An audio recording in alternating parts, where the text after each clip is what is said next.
Does this not work? Am I crazy?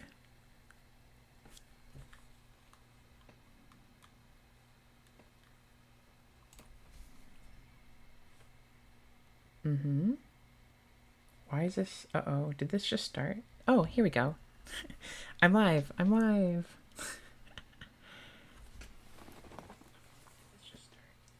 Okay, awesome.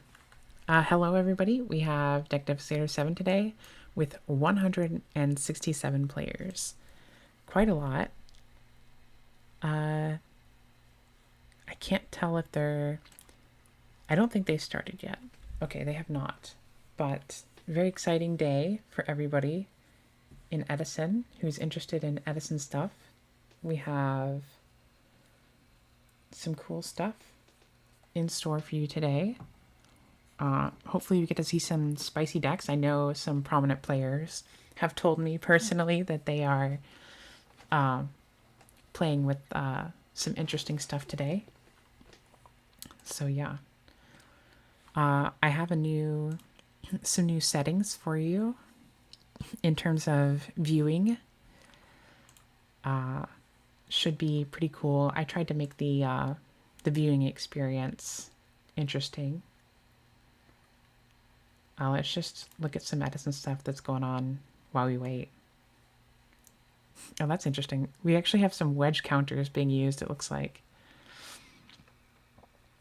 But, for example, we have this layout, which should cut away a lot of the...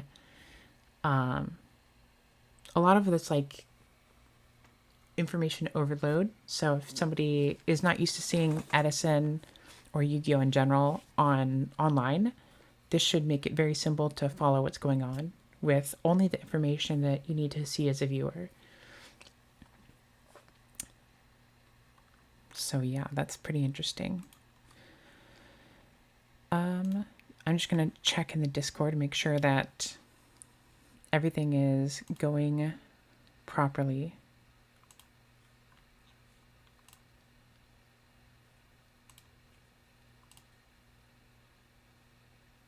Uh-oh.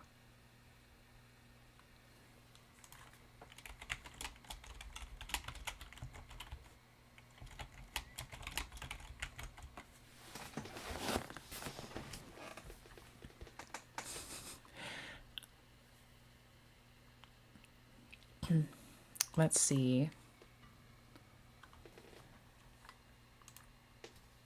Yeah, we have... Let me just refresh. We have 168 now.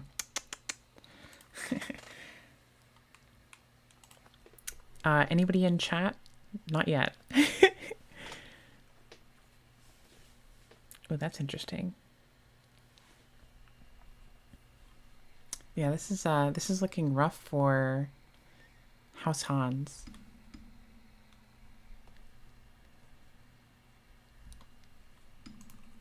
And interesting that Mirror Force isn't gone. They must have like some kind of crazy thing back there, right? Surely they have like Solemn or something to push this through. Who knows? I guess they have the return. I've not been paying attention, so I can't comment very well. Yeah, Ryan, you're definitely not in the chat right now. Make sure to give the stream a like so that more people can see it. Spread that Edison action across the globe. And promote some cool gameplay. We should see some great players today in action. So let's see, if we went here, that's what that would look like.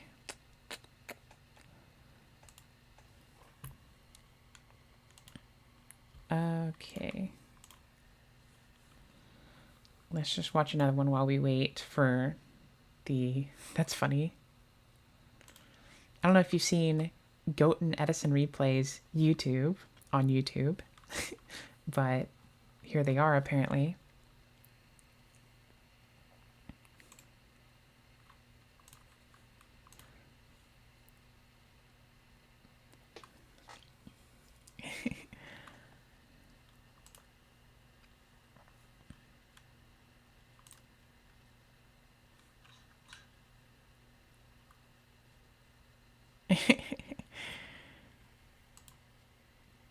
just doing some last minute looking at the Discord, trying to help anybody who has Marcus. We have almost 170 people.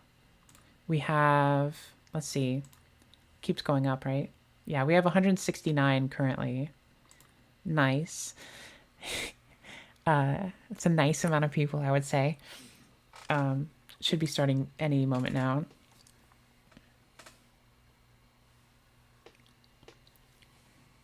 And yeah, right? I agree. That's a really good turnout.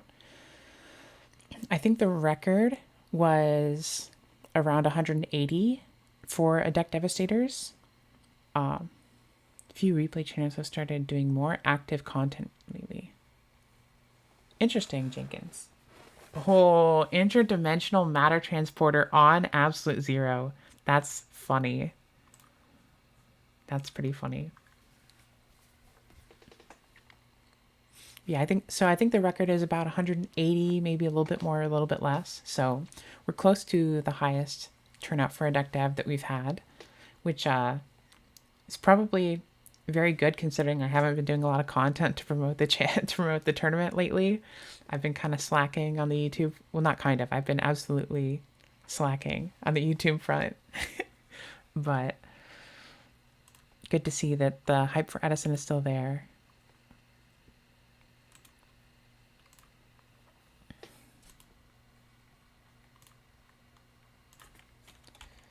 Okay.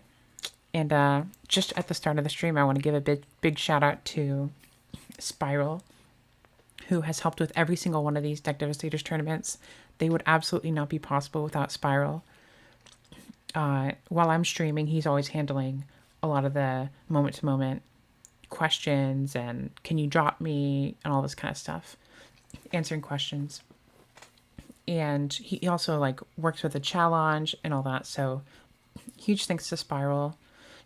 Also, he's multiple times he's donated to the prize pool, which you can do as well. DM me on Discord and I'll give you a PayPal link that you can send to me, and all the money will go to the top players who I give it out to top 4. So 100% of the money that you give to me through PayPal will go to them. And anyways, in addition to Spiral, I want to give a thanks to Ella, who is judging this tournament. In the past, we've had MMF judge, Shadow, the Hedgehog has judged before, but big thanks to those folks.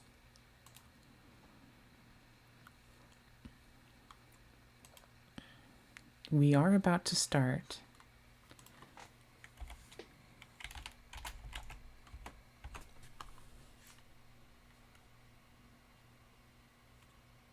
There we go.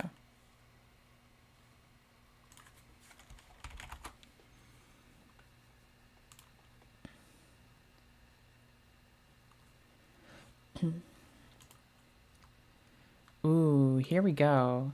Looks like it's finalized with 169.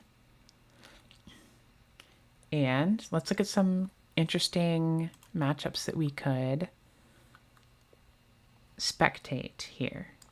Does anybody want to watch what Carpath is playing?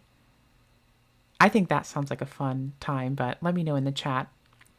We have, I'm going to look at some interesting ones. We have Pro Storm versus Mega Comet. Are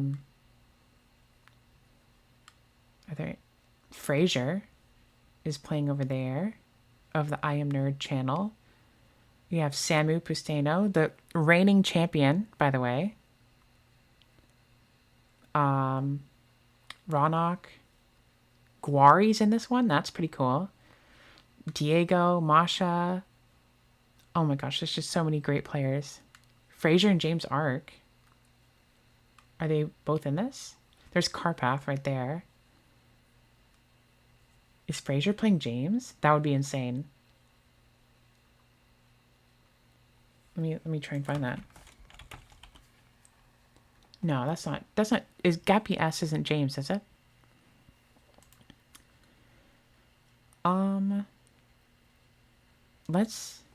Ooh, Duck Tracy versus Johnny the Giraffe.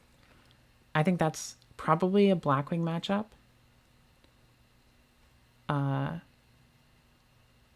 Interesting. Let's try.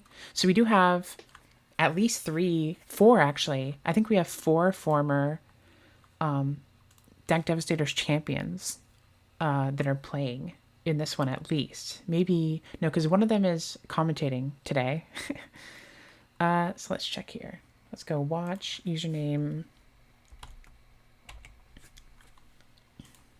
Let's go with Carpath here. Oh, looks like he's getting catted on right now. Already. And let's switch to this. Yikes. This is not the start that you want to see if you're a Carpath fan. But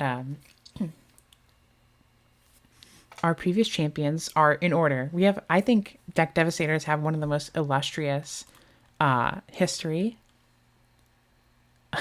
of tournament winners, because our first ever winner was HT19, who's been on a tear this year. Oh my gosh, what is he playing? Oracle of the Sun? Interesting. He could actually make an Arcanite against the cat player here if he has a level 2 tuner. But, so our first ever winner was HT19. Then we had Guari. Then Carpath, Fitz, Raikoko, and Samu Pusteno. So that's 6 very talented players, and I think it's interesting for me to see who will be able to join them, or if somebody will repeat, be the first ever person to win 2 Deck Devastators tournaments.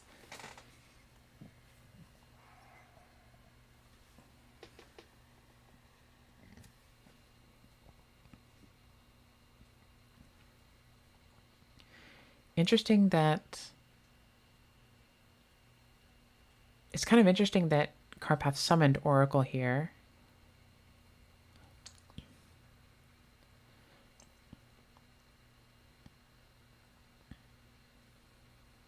So he's going to try and get the Sangan effect here off the Limit Reverse. This kind of looks like just Limit Reverse the deck, right? Because you have Card Trooper, Sangan, and Oracle.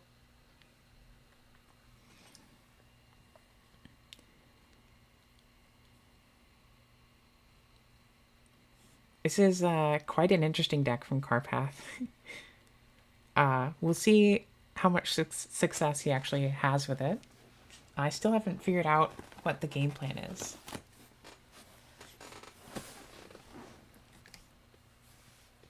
It's not looking good for him so far. So he will be able to search out Supay or Fire Skater. Oh, never mind. That's why he summoned the Oracle. Makes sense. The second Honest. That's why he summoned the Oracle last turn.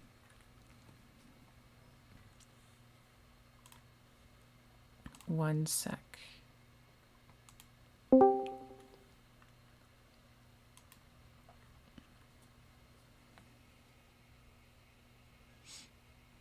Does he have maybe...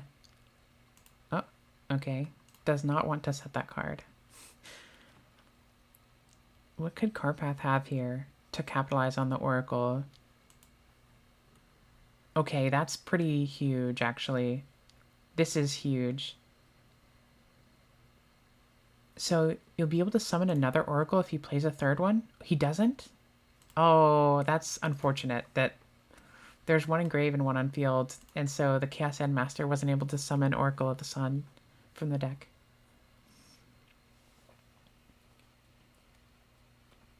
Wanted here got extremely punished for turning the... I guess not that bad. A little bit punished for putting Descendant to defense there. A little bit punished. I wonder if Carpath is also playing like Soul of Purity and Light to capitalize on all these light monsters, or maybe even Chaos Sork with Sangan.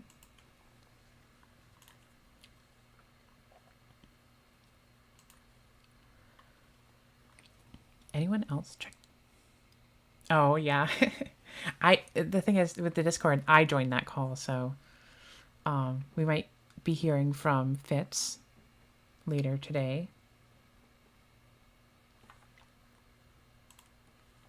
I'm just going to double check that everything's going well with the tournament.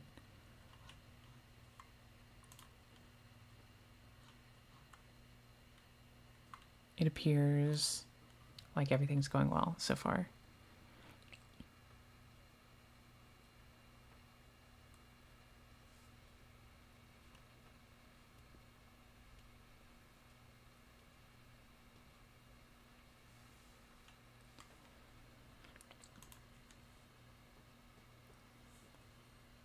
Oh, what is this card? I can't pronounce that. Apocataquil? Apocataquil?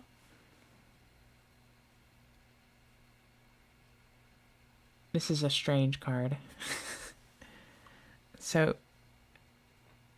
I've never read this. What a strange deck. But honestly, 1800 that makes good synchro fodder is kind of neat. If you just have level 3 tuners in deck. I mean, I feel like something that would fit with all these level 5 monsters would be Cat with Bellums, but maybe he's just playing like Gale to make 8s with them. Both Honester and Grave.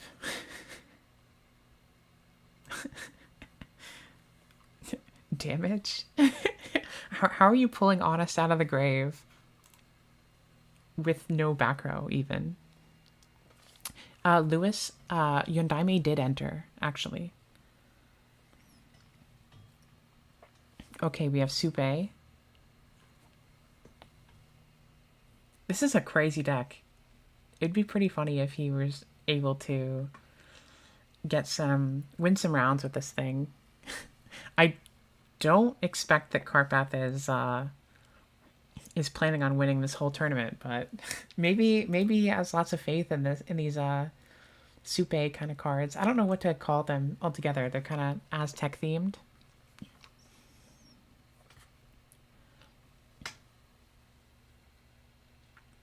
He started off this game in a pretty bad spot, but it's looking better for him so far. Hello, Viking Goats. Truly, this is the deck that will unseat Vayu Turbo.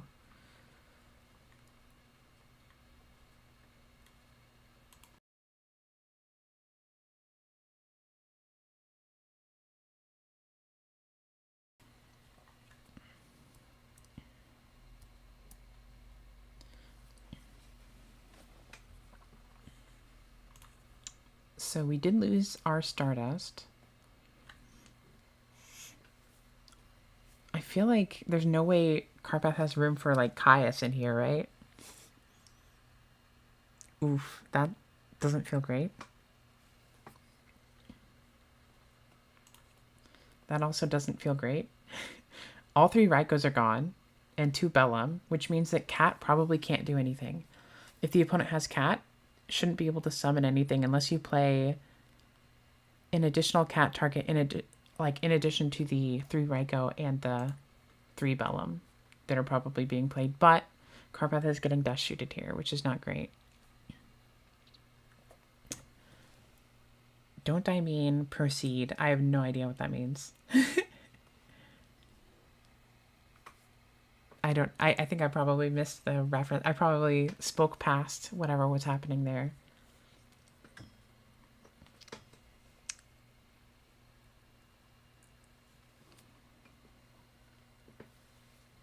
Okay, another Oracle comes down. Wait, so he does have 3 Oracle. Did he have another one in his hand when he used the Chaos End Master effect? Or maybe he just didn't want to summon it if he didn't have a way to convert? He's playing Raiko, too.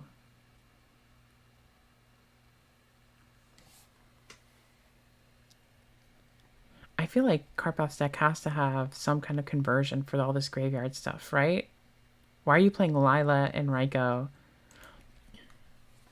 if you don't have, like, Soul of Purity and Light or something?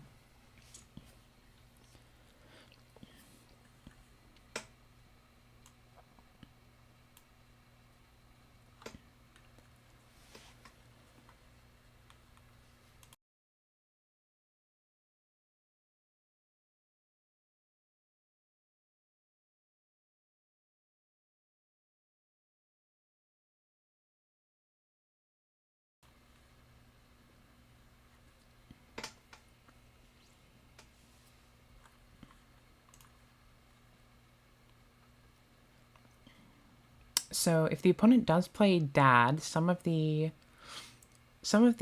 cat decks that I've seen do play Dark Arm Dragon, but this mind control is going to be pretty crushing. Hello there. Hey, good morning or afternoon or evening, wherever you're listening. Chat, let me know how Fitz sounds, like what his volume is like in comparison to mine, and if I need to adjust that. But we are joined by former Deck Devastators champion, Fitz. Yep, excited to be here. Thanks for having me on. Yeah, I enjoy doing commentary a lot, so I'm looking forward to doing this. I see we have a fun one to start. Yeah, I am currently spectating Carpath. He began this game by getting Bellum ripped and just kind of destroyed on turn 2 or whatever, but he's been fighting his way back since then through Dust Shoot, through Avarice, so. Yeah, Interesting. I was watching the stream while getting ready. But yeah, he's Awesome. on quite the interesting brew here, huh? Triple limit reverse. Yeah, I think it's like kind of limit reverse the deck. The Yeah, Descendant got shuffled back though, so this is going to be relevant. on This is this one's kind of dangerous really, here.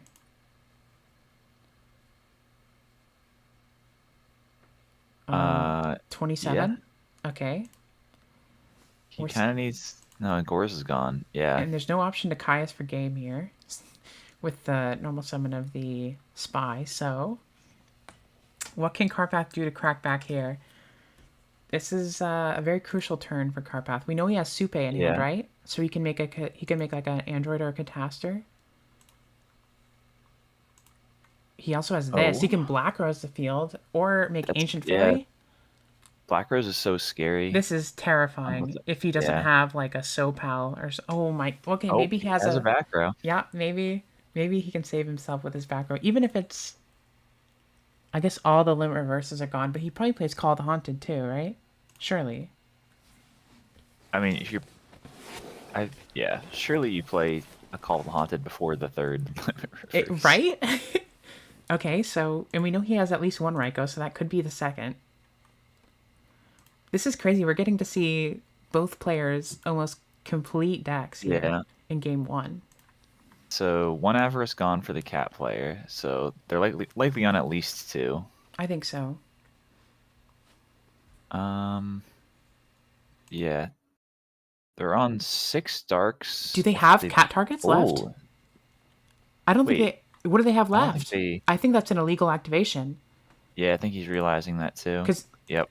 I think you have to keep summoning that. I think you should have to have that on the field, right? I mean, even it. Yeah, okay. Wait, forgot the banished, but that still Yeah, requires him to have. you still need two. You can't just summon one Yeah, you can't Bellum. just. Yeah. But maybe they do play. Maybe that's a hint that they play Dark Panther or something. That would be crazy. Because sometimes cat players will play Dark Panther or like DD Crazy Beast or something. So it seems like Carpath's back row might be fake, or he Uh, just doesn't care. Oh no! Oh yeah, I was gonna no! say it could be bottomless too, but Oh my goodness! What a crazy way to finish this one. wow. What a crazy ending to that game.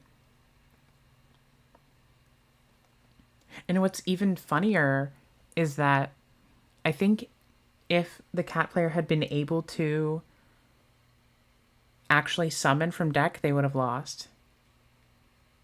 Because you bottomless like a Bellum, right? And then they had like they would lose their card and not be able to Caius on the following turn. So that's kind of interesting.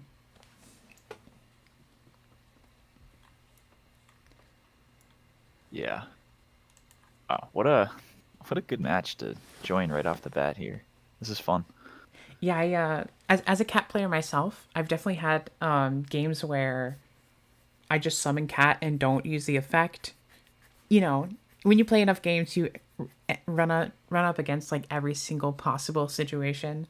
I've gone like debris revive cat just because I have a Caius in my hand, and I'm like, well, maybe if one of these two monsters survives, I can Caius them next turn.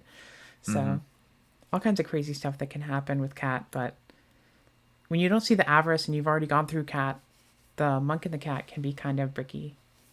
Yeah. And opening them together always stinks too. Right, yeah. I recently at locals, I had a game where I was only playing 2 Arbellum anyway, and I drew in my opening hand. I had cat bellum bellum, and I'm like, this is so bad. Yeah. But Carpath going first. Yep. We got a full pass from the guy with the Gore's profile picture. Suspicious. True. We saw Gores from Carpath hitting the grave off of a Raikou, I believe, but I don't know if we saw. I mean, you'd assume that Cat would play Gores. We saw Chaos Orc in the deck. Interesting. Okay. Yeah. Great value. Oh, there's the Gores for Carpath again. Gores and Dust Sheet. That's kind of awkward. I feel like I must be missing something. I feel like there has to be a conversion for all these light monsters that are going to Carpath's grave, right? Am I crazy? Outside of just Honest, maybe. Yeah. I guess Yeah. Honest is kind of a reason to be running. Okay, you really wants to save this Apoc whatever. Apocatequil? I need to read whatever the heck this is. It's just a level 5 if you have a tuner. And if it's destroyed, you get to add Oracle. Okay. That's 1800. That's not the worst. Yeah, works with Honest. It's actually kind of a neat card, I think.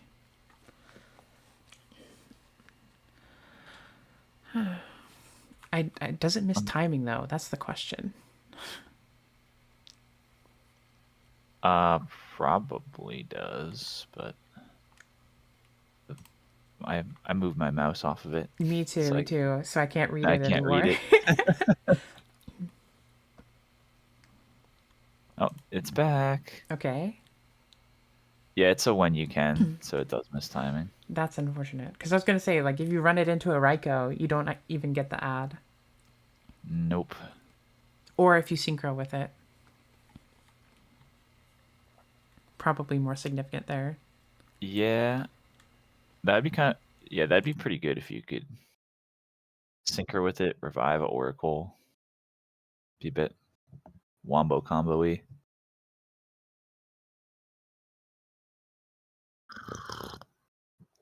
I think you were talking about recently, like, one of the boy, Moondragon Quila. More reading to do. Just man, this card does not seem good. Yeah. This card seems terrible. I guess this is the one. I mean, yeah, it's 2,500. Can bait a back row, I guess. I feel like, yeah, maybe it's like instead of playing Gaia Force or Gaia Earth or whatever. Gaia Knight, yeah. Yeah, you just play this. So I'm assuming if you make Sun Dragon later on, you can revive the Moon Dragon. I think so. I'm not super familiar with these. And that makes sense. It's really fortunate that you ran into a Mirror Force and not a D Prison there. Okay. Wow, look at us predicting he has Call of the Haunted in the deck. In the deck with 3 Limit Reverse. What were you saying? Sorry, before we saw the Moondragon Quila. Yeah. I was just along the lines of, like, if I don't even know how to pronounce this guy. Apocatequil. If it did actually, like, revive on a synchro, that'd be kind of some crazy extension possibilities. And I think you were talking recently about, like, what was the first extra deck monster that when it comes out, like, special summons as an extender. Yeah. 'Cause you're saying that seems like a big divide from, like, between Edison and Modern of, like, once the extra deck monsters started acting as extenders. For sure. Yeah. That kind of changed the game, and, like, that's kind of similar to, like, if that was, like, you synchro then revive a guy, then you get to keep going. Right. No, I definitely think that was kind of reminded me of that.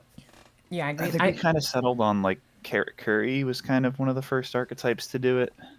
Yeah. I forget actually all of them, but yeah, anything there was, like, where the going into an extra deck monster was just, like, kind of how you continue extending, even if it's like searching something out to your hand or, sometimes even foolishing something from the deck. That those kind of effects on extra deck monsters specifically is really when I think things started going crazy. Because Yeah. whereas in Edison, I think most of the time you go into an extra deck monster, that's kind of like your end. Like that is Hmm. usually your end point. Some of the Yeah. rare times where it's not would be like Armory Arm. Sometimes you need like Armory Arm to make a 6 with like Diva and Raiko or something. But it's not like Armory Arm itself is helping extend, it's just kind of a body. Yeah. Yeah. You're never really going into an extra deck monster to facilitate your engine. Will we see Gore steal Gores? Or Trag pitch Gores to steal Gores? That would be pretty crazy. Pitch Dad even? I mean, this track's big enough to run over it as is, so I think carpath's in a rough spot. Yeah, but Regardless, stealing is cooler. it's definitely cooler. I think if Trag steals scores, this game is over.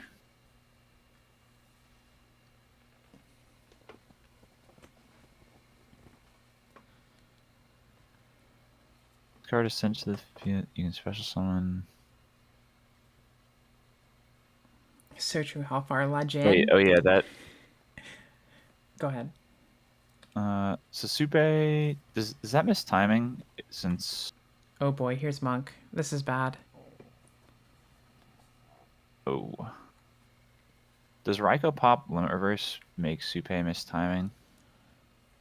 Or does Good Limit Reverse question. kill Very it good question. after the effect fully revolves? Yeah, that's a very good So, question that hopefully we don't have to Yeah, answer. Carpath didn't elaborate if it was missing timing or if he's choosing not to use the effect. Right. This should be game over, I think. It's looking like it. Are there any interesting Yeah, levels because just for? yeah, what do you make here? Probably just Arcanite, I guess. That seems like what I they're was making here, but yeah, I was wondering if that was better than just a Trag level 4 or never mind. Those are level 3 tuners. Yeah, he knows it's over. R.I.P. Sadly, the The Supay Incan dreams are dead. type deck falls round 1. That's why we had to catch it round 1. Probably weren't going to get a shot to see it later on. But always cool to see cat deck win. So Let's I kind of want to take a peek at Ryanite to see if he's on the very cool deck that he nearly topped Maryland with. I feel like he probably is. Let's take a peek. I think he said in our Discord that he was getting full DV Hero Oh, look! comboed. I see Machina Yep. Fortress and some frogs in his The, grave. We're in game the 3 here.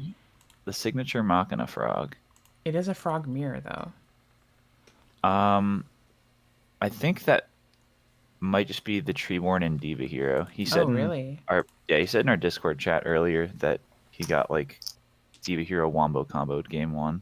Interesting, interesting. That is...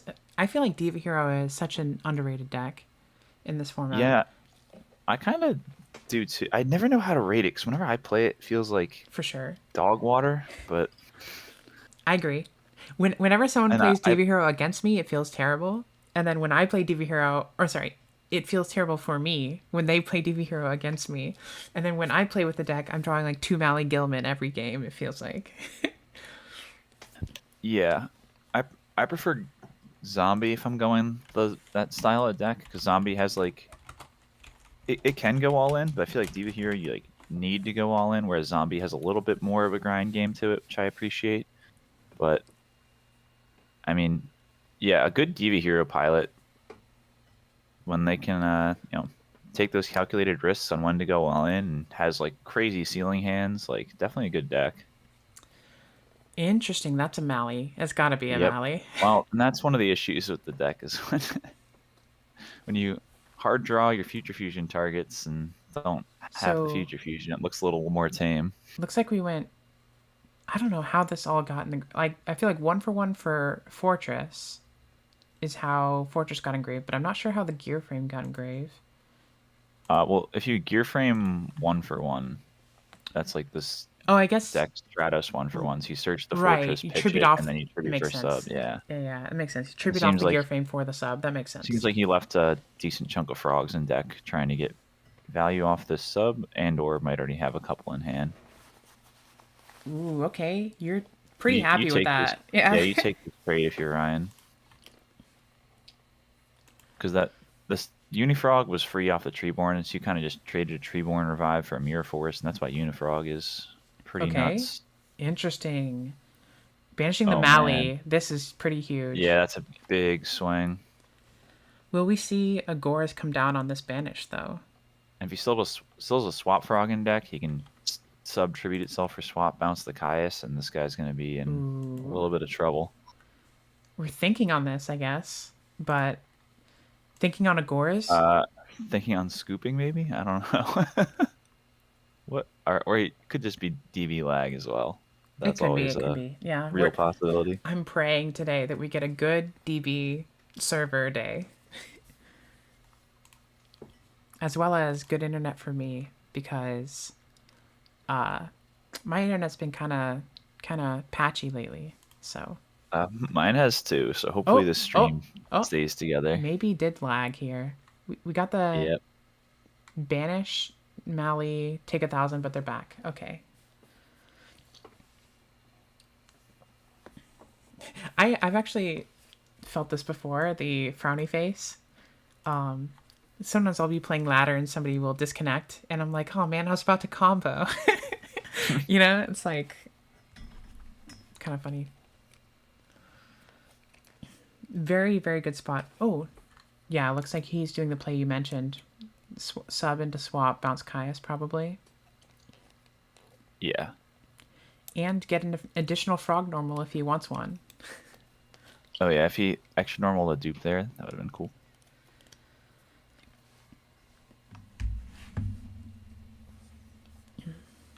Could be setting a discard trap or enemy controller.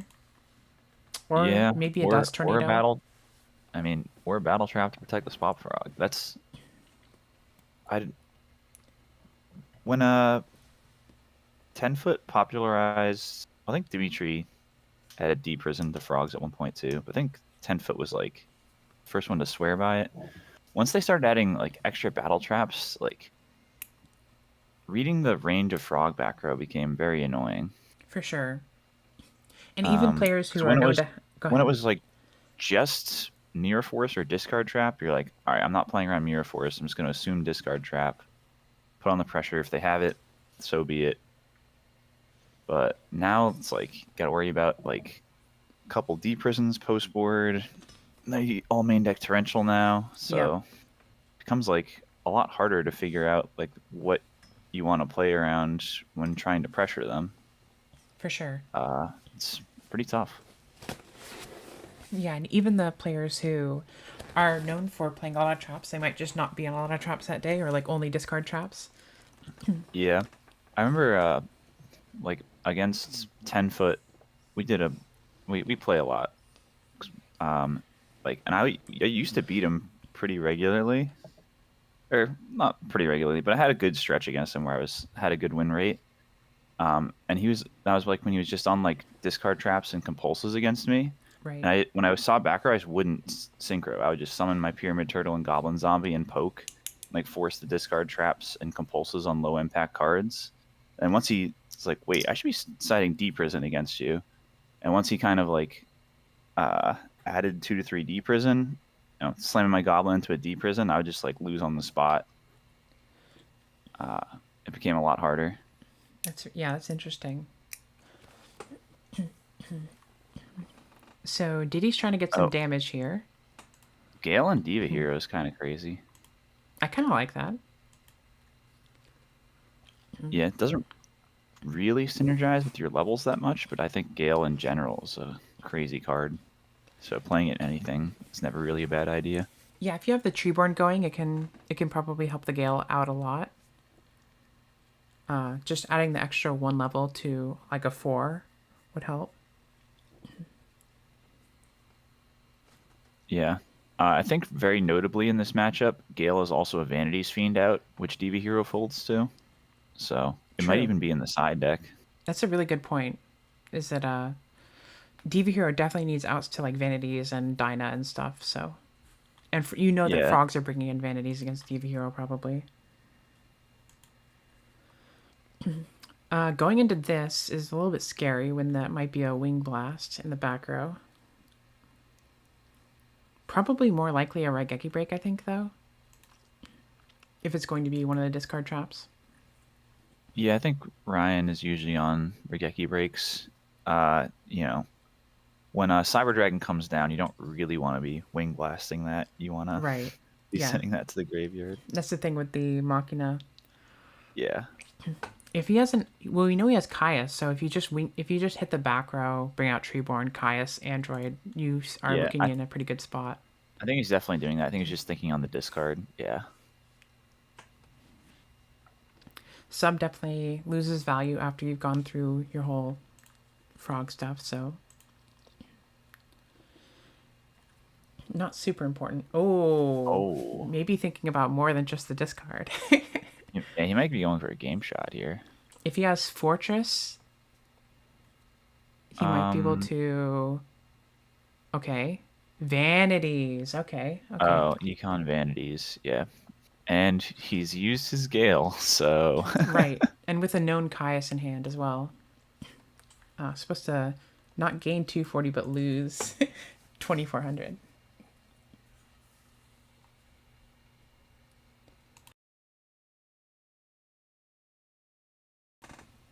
All right, Ryan's looking pretty good. I think he needs to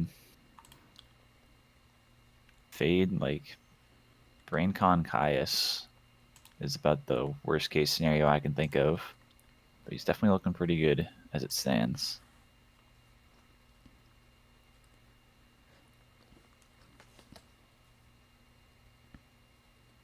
Having the one for Mirror one. Force and Gale being gone means Oh, this yeah. guy's already out of two of his established Vanities Fiend outs. So My internet's been kind of like that lately. What I was gonna say though is just having the one for one on the Fortress turn one is so big because now all the gear frames are so good later on. So this Gilman attack will save him from. Oh, and there is the gear frame. Did he just search out Force? I'm pretty sure, but to be honest, I wasn't quite paying attention. You're paying attention to me getting disconnected. I was looking at the Discord call, being like, "Is she still there?" Okay, we know Mirror Force is gone, so all this back row is not that scary. Yeah, you're just swinging here for sure.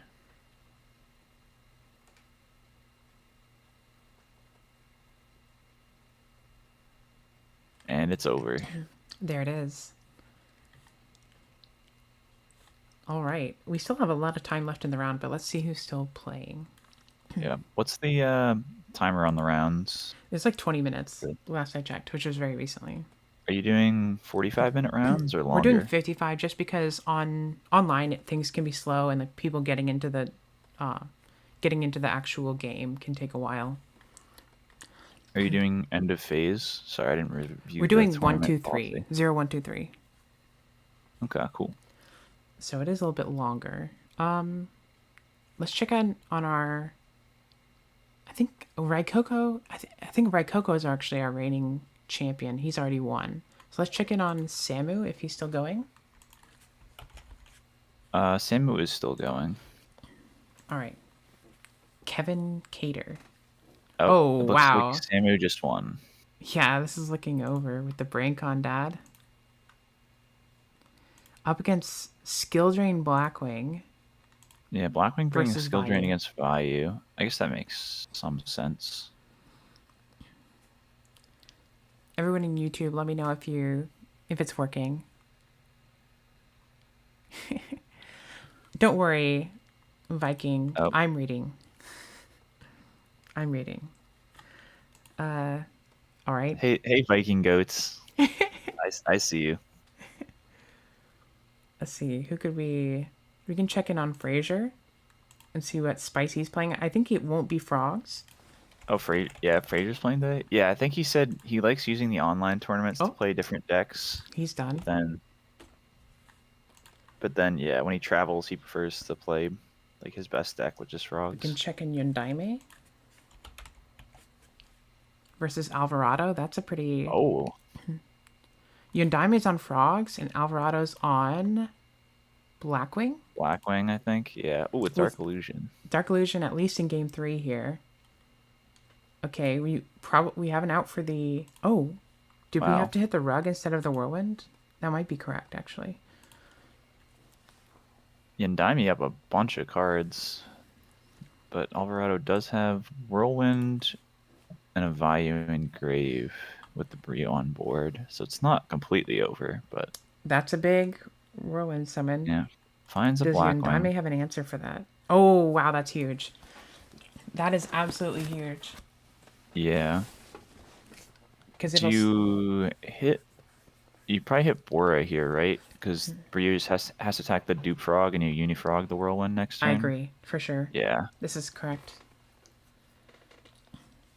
So I think this is looking pretty over. And Yundaime's playing Mali in frogs, which is something we don't always see. So I wonder if Yeah. it's similar to Dimitri's list, where he was running Mali and Lad or Mali and Ryza's, like extra tribute stuff. Yeah, I feel like the Hero Frog players are pretty split on Mali. I've heard some people that really like it, and some people that are like, yeah, too bricky for me. As you can see from Yundaime's... Oh, wait, actually... Oh, yeah, I do have it in that mode. You can see 1743 rating in Edison currently. Holy crap. Plays a lot of ladder. Yeah. Yundaime, very good player. Very, very good. Italian player who's able to play in this tournament because it's online. Sometimes with the IRL tournaments, you don't get to see all the best players from around the world because they aren't able to travel. But getting Yundaime, I know Guari's here. I think Giorgione might even be playing today. So lots of players from Europe. We get to see. They're more likely to play Blackwings than some of the North American players. This is crushing. Oh, Stacking a whirlwind that's doing absolutely nothing. Oh, wow. I don't think it's going to be game, though. Game? I think you just attack and then bounce itself, right? Yeah, I guess. Yeah, he's just saying this is checkmate. Yeah, because... Two turn clock. And bounce itself. You just get to... drawing Whirlwind. Yeah, you're drawing Whirlwind and I have Unifrog. And literally, 2400 is game next turn. That's checkmate. Alvarado knows. Powerful Ryza right there. Yeah. Is Alvarado also Italian? Is he American? Do you know? He's American. Very strong American player. He's like the best GOAT player, right? I believe, from what I've heard, the GOAT players are really high on him this season at least. Obviously, he's been around for a long time doing well in GOAT too. But I think this season in particular, he's had kind of like an even more dominant season than he usually does.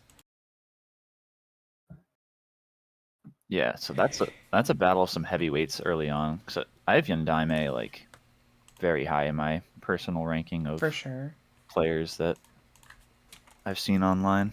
Guess who's still going? You'll never guess. Okay. Is it 10 foot? Okay, it's just not reported yet. I was about to say. Hey Ryanide, it is indeed. I did win a DDV once upon a time, over a year ago now, which is kind of crazy. It's okay. You've had some great results since then. Wow, I'm looking at Frogs versus Glads right now. Pina, or Diego. Oh my goodness, that is quite the board. And we also have Guari and ProStorm spectating with us. Let me hop into that game. The Glad player Holy moly. Really low in life here in Game 3. Is this Dream Frog? With triple dupe, most likely. Yeah. The Death Frog in the grave? I spy a Salvage and a Death Frog. So it looks like this is Dream Frog versus Gladiator Beast. Should be kind of a nightmare matchup for Dream Frog, but Diego is a very skilled player and might be pushing through this. Probably discard for Heraclinos here. Yeah. Man, this is crazy. This is a crazy game to see here in Game 3. Yeah. Quite the game state. Yeah. Viking Goat says Alvarado at least top 3, but Ant probably 1. I think referring to Goat.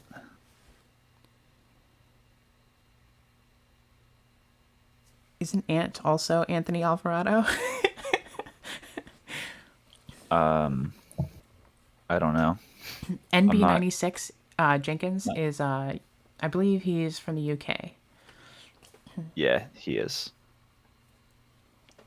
I'm not in the Goat Online streets, but I have been playing it a little bit recently. My locals crew is actually a bigger Goat crowd than Edison crowd, so they kind of convinced me to start playing it a bit, and it's fun. Something I find interesting here, in Velez's graveyard, you have Sakuretsu armor. I wonder if that means that they're playing Iron Wall. Yeah. So I would bet that's the case. Because I think you have to be a decent player to fight through this situation against Dream Frog. So I don't think he's playing Sakuretsu just for the meme. I think this is actually a deceptively really difficult spot for Diego, or Pina Pina Pina. Even though he's got this many cards, it can be really tough for Frogs to play all their cards on a single turn.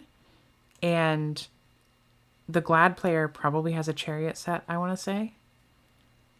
So with Heraclinos and Chariot, this could get really, really tricky. Oh, we moved to main phase. So no discard trap, bring back Treeborn is interesting. Icarus attack is also somewhat likely, I think. Okay, this probably has to get Heraclinos negated.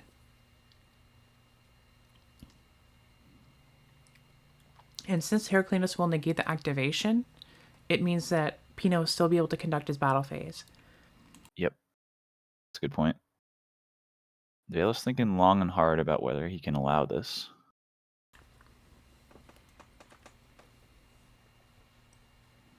Yeah, apparently it's just lag. Oh. Not quite the long thing that we thought. That's another reason why having the longer timer for rounds makes sense with all the DB lag that we might have to deal with.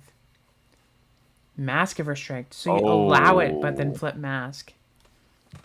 Yeah, because I was going to say, at 900, if you have a Chariot back there, you might be okay with this, knowing that they can't use their battle phase.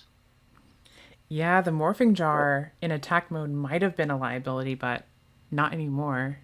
Yeah. I think Pino was banking on this getting negated by Heraclinos, which I think you would have had. Okay.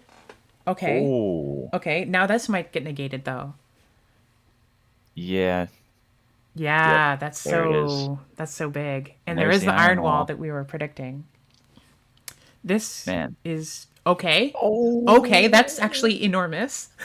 That is so huge. That is so huge. Flip Morphing Jar to save yourself. Oh my goodness. Still can't attack this turn, though. So yeah, but can Pina clear the board? And there was a Chariot set as well. There was a Chariot as well. So through Chariot Mask Heraclinos. If you summon a Monarch here, do you honestly... Oh, it's just a Death Frog. Okay. Okay. If he has back row, yeah. Okay. Okay. Okay. But the Morphing Jar can change everything. Yeah. Yeah. I think if you have a discard trap, you kind of have to hit the Morphing Jar before it flips, right? This is an insane game. This is an insane game. In the draw phase, they're going to hit the Morphing Jar. Hit the Morphing Jar. I agree with this. And then if you have anything to protect Death Frog. Yeah, any discard trap, battle trap, compulse on the Gazaris, and it's probably just a wrap. This has been so wild. Do you have anything to protect Death Frog? And there's the prison. Wow. That's crazy that he broke that. And you were just talking about D-Prison and Frogs, and there it is in Dream Frog of all kinds of frog decks. Yeah. Wow. No, I think I think it's a good addition. That was such a good game to catch. I'm so glad we saw that. That was amazing. Wow. And it's Pina, by the way, very skilled frog duelist.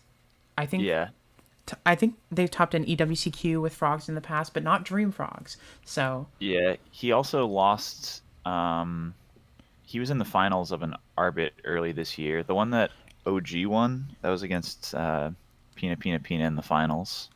so it still says 10 foot's not recorded yet, but that's probably just an error. Yeah. Some people in chat were saying Fraser's DB handle is I am nerd. So that Oh, you might gotcha, have been gotcha. looking for the wrong name when That you makes were looking sense. for his game earlier. Yeah, that makes sense. Okay, so I'm looking at NB96 versus Icarus. We have another frog mirror here. Oh, NB on frogs, huh? He's not on his wolf Christiesorn. There is a Vanities and a Kaiku on the field for NB. Woo! That's a board. This might be GG right here. Oh my goodness. Okay, so the Kaiku eats the discard trap. Aren't able to bring back Oh, Treeborn. Do you have an answer to the Vanities though? yeah. I guess the Not looking Kaiku is too good higher for Icarus. priority. Well, I see a creature swap in Icarus's graveyard. Right, yeah. Creature But swapping to get your own Vanities would be kind of crazy. yeah, that would be wild. Viking Goats. Dreamfrog is just what James kind of called it, as far as I know. I think someone Yeah. told him it was like a dream or something. It's just the name that caught on. So, is this game over? Econ to defense. Okay.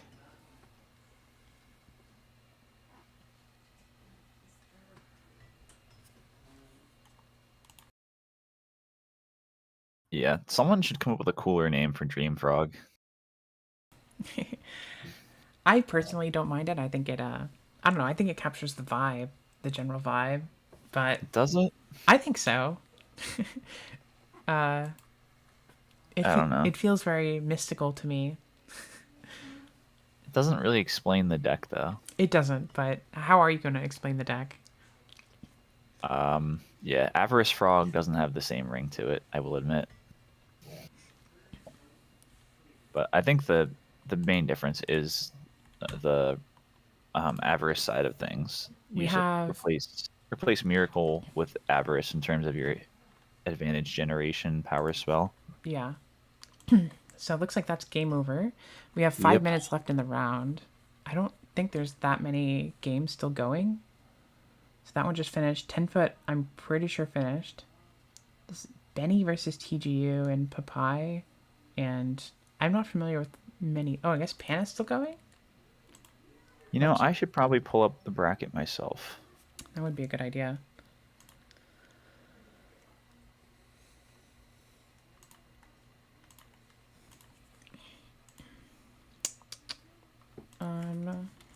Pana. Pana is still going. They're Ooh. approaching time here. In game 3. Pana's low on life though. Just 1850 left. Playing Virus. The Virus Dragons. The typical Virus Classic. deck. Yeah. Pond Turbo. That's kind of funny for a Dream Frog. GG's. Okay, that's the game. Ooh. I see an air. Wait, what in the world is this? Machina Cat? Is this Machina Cat? It does look like Machina Cat. That's pretty neat. What else do we have to watch? Papai 10. I feel like I have repressed memories of Papai 10 summoning Dad somewhere. But I don't see them. I don't know if that's the right DB username or not, but I don't see them on DB. They might have just completed. Yeah. Danilo versus Arcade appears to be a game still going. Oh, no. They just reported. So it's not the Danilo 4 person? Yeah. Samu already won. We saw that. 10 foot. I think we're just waiting on people to report then. All right. I'm going to take a break. So if you want to talk to the chat for a little bit, I'm going to go handle something real quick. Sure.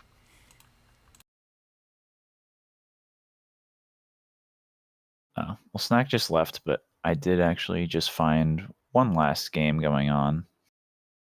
Appears to be Instant Zombie versus Hero Frog. An Instant Zombie appears to be in a dominant spot. Benny versus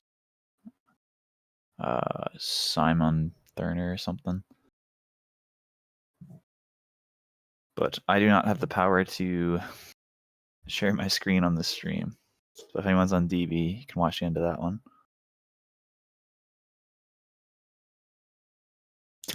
Dream Frog's a stupid name. I kind of agree, Ulton official. I prefer like it be named after the strategy or a card in the deck or something. Dream Frog being like just some random thing some Italian said about James's deck doesn't really, I don't know, doesn't feel right. But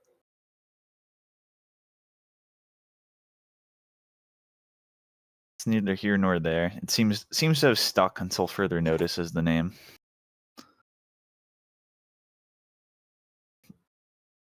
Yeah.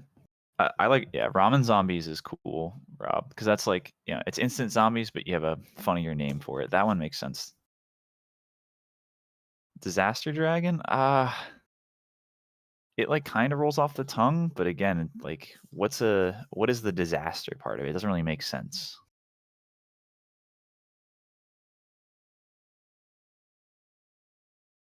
Next Violus should be called Millbirds. Yeah, I liked one of our buddies, Dom, calls it Bird Dog because you play the Blackwings and the Raikos. I like that one too.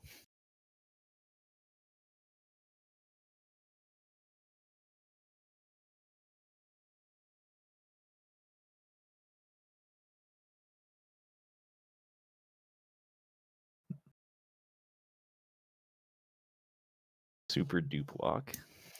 Yeah, that's kind of what the deck does. Just like annoys the crap out of you by being like, oh, you broke my Duplock? Let me do it again. The disaster is playing that trash deck. I do like the Flip Dragon deck. It's cool and fun, but it is a bit brickier than my liking.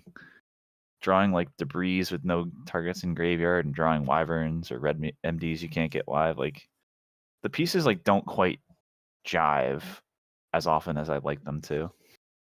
But when it works, it's really fun, and it's not a bad deck. But I don't think I can say in good faith that it's in the top tier. What's your biggest loser and winner deck for this event?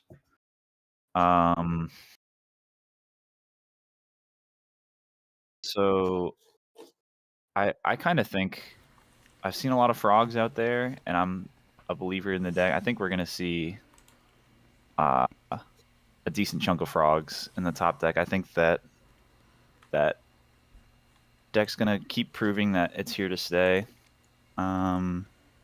So were you able to find that last match that's going on? Apparently, I was, yeah. It finished though. Oh, okay. It was Instant Zombie versus Hero Frog. Instant Zombie won. Interesting. It does seem like a lot of the frog decks go later in the round. Yeah. So there's always that little bit of a bias where you end up seeing a lot of frogs, but that's just because like the other matches finish faster. Yeah. Someone was asking me for my winner and loser decks predictions of the event. And I said for winner, I predict Frog is going to have another good showing. I've seen a lot of it out there, and I'm a believer that there's two top tier variants now between Dream and Hero Frog. So I'm going to predict winner for Frog, and then for loser, I'm not really sure of like top tier decks what to say for loser.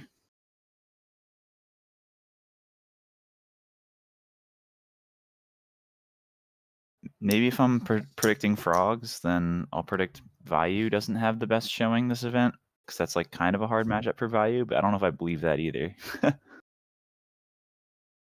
Yeah, it's tough. Vi seems to be very good at answering pretty much everything.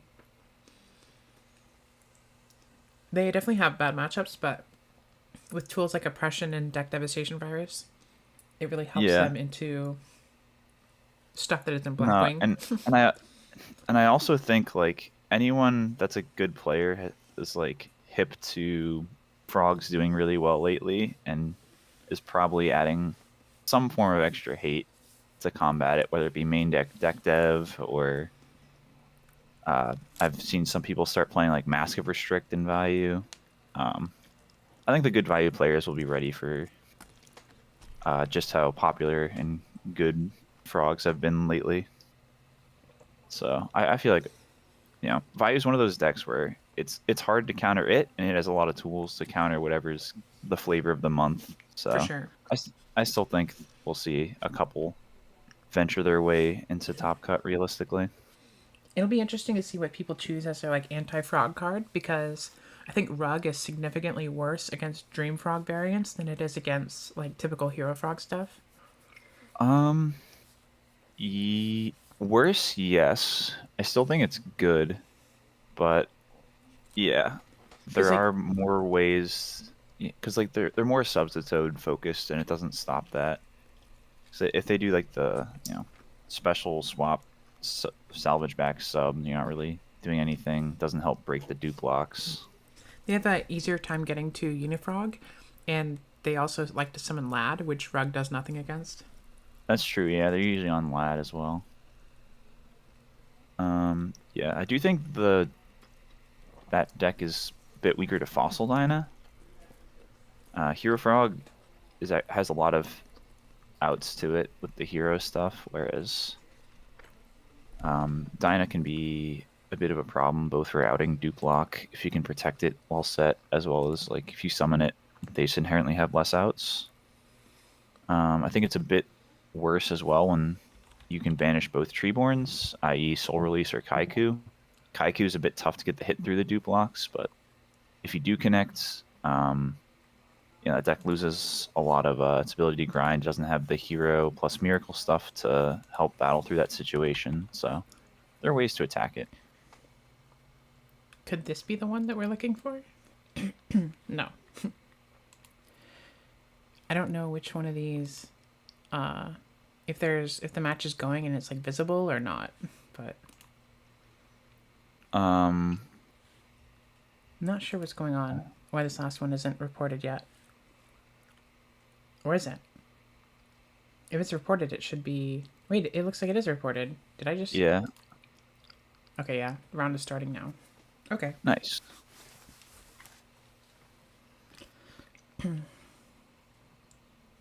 There we go. There we go. Rusty Nuggets asked, which do we think is better, Blackwing or Vayu, and why? My answer is kind of a cop out. I think it's like a bit meta dependent. If you like have a gun to my head, I lean Blackwing, but I think there are pros and cons to both. I think Blackwing's better at combating stuff like that's a bit defense light because it's more aggressive, like against like frogs and Dragon Turbo. Like the fast clock of Blackwing goes a long way, but Vayu has its pros too. Like I think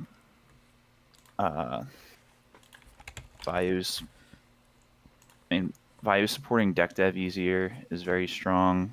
I feel like it doesn't struggle as much into like Fairies or Hero Beat, which Blackwing can sometimes struggle a bit with. But yeah, I don't know. The difference between them is pretty marginal for me. I'm gonna check out what Freya is playing in this round 2. Ooh, Freya's in this? Yeah, let's do it. Freya's always playing something cool. Often, Avarice is in the deck.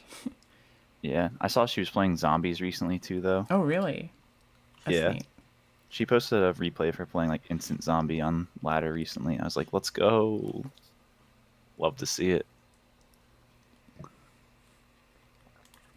But I did see that Samu is playing Pina or Diego. Yeah, Which that seems that'll like a be a good crazy one. match. Yeah. That will definitely be a good match. Usually takes a little bit before people jump into their games. I'll be on. Who do I want to watch? We can watch Cold Madness versus Hydra Pump in the meantime. That's a really Sure. good match. Let's see here. If you want to stay looking for Freya, you can let me know. Oh, I already hopped into Hydro Pump. I'll check in like a couple minutes and let you know if Freya's game started. Okay.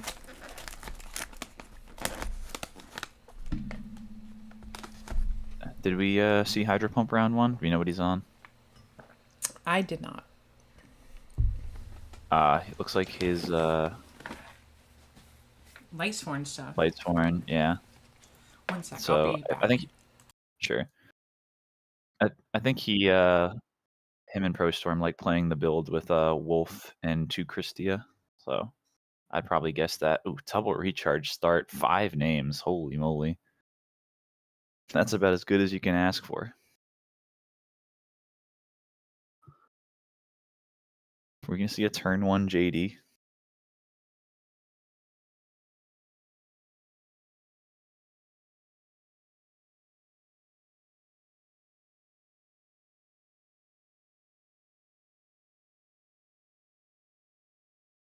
Goes for the Arcus.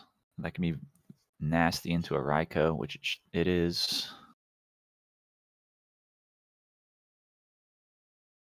So he can't target either, but he mills Roko and Gardna. That's still pretty good, even if you can't pop anything.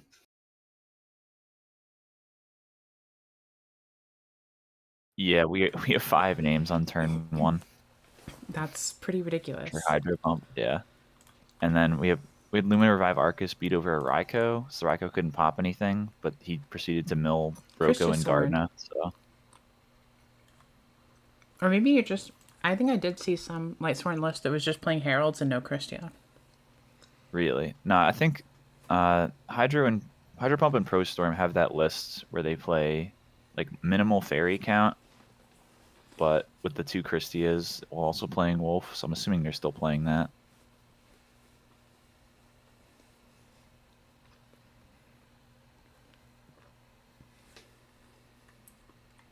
Ooh, this is looking rough for Cold Madness. Hydro Pump off to too hot of a start. The Arcus can be so insane too. If this is a Yeah. Raikou. Oh yeah, against Hamster Raikou Kai's decks, like Arcus can go crazy. Freya's game has started, if you did want to watch it. It's tough. I'm almost invested in this one now. Maybe we can watch this one to completion. Okay. And then check on Freya if it's still going. Because this game 1 might be fast. That is true. Ooh, that's a beckoning. Oh, There's man. a Christia. As you predicted.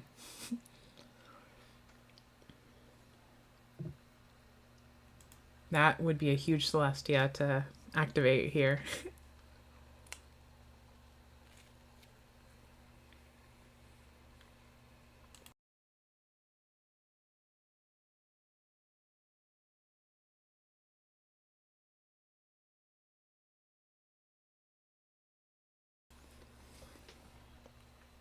Probably just gonna hit both.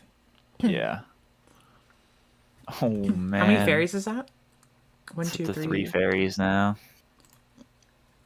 Could So drop. there's like a You could drop JD, blow up the field, and then drop Christia. You can. Yeah, you definitely can. Is that game? You already normal summon, so no. That's kind of neg, but it could also be. Oh, there's also Necrogardna in Graveyard. I think you probably save the Christia. Yeah, I think so too. You just have Christie as a follow-up for when they kill the Celestia.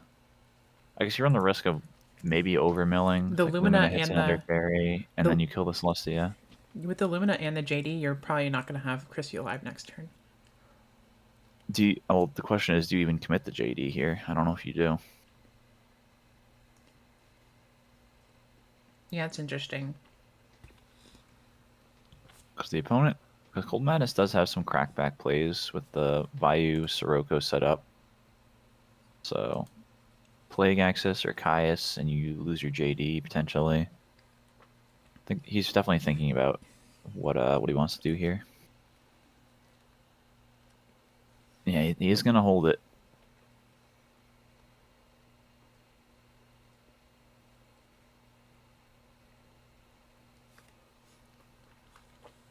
I feel like we've seen more Vayu players playing Gores lately than they used to. Yeah, which I think I'm no Vayu expert. I do enjoy playing it from time to time, but I think Gores is just pretty darn good card.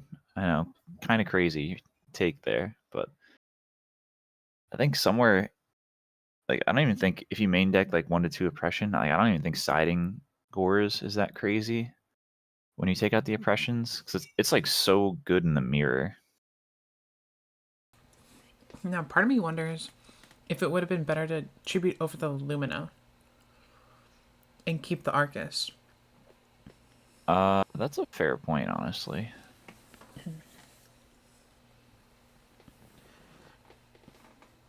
Maybe. Yeah, I'm not sure. We know the hand is JD Christia. I get the appeal of keeping Lumina for sure, but running targeting is pretty strong. If Hydro drops, if Hydro draws a fairy next turn, it helps you get Christie alive, so that's nice. Ooh.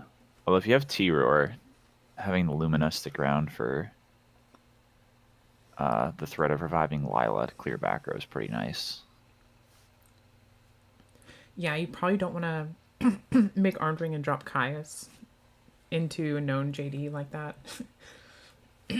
But I don't really know what Cold Madness's options are. Yeah. Oh, here's the Caius.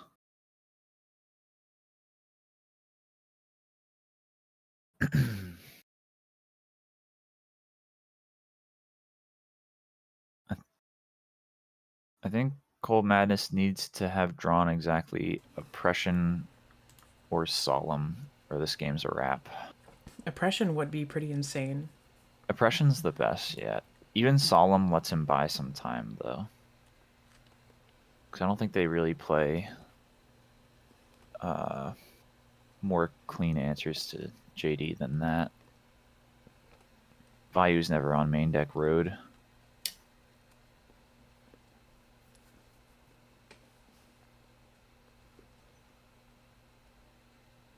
Yeah.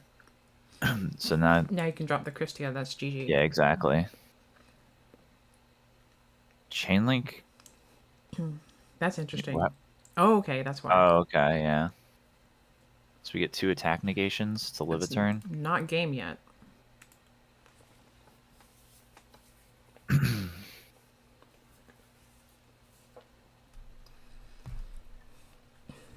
But you haven't normaled yet, so if you... Is there any... I guess there's no fairy that would kill through Gardna. Wait. No, you can just summon a fairy attack, and then that has to eat the Necro Gardna, the first one. Yeah. But then you can still choose which is the leftover to Gardna. Oh, interesting. So that will eat the first one, and then this one will maybe eat the second? Okay. Yeah. Then mill 4. Hydra Pump is getting low on deck. 2, 3, 4. The wolf doesn't do anything. He mills 2 fairies, so that's actually kind of awkward because he added back Christia. So there's a world where if Cold Madness can somehow answer this, if he stacks the Christia, like Hydra Pump would just have 2 dead Christias in his hand. Adding the Christia is definitely interesting instead of adding like an Herald or Honest. Yeah. I guess he was figuring like it's on average he's most likely to mill 1 fairy or something, so he wanted to follow up Christia, but I don't know. Snappy JD. You put the Christie on top. Then you mill it, so... Yeah, does he have another summon, is the question.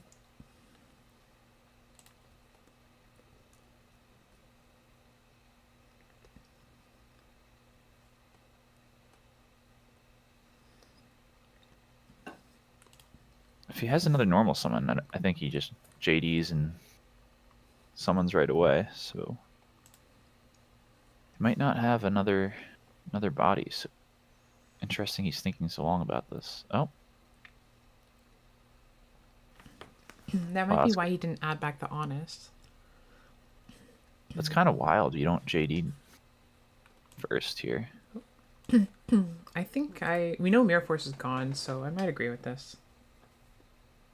Feels like you're just risking Torrential for no reason, though. Like, what are you scared of there?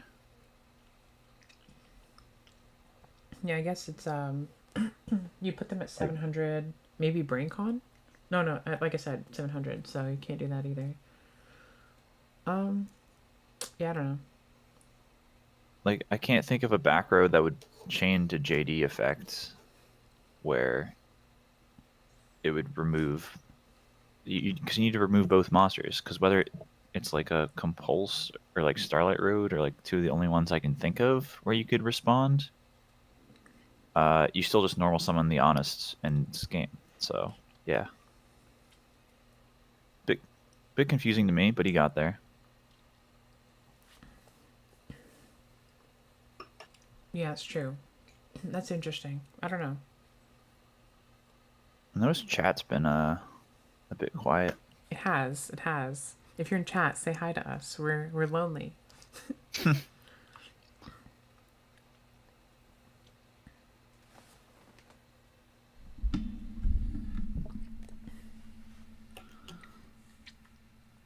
Very strong game one from Hydra Pump. Let's see what Cold Madness can respond with. Yeah. These are two very good players. Agreed. So Cold Mask gets to go first. We get to bring in whatever Lightsworn hate we have. So probably going to be double oppression this time around. Against Hydra Pump's build, deck dev is less good than traditional Christia Sworn lists. Because they're not playing like the 3 hamster or whatever. Yeah, they're not playing as many flips. You can still hit the Heralds, Honests, some of the flips. So you probably still bring it if you're Cold Madness.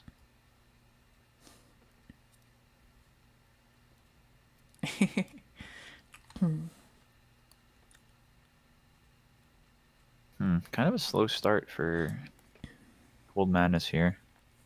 Yeah, you don't love drawing like Ryko nothing into Christia Sworn.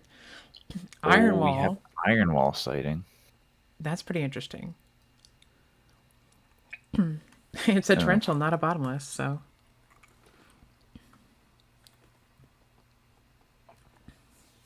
Yeah, but Hydra Pump's also off to a slow start here. No green cards for him. Iron Wall seems kind of crazy against Vayu, though. It should limit Cold Madness's speed quite a bit. Not being able to... Yeah, not being able to use the Vayu effect in Grave, but it's definitely slowing him down. Yeah, Hydra Pump is yet to mill a card. Which is not where you want to be as Lightsworn. There goes a deck dev. Yep. And if Cold Madness sets a Ryko here, that Iron Wall might be leaving the field soon.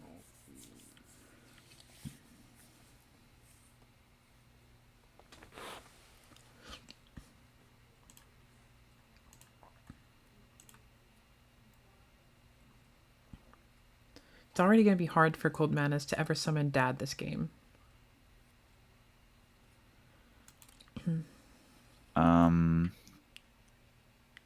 Yeah. Well, now it's impossible.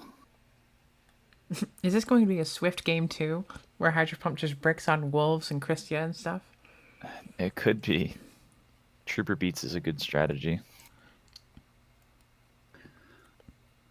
This is a very strange game too. I lost to Protect the Trooper Beats one of my matches at Ultimate Time Wizard Sacramento. Was that last weekend? Was last weekend. Hits and oppression, that's pretty big. That is big. But hopefully, I think Hydra Pump needs some good mills here to kind of stay in the game.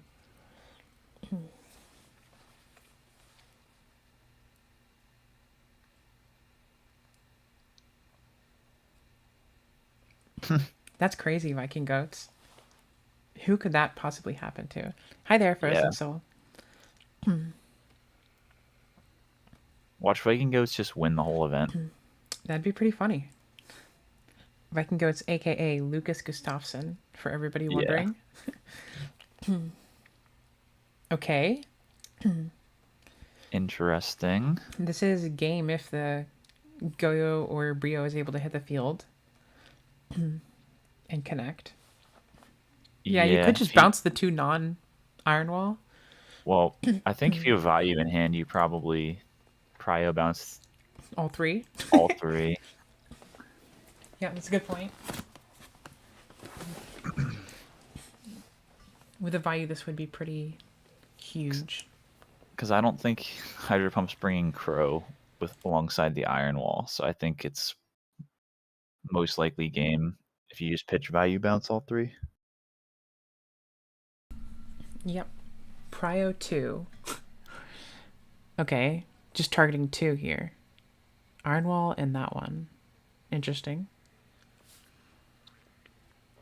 No Herald there is pretty big. Yeah. Oh, I guess, yeah. The punish for bouncing all 3 right off the bat is if one of them's Roar. Wow. Which it is apparently not.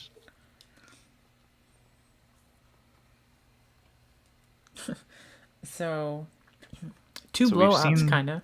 Yeah. We've seen the duality of Wolf Christiasworn in the first 2 games. We sure have. Game 1, double recharge, Lumina right off the bat, and then game 2, I don't know what that hand was, but probably wasn't pretty. It could not have been. All right. I'm going to refill my coffee while they side real quick. I'll be back.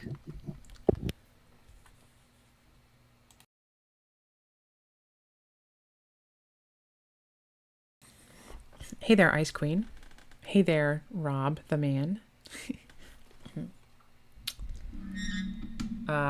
Ice Queen, you were playing, weren't you? Did you already finish your round 2?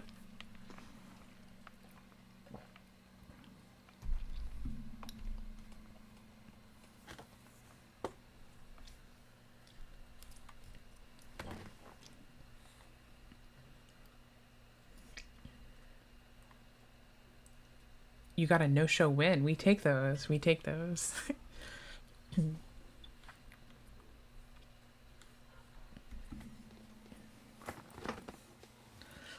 So Hydra Pump will get to go first again.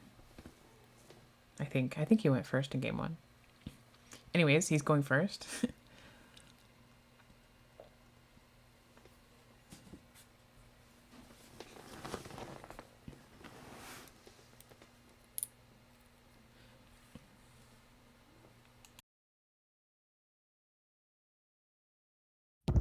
Alrighty. What do we have here? Nothing's happened.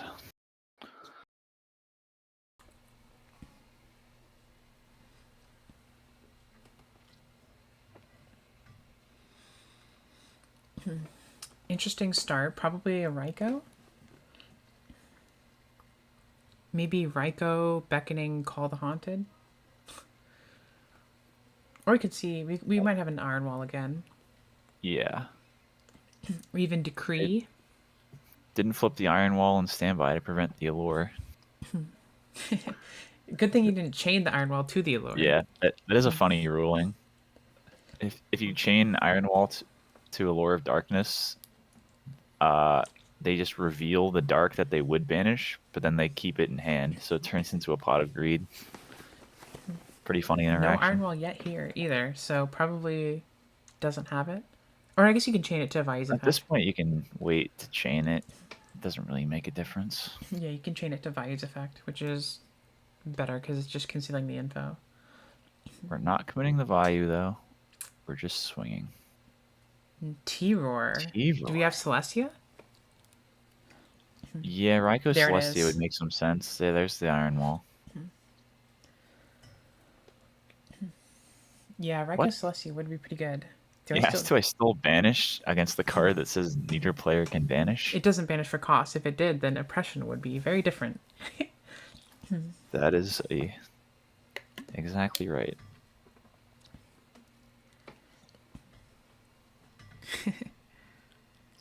Man, how different would this format be if Vayu banished for cost?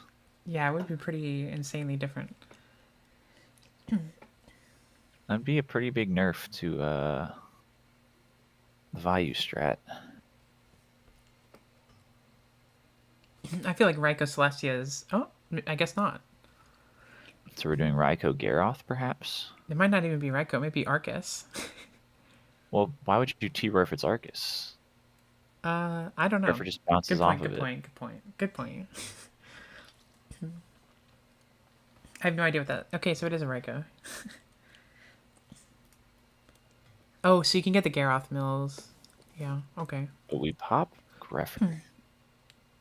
Wow, that was crazy. And now watch Is this Garroth like Mill too. Wolf? How does this chain link work? So they're both mandatory, so I guess it's Wolf Chainlink 1, Garroth Chainlink 2. To block Wolf from oppression. I don't know if you can pick the chain links here or not. That's a good point. They are both mandatory, but one of them meets the thing first. Well, no, because it's not like you sent Wolf to the graveyard for the cost of anything. They happen simultaneously. I think you can choose chain links here. The condition are met simultaneously. I guess you're right, because they're both milled. Like, the mill was a condition for both. Yeah, it's different for attributing Sangan or Goblin for Caius, because that's the cost, and then the summon happens. Yeah, I think that's right. But here it's simultaneous.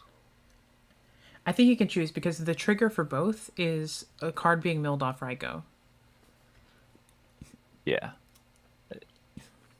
I think they're correct that they can choose the chain links here. Now Garroth will mill too? Yeah, so Wolf Summon, then Giraffe. Oh, get to draw one. Oh, and he hits one. Wow. Pretty big turn so far. Man, if Cold Madness has Bottomless or Torrential set, that's kind of... I feel like after you see the crazy. Iron Wall, you have to side out... Would you side out the Bottomless or no? I probably wouldn't, because if they don't have Iron Wall, Bottomless is just one of the best cards against Lightsworn. Absolutely. Like, Bottomlessing their Lila, skipping their turn, turning off the mills is just such a big swing. Yeah. This is looking really good for Hydra Pump. GG. Wow. GG's. Wow. It doesn't show us the third one. Just showing the two that are dead, I guess. That's a champion mindset right there. I could have played differently game one when he got destroyed. Destroyed by the mills and everything, you know? These great players are always worried about what they can do differently. Road double deck dev. Sheesh. That was a really big hand. He probably drew the dust shoot for turn. That's rough.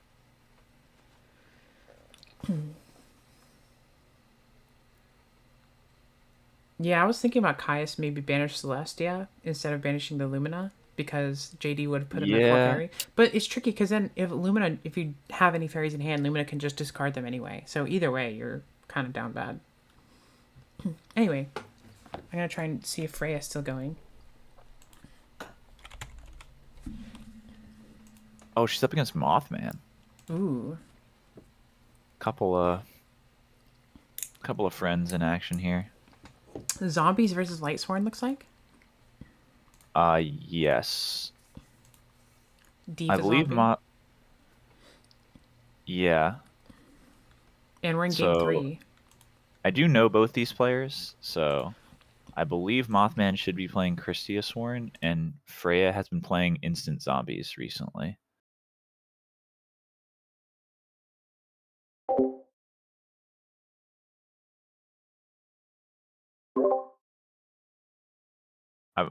Yeah.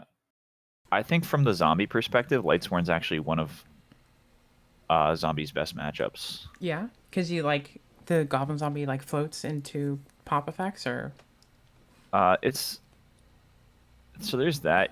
The zombie deck just inherently, especially instant zombie, has a lot of answers to, um, turn one flip monsters, trade favorably into Raikou, can Caius as well.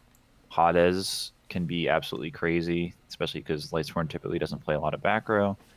Book of Life to keep them off JD, and even like against Lila, like Summon Turtle, bring out Mizuki, Crash is like one of the cleanest answers because like they can honest, but you still go plus. yeah, interesting. These So are all like yeah, zombie player knowledge. I've always felt that it's like zombies it. in Lightsworn felt kind of even to me, but I think it's uh zombie favored.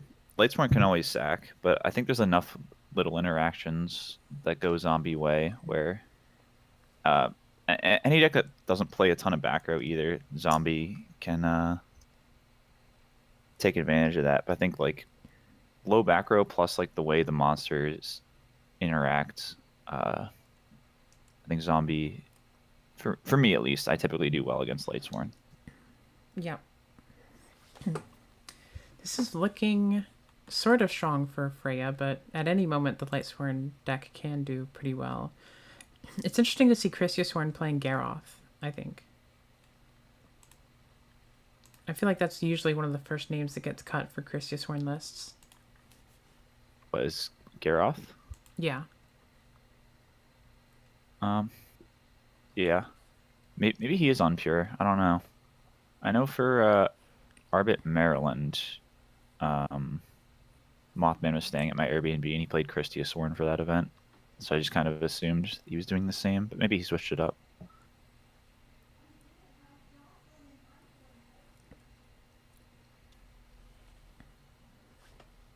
That's pretty powerful. Ooh, that's pretty good. I've heard some zombie players say that they. Oh, okay. Oh, Another Lightsworn player wow. playing Ironwall. You That's still will pretty get the good. search off Goblin though.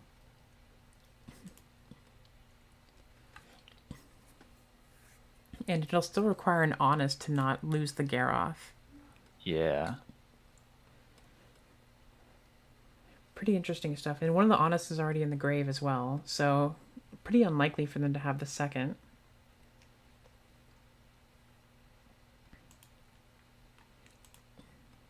Do you just search out Plague here? What do you think you would search, not knowing the 3 cards in Freya's hand? It depends. My default search is usually Mizuki, but with staring down Iron Wall, that becomes slightly less enticing. Ooh, this is interesting. She says she's thinking in response to the Iron Wall activation. This might be like a Raigeki break or something. Um, yeah, Regeki Break's a consideration. It might honestly just be Solemn. Interesting. I know that you cut that from your instant version. Yeah, well, I side deck it, but I guess, yeah, you would side it into Lightsworn, right? yeah, I sided against Lightsworn. You just need ways to answer. Yeah. Yeah, Jenkins, I think that was Hydra Pump that we saw playing Herald. In this version, we don't know if it's, as far as I know, we don't know if it's Pure Lightsworn or Christiasworn. Yeah, because I think if it's MST, you probably just use it on the Iron Wall there. If it's discard trap, like you were suggesting, there's an argument for holding. If it's Solemn, there's definitely an argument for holding. We are looking at 4 names for Yeah, Mothman. my read is Solemn, and she's like, I'll deal with the Iron Wall, but I'm going to hold the Solemn for JD, That is seems my smart. gut. Would you make Dark End here, or with play Caius? It's a good question. If I have additional back row to set, I'm making Stardust. If not, I'm probably making Dark End to put on the clock.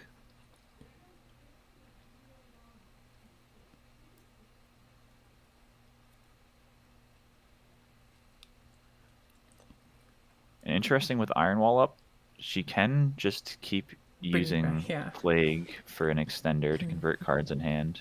Yep. The plague won't banish itself under Iron Wall, which is nice.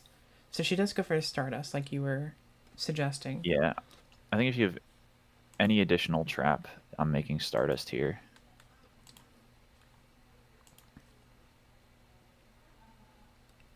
Ooh, just a Gardna. That's pretty good, though, I think, for Mothman, honestly. You'd rather be Gardna than Raikou there. Yep, and there's the extra back row, so I agree. I think you're in a pretty good spot as Freya here. Stardust also forces them to go to battle before getting their JD effect off. Yeah, and I think you probably have 1 to 2 JD stops. Yeah. Anyway, at this point. Protects you from Celestia as well. Yeah. No, Lightsworn has a tough time with Stardust for sure. Mothman probably needs to find an Honest. Or a way to use Plague in a synchro line. Yeah, those are the obvious ones. I've seen some Lightsworn lists like main or side Compulse, which this is definitely a matchup you'd bring that. So maybe it's another out. Yeah, not. It's tough to see how Freya loses from this spot, to be honest. If there's another Caius or any Monarch, really, this would be really bad for Mothman. Well, it would have to be Ryza because Iron Wall. Right. You're right. Which I don't think that many lists are playing Ryza. No. You're not quite that much of a trendsetter, Fitz. Yeah. Okay. I don't know if I don't know that I've seen anyone else try out my Ryza edition. Just going to battle. Okay. There is the Plague. There might be some plays for Mothman on this coming turn. Wait, it doesn't even banish itself. Wait. Huh? Oh my goodness. Oh my god. All right. That is that might be over. I'm going to go ahead and say this one's a wrap. This might be over. It has to be like brain. Mothman needs I have no exactly idea. brain control. But even then, you just have to go Stardust run over Vanities, right? Because Dad can't even pop. Oh. I guess no. I guess you go brain, Dad run over Stardust, and then Tribute. I don't know if I can think of 4 cards that break this board at this point. Yeah, this is looking brutal. Would you bring Vanities against Lightsworn? Vanity seems so tough to summon Against in zombies. Christiasworn, you can. Yeah. The thing for me with Vanity's Fiend, I found is I don't like siding out my Caiuses for Vanities, and I don't know how else you put it in without doing that. Mm-hmm. Because Vanity's only good when you're ahead, and Caius is good when you're both ahead and behind.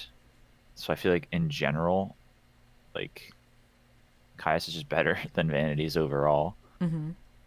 So I mean, it can't just like solo the game like Vanities can. But I don't want that. Thank you. That's kind of like been my thing is like overall I just prefer Caius, and then I don't want to increase my tribute summon amount. Oh my goodness. I'm in this Raikou game. We have Mask and Restrict with Dragon Turbo against some kind of frog deck. Ooh. And so was go ahead. Was it Deck Dev that Raikou won with Dragon Turbo? No. What did he play for that one? I think in Deck Dev he won with. I can't remember if it was, I think it was. Yeah, he has I think like Turbo. 2 or 3 wins now, right? Yeah, I think he won with Vayu Turbo, but I'm not sure. I think he won a tournament with Blackwing at some point too, and with Dragon Turbo. He's definitely a decorated duelist. It might have been a RBET that he won with Dragon Turbo then. Raikou, he won with Blackwing. That was okay. RBE or Deck Dev 5, not RBET. And then this last one, Samu won with Vayu Turbo. Gotcha. Okay. Oh, I just realized we've had, if you don't count Blackwing and Blackwing Hybrid as the same deck, then we've had 6 different decks, but okay. Yeah, I don't I don't classify Blackwing and Blackwing with Greffer as different decks. They're the same deck. You just Oh change like man. 4 cards. It's fun to say that they're different decks though for deck dev Making purposes. Stardust with Mask of Restrict on the board. Interesting. That is very interesting. It's a good point. It's a very good point.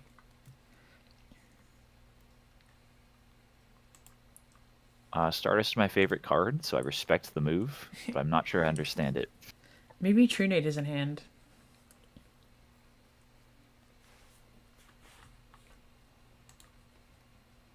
Oh no, Trunade's in grave. But maybe Magic Stone Excavation is in hand.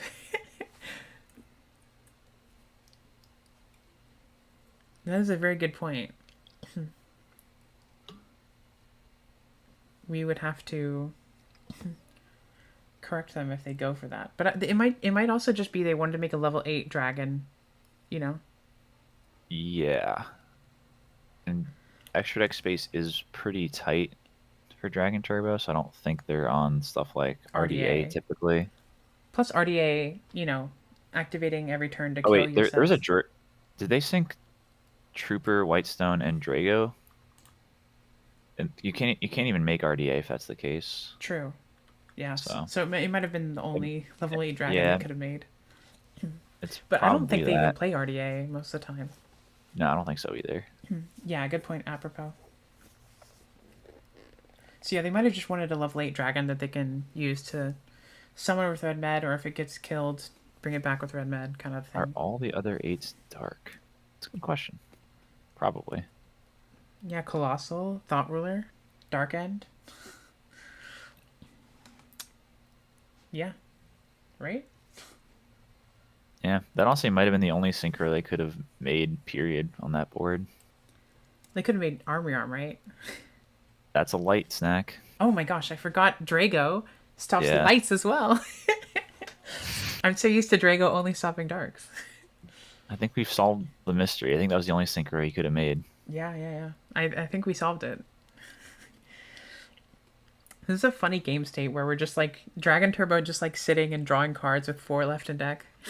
Yeah, but pretty notable. 2 of his red meds are banished. So, and he has used Avarice. So he only has 1 red med left. Yeah. That is He this could be he might deck dangerous. out. Yeah. This could be Deck out is a extremely real dangerous. possibility here. This is a pretty interesting game state. If the next can draw enough defense, he only has to stop 1 red med play, and then Raikoko's out of gas. Games like these are interesting too when you have to shift your win condition in your head and realize that you're just playing for deck out or like just trying to stall. Okay, well here comes the red med. Yep. Uh, We're allowing this. Okay. it's not lethal. Okay. Now it is, assuming that flip monster. Yeah. Wow. Okay. Into game 3.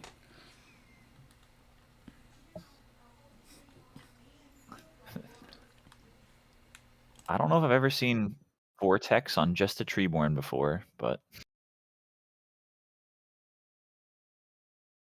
gotta do what you gotta do.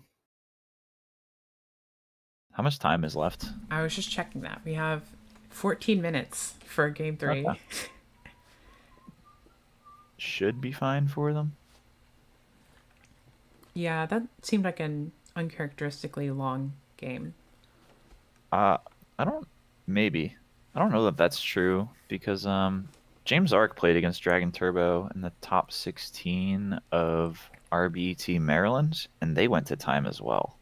I mean, I know that Dragon Turbo, I've heard from, I think Pro Storm maybe, that Dragon Turbo games can often just go either really fast or really long, but Yeah. even still, I think it's rare. I feel like I haven't seen them just like draw past like that before. Even if the games go long, I haven't seen them go yeah, quite like that. but if Turbo does just open a slow bricky hand, then Frogs is not a deck, depending on the build, that can put on a ton of pressure. Yeah. So they could get into those like, Unless they have the okay, vanities. you take a few turns to get set up, but I'm just like sitting here on Duke Frogs, so we'll find out.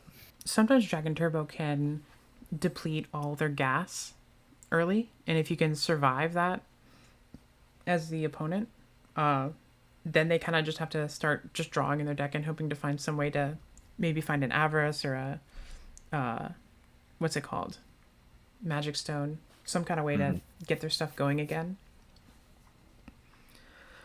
A set pass from Raikoko is not the start you're looking for. He's thinking, so Mask Restrict most likely. No, Ooh, Dust Dust Shoot. Shoot chain to the quick draw or the Treeborn activation. Will he be nice enough to type it out for us is the question.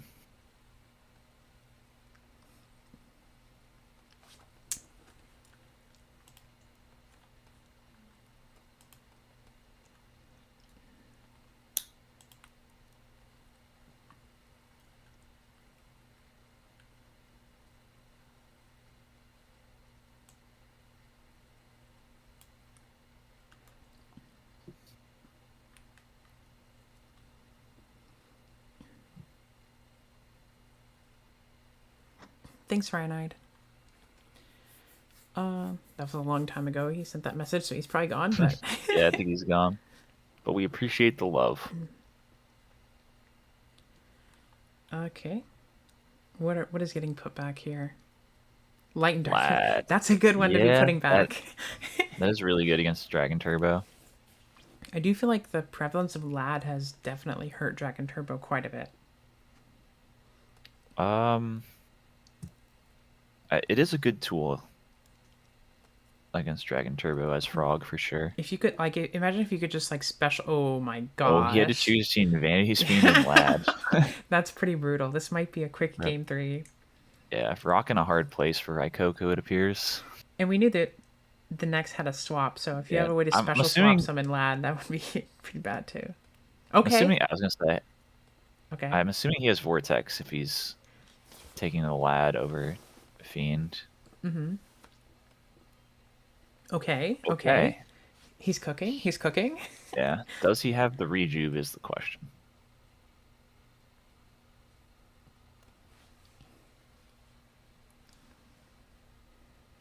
I think he needs to have Rejuve here, or he's in a lot of trouble.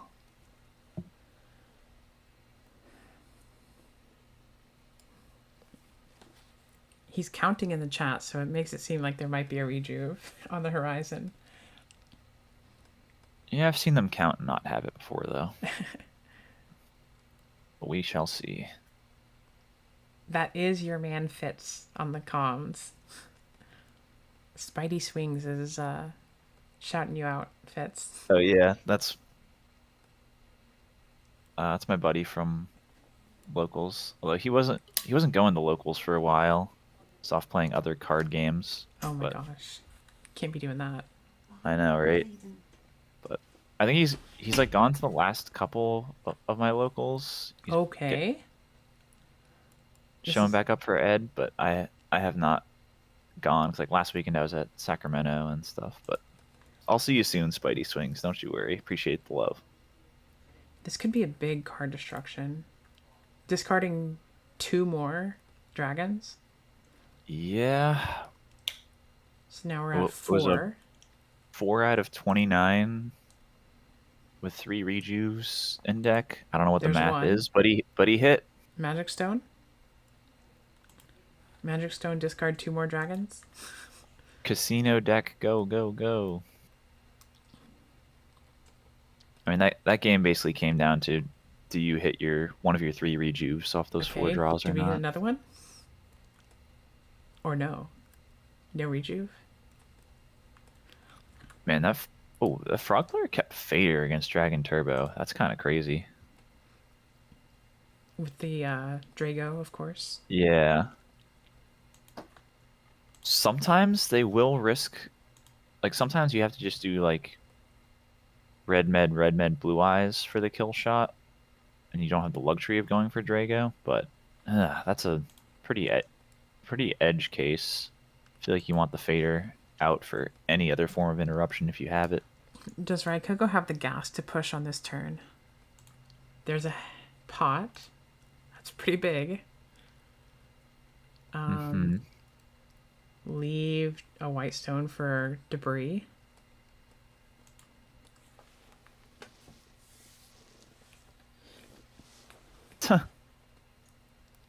Viking goats, aka Lucas, says That's he's funny. 2-0. Round one no show, round two 6 Sam. Tough bracket for him. It's so tough. I have lost to 6 Ams on ladder before. Yeah.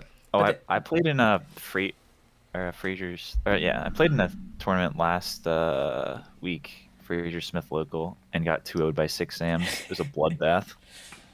when I lost to 6 Ams, they did lie about how Zanji works. Oh man. I forget what it was, but it was like, yeah, I forget why. It might have been like they thought it worked. I don't know, like Mystic Swordsman level 2, and I was like, I don't think it does, but I guess in modern Yeah. rules it does work that way. All right. Well, that's on you believing a ruling you get off a rando on ladder. I forget what it was. I thought I looked it up and I couldn't figure out the difference. Or no. I thought it was on a battle recruiter. I thought it worked like RDA. I don't remember. Oh yeah, that would make sense, but no, I'm pretty sure it doesn't. It's like only relevant if it specifically hits like a big defense mode monster and then it kills it after. You can kill from 10k, right? If you have a perfect hand, but Yes, for sure, but this does not look like perfect hand. sure doesn't. Now, the next just needs some kind of way to like econ, steal red med, tribute for lad. GG. Yeah, I'm curious what his set is. I If it feel was like a discard trap, there's a consideration to just like hit the dark fire, but maybe he doesn't care and he's like, wait, what? what? Okay. Oh man. That's for more rejuve. That's funny. Yep. Maybe he was just like, I don't care if he red meds here. I'll just like use my trap to clean up after. Get one of the red meds out of the way. Glaze frogs.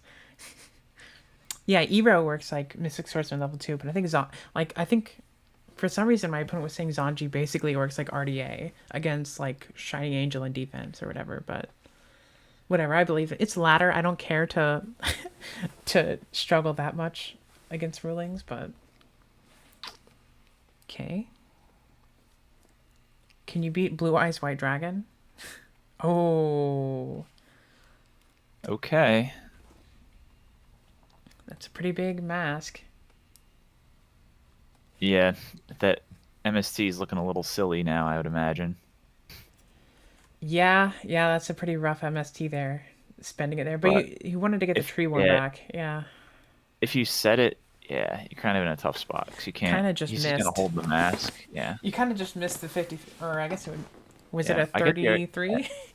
I get the argument for setting it too. You want to hit the future fusion, so Let's see how much time they have left, because I think they're nearing the end.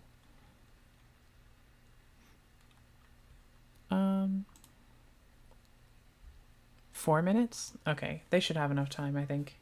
yeah, this is approaching the end game here. It's gonna be a push soon from Raikoko. Question is, will it be enough? Or maybe he just plays Blue Eyes White Dragon beatdown. Oh no, this is not the time to be having Okay. connectivity issues. Down life approaching time. He has 5 dragons left? What? You did shuffle a bunch back. There's only 4 in Yeah. life. 1, 2.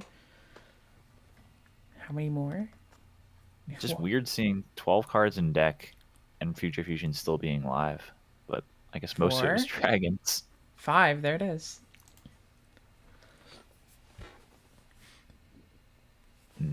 We have normal summon Drago. Wow.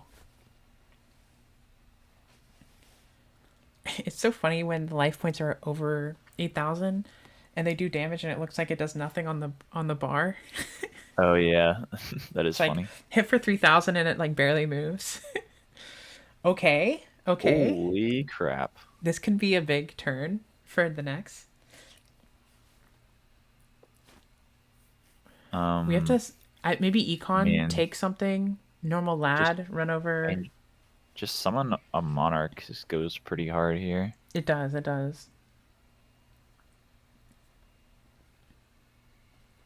This might not But be... Oh, okay. I think if okay, it's Lad here, I really think Lad could be huge. Lad could be huge. No, just a Caius. Okay, Hitting Caius. What do we want to the banish? The mask. mask. Okay. Makes sense. Just passing like Yeah. that? Ooh, Le- that's kind of rough. Nah, but if you leave up the Drago, there's not a ton Raikoko can do for pressuring You purposes. can crash, maybe? Well, yeah, that means you're not taking damage. Yeah, yeah, I yeah. like this play from the Nex. What's the Sometimes the other back Drago row? is In fact, would you crash here just so you can get the 5 head next turn? it's a consideration. Well, you don't necessarily need to crash. You can choose to let Drago die end phase. That's true. That's true. I forgot that it's not like a But if you have a dragon you must reveal. It's you can.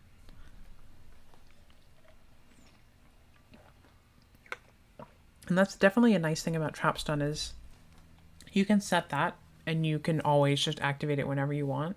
You don't have to worry about them ever setting, which can be a problem in Dragon Turbo. Sometimes they just don't set anything.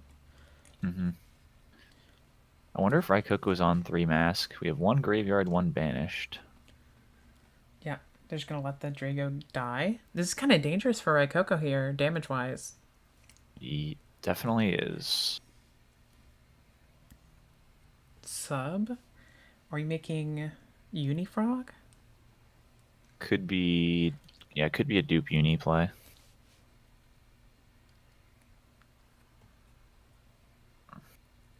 Ooh. Wait, Oh, these still has oh Prio. yeah, he didn't ask for sub prio. Yeah, That's Sub still has Prio. yeah, that's a mistake from Raikoko. You need to clarify. And now they get destroyed by Torrential, right? Well, the response is Torrential. Yeah. I guess you're saying anything as Chainlink 3 above Torrential. Yes, response Torrential. Okay. But this is still good, actually. If you're Raikoko. Yeah, but it's just like you could have destroyed the dupe frog too. Because there was no other frog on field. It was clear he was gonna do Right. the tribute toad thing. I guess. Wait, are we sending dupe? I guess No, this no. play. You could have. Yeah, no, you can. I Do guess that. torrentialing there plays around like if the. Yeah, I don't know. I think you're supposed to hold it, but we'll see how it works out. Yeah, it's tough because we know that they're also playing with a bit of a time crunch here. Oh, and they have entered time apparently. So this is turn 0. Yeah. Yeah. Well, actually, I think this is gonna end in 4 turns regardless. So. I hope so. Yeah. But that it makes sense that they're it's really tough to play when you're approaching time like that. You know, especially when your opponent's Yes. going like through the entire sub combo. It's like, come on. Yeah. I understand it. I understand it. All right. So, Raikoko has once again used his Avarice and 2 of his red meds, so he is actually kind of lacking on gas. And we know he's in standby phase as well because the 5 has on the field. But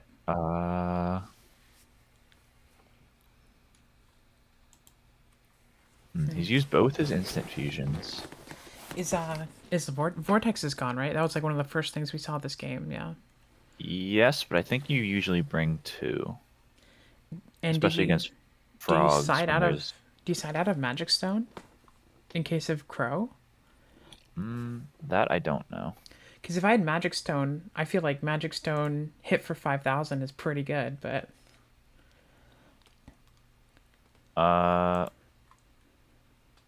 No trooper of any kind. Yeah. do Does we he have Blast Red Med? He okay, does. Okay, that was a Ooh. long think. But I guess we're just making sure we have it. This seems pretty tough. Wait. Yeah, he can play around Gores here. And then 5 head over swap. Yep, that's lethal through Gores. Yep. SGG. Well, we did see he had a fader, Yeah, you need so fader or not trag. necessarily. Yeah, fader or trag here or fader right now. Oh my goodness. Oh, That's all right. crazy. There it I is. said you're. I said he was a little crazy for leaving it in, but he's proven me wrong here. He needs Vortex. something, though. He He needs his needs own Vortex, vortex. Dark Death Spirit, something like that. Yeah, Dark Dust Spirit would go crazy. Wait, is there? Wait. Econ take 5 head run over debris would have been game 2. That is true as well. Actually, anyway, just like Brain Con on 5 head run over debris, right? Yeah. So he's got outs. Oh, when he passes, No. Does he have that's another over. fader? It doesn't matter because the red med will be able to bring back the Yeah, Drago you this can bring back time. Drago at this point. It's over. Oh man, any kind of steal effect might have won the game on the spot actually, because I don't think Dragon Turbo's playing the defense to stop the Brain Con on 5 head. Probably not. Wow. What? Yep. That was pretty intense. And he insta leaves. Pretty intense. Yeah, what a game. Swift Scarecrow. If only that were legal. All right. Oh, he says in Yeah, chat, sorry for the bad play. I didn't sleep much. That's okay. You got warmed up. You got warmed up. Time for round 3. Who do we have still going here? Is that the last one? No. Johnny the Giraffe is still going? That's interesting because normally Johnny's Yeah, he usually playing plays Blackwing. You wouldn't which expect that to go long. that doesn't really go to time that often. I don't see it though. I don't see him. That's probably just waiting to report then. Probably. Is that the last one? Oh, Looks wow. like it. Yeah, we didn't even catch that. The swap that was an attack was specialed. So you really didn't have to. You could have specialed it in defense. And saved a ton of damage there. 4,000 to be exact.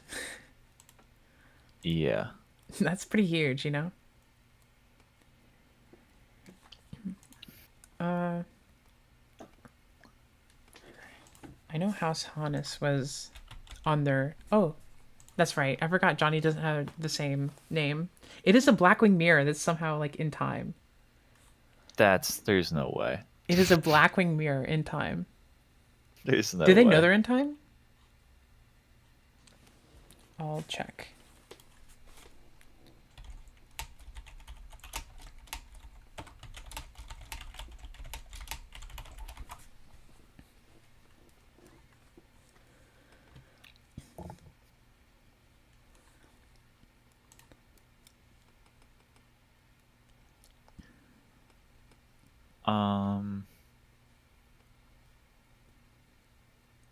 Okay. Yeah, they know they're in time. Yeah. So Spiral's watching, so. Is Spiral judging this event? Ella is judging. Spiral is our TO, boots on the ground. Gotcha.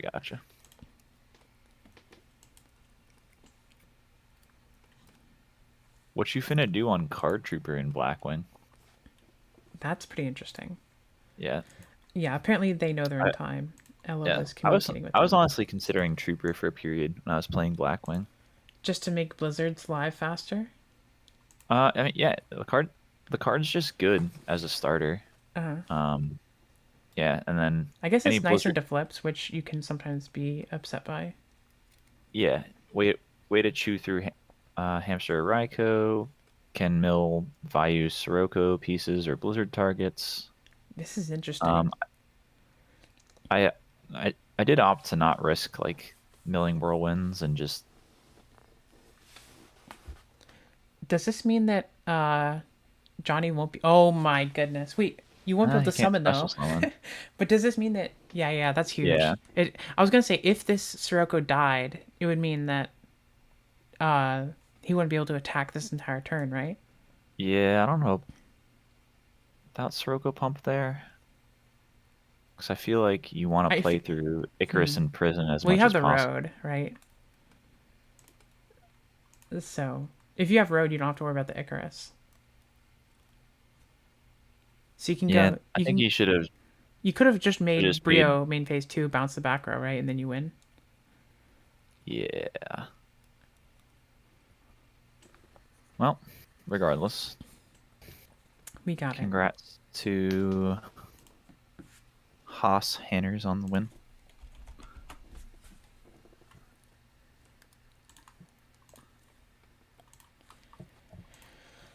Awesome. Moving on to round 3.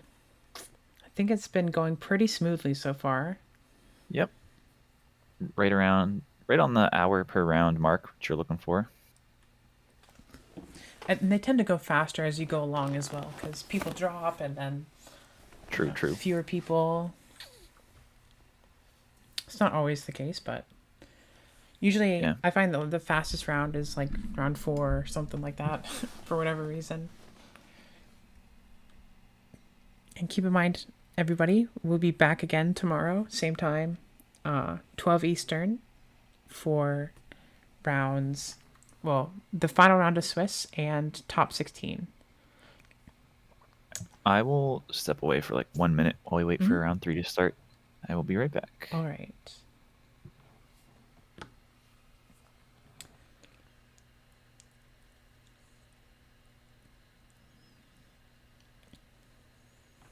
Ooh. That's an interesting one. Let's... Frazier versus Raikoko? That's pretty crazy. Insidious versus Yomero. Prostorm versus Ricky. Freya versus Samu. Wow. There's a lot of heaters in this round. I think I want to check out the Prostorm match.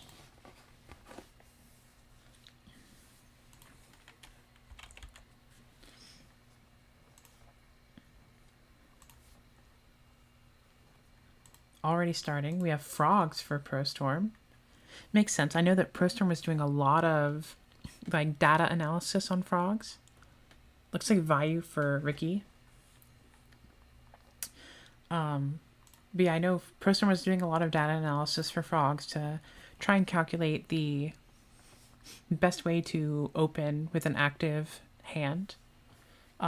In terms of like, do you want to play 3 Substitute and 3 Swap and 2 Treeborn, or do you want to only play 2 Swap, or do you want to only play, 2 Sub, or do you want to play Upstarts, all this kind of stuff, all this math, and calculating the ratio of like Treeborn access to the conversions off of that. All right, I'm back. I didn't want to interrupt whatever math stuff you were going on about. Yeah, I was talking about Prostorm and his like calculations for frog decks. Oh yeah. Yeah, him and Dat Jinja, I think we're working on crunching some frog numbers. Yeah, so it makes sense to see him pull up with that deck. Yeah, with the optimal ratios, so to speak. You would think so. According to some calculation. Alright, so for specialing swap to clear the trooper, I think you gotta do it. They'll draw whatever... Well, I guess not, because it was chained on Ryza, right? Leaving trooper up for a turn against Vayu is just so dangerous. They're probably drawing a Raikou, right? Because I think the Ryza hit Raikou. Mm-hmm. Most likely. If the Vayu player is able to protect the trooper for a couple turns, it's usually just game over. They'll hit some high impact mills eventually.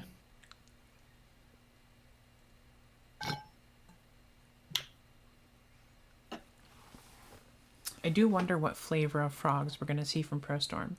Is it going to be quote-unquote dream frogs? Will it be hero frogs? Or maybe something entirely different? We've seen Machina frogs in this tournament already.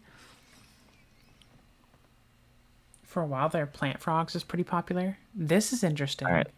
Sangan makes me think it's probably the dream Avarice frog version of some kind.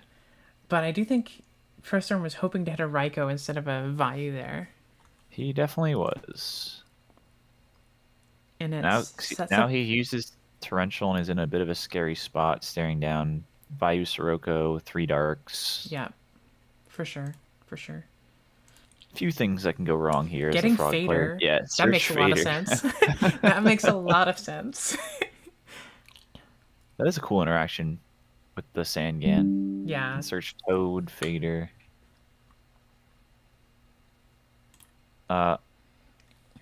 Something else that's funny too is as frogs, they read your set monster as dupe a lot of the time, so they might not attack, and you can just like tribute the Sangan for a Toad or Caius, which goes pretty crazy. That does sound insane.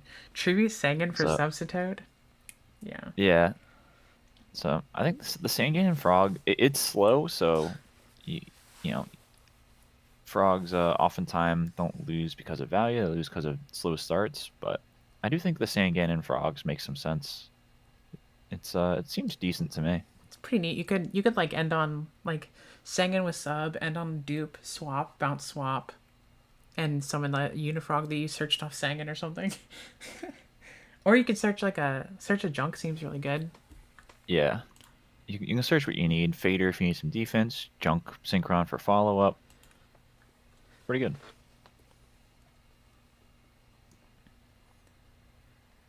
Okay, just going for full dupe block. Yeah, Prostorm seems content to just take Yeah, this slow and force Ricky to make the first move. Yep, and he is on 3 dupe frog, so that's our second clue that he's on the Good point. the Fishborg Avarice version. Very good point. I think you definitely have to start going for pressure soon as the value player. Yes. The more turns you give the frog player, just like the worse it gets.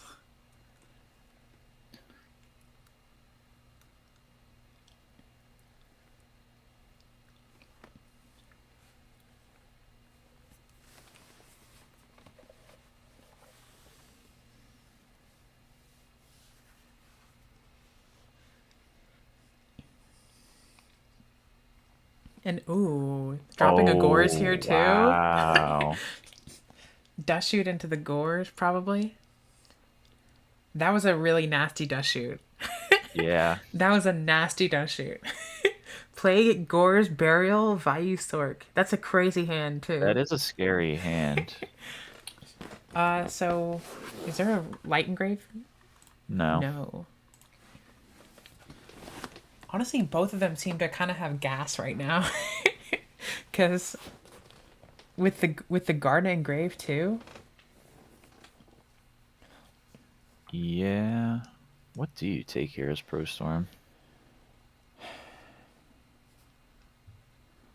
Because the Sork's dead. The Vayu and Plague aren't doing a ton until you draw Greffer. He's Okay. putting the Plague back. I think that makes sense. Yeah. Either that or the Gores. Is probably what I... because Pro Storm doesn't have Gores himself. Wow. That's interesting. Very interesting. Yeah. Interesting. Yeah, I guess you were just holding the dust shoot for value. You didn't get it, so maybe, flip it there for main phase 2. Do we have? I feel like this is Pro Storm's turn to combo.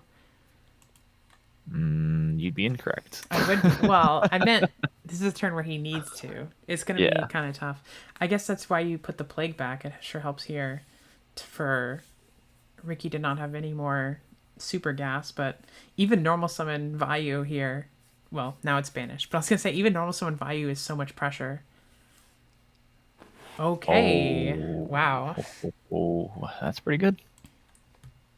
Both Torrential and Mirror are gone for Pro Storm now. And that's pretty good burial, though. Why are we doing it then? That is a very fair question. I don't have an answer for you. I wonder why you burial right away. Oh, for Gores? No, because you could just still chain it. I don't know. Yeah. What a strange burial timing. Yeah, I don't think you need to use it there. But Gorzito. Yeah, I can't quite figure out what there's probably a good reason. that is escaping me right now. For Uh, what? for the burial, I feel like Oh, there's probably a reason. yeah, I can't really think of one either. But someone asking in chat who the commentators are. Yeah. Hi, I'm Snack, and that is Fitz.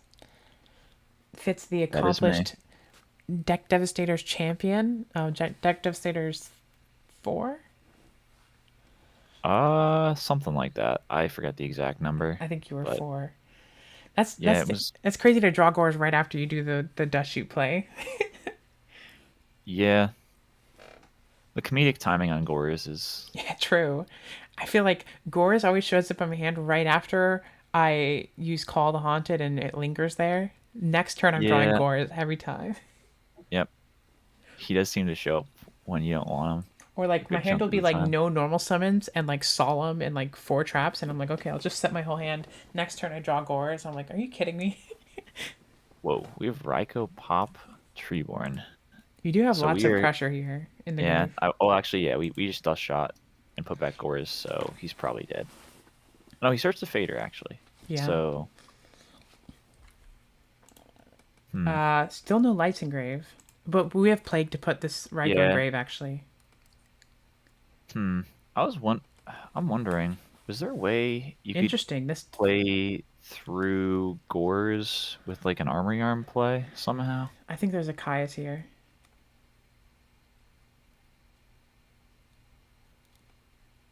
Maybe not. Maybe not. I was thinking there might be a Caius. I, It kind yeah. of it'd be kind of cheeky if you could do like 27 to them, and like be like, okay, don't drop the fader, and then you drop Caius for burn. But Yeah. I think Ricky should have put back the Fader. Because if you're expecting to be able to flip the Raikou, you could have made double Vayu Synchro plus Armory Arm equipped to one of the Vayu things, swing in, and then swing over the Gores in an Armory Arm burn for game. interesting.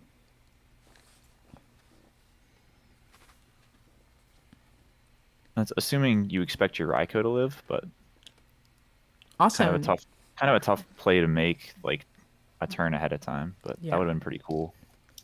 that's awesome, James. I'm excited to hear that you're new to the format.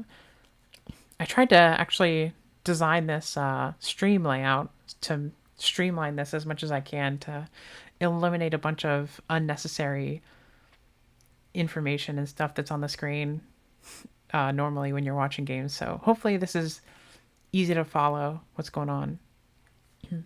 Yeah, making the chat bigger and getting rid of the profile pictures. Yeah, and like all like the spectator random speech bubbles that are all over the screen. Yeah. And I think having the life points really big and like visible helps as well. Salvage is another hint that it might be some kind of a dream style frog deck. I think we've figured that out at this point. But will we see a death frog? I'm willing to bet a good chunk of money we'll see a Death Rock this match.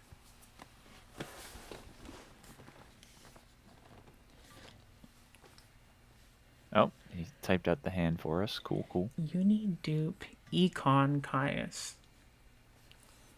And we know Ricky has Sork and Gores. Yes.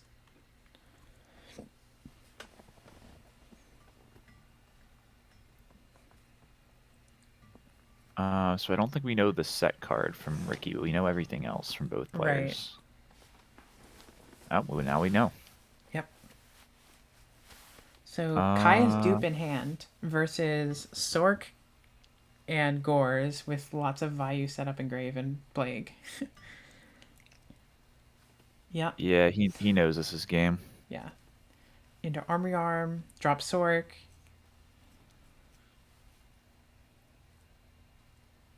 Okay. Or maybe it's not We can game. hit for 35 over the Uni. That's Okay. what we're doing. Do we have Caius? That is what Pro Storm's asking, huh? Yeah. Make sure to Caius target itself and not the Fader. Oh, No. Wait. makes Huh? it makes sense to not drop the Sork. Wait, but Is didn't we have R- another? is Ricky dead here? Wait. Oh, The Econ's can't gone. you? Oh, the econ's gone. Okay, sorry. Yeah, it got MST'd. Yeah.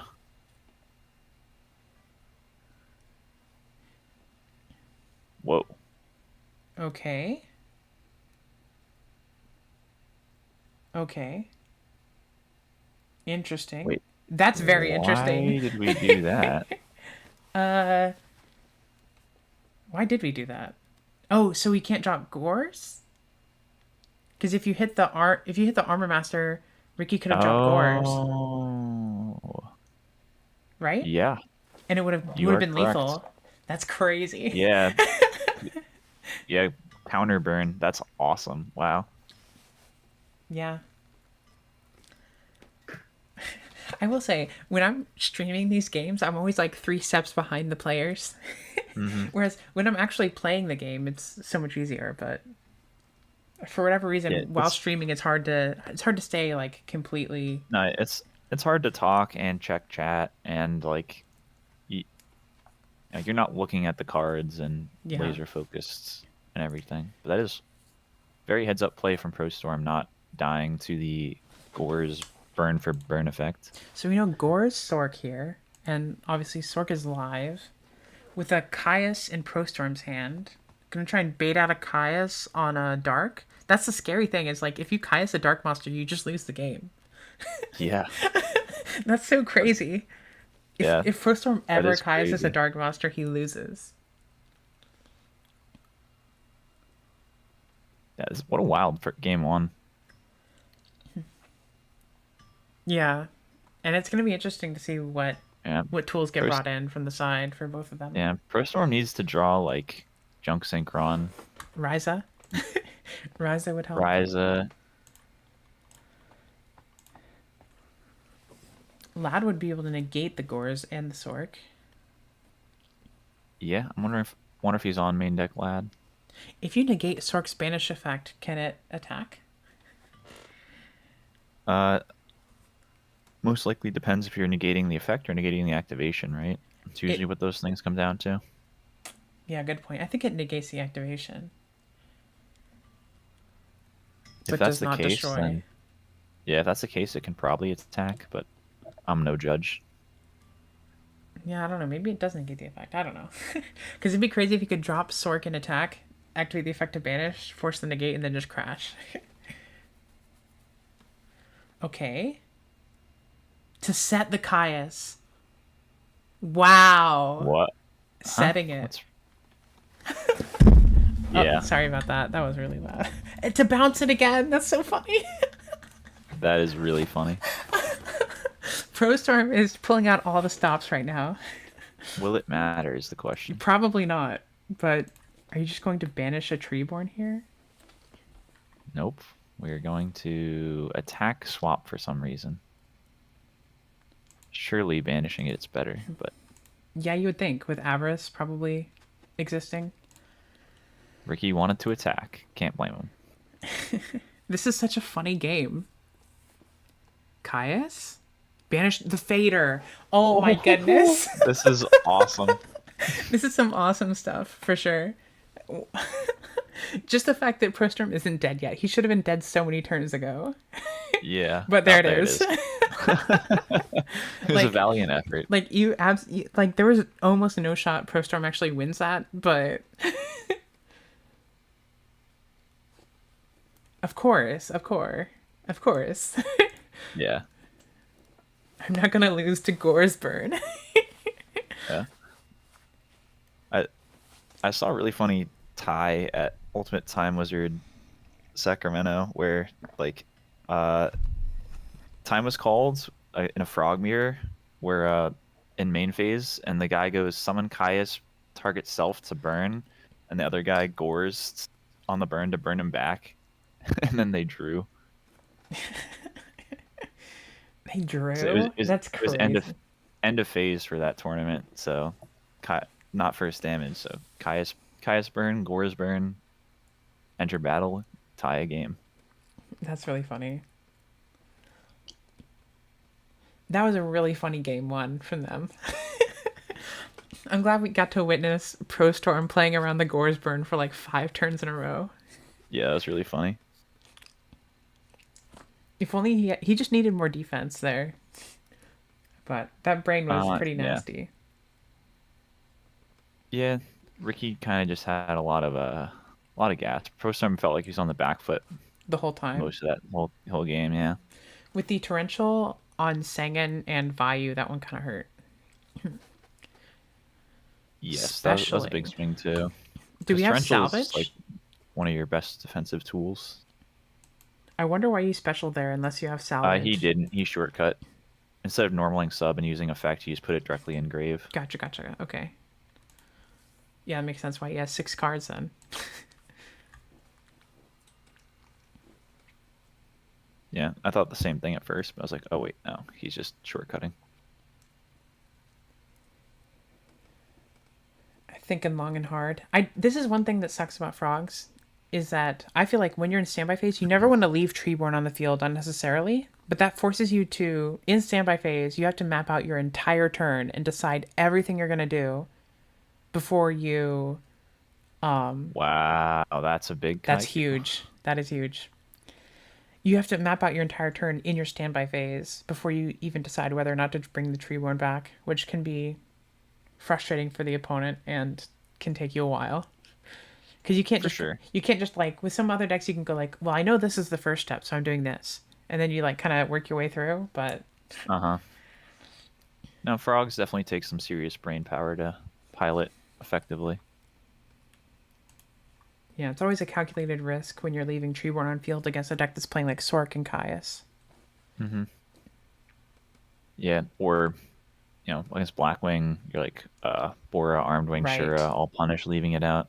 Yeah, Ooh, big rug from Ricky. that is quite a big rug.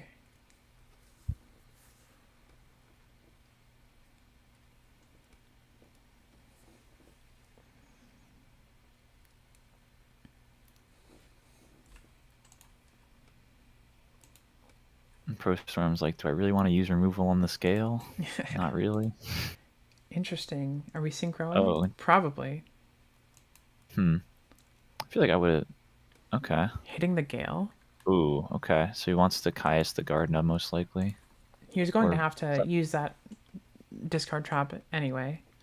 Yeah.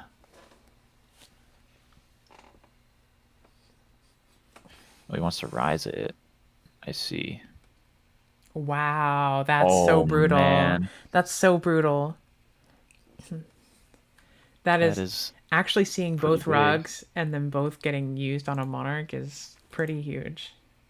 Yeah, well, This match might be over soon. depends. He's had to just like Gale and Gardener for pressure, so I don't know if his hand is that much gas. But yeah, rugging 2 Monarchs is definitely a big swing. If Yep. Pro Storm still He- has Avarice, it could help a lot if you're able to put the Monarchs back in rotation. Caius the back row. I agree with that, I think. Just getting the Garden engraved can be good, but Yeah. No, I think that's a fine trade. Especially if you're on multiple Caius, which could be the case considering how slow Okay. his hand has been. Oh my goodness. Wow, he just has Everything. slow. Well, not everything. 'Cause he doesn't be able to pressure as much, but these are the traps you want to see Right, early yeah. against frogs.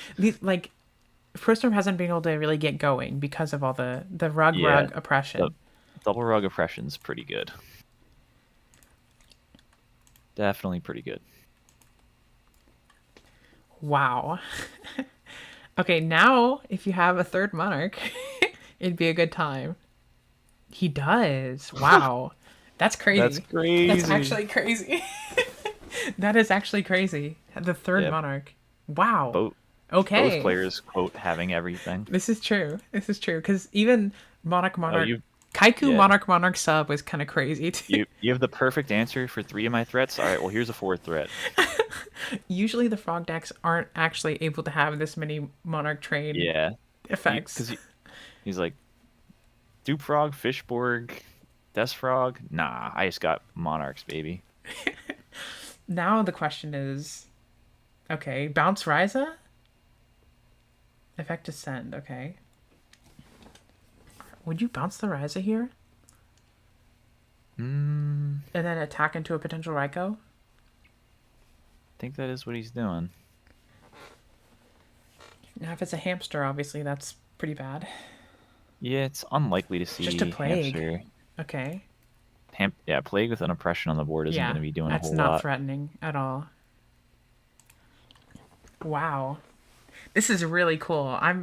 Wow. He scoops it up. That's crazy. I can't believe that game ended. That it was just 3 monarchs and substitute.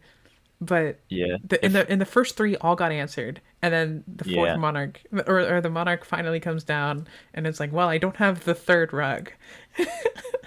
Yeah, I think Ricky just needed some type if he had like a Greffer and a discard to go along with those traps, he would have won. Yeah. But you give the frog player enough turns. Exactly.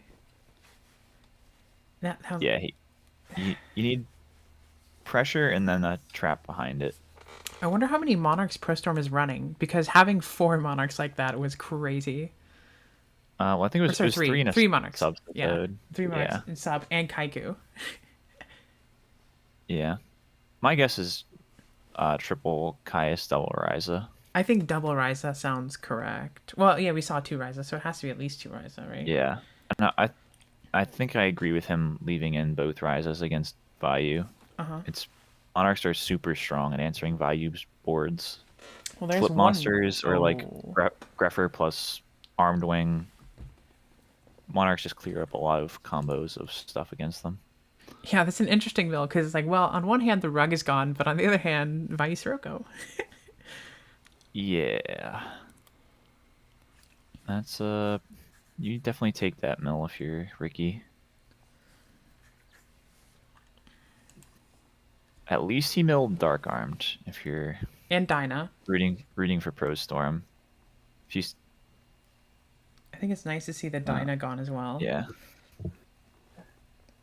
If I'm playing against Vayu, there's 3 cards I'm always hoping to see them mill. Dark Armed, Burial, and Return. For sure. Once 1 or 2 of those hit the grave, I feel a little more at ease. Addison. Pro Storm is not the originator of the term. I think he named himself after that.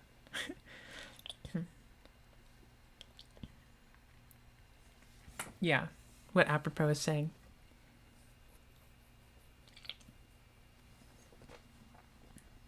Okay. Ooh. Do we have another monarch?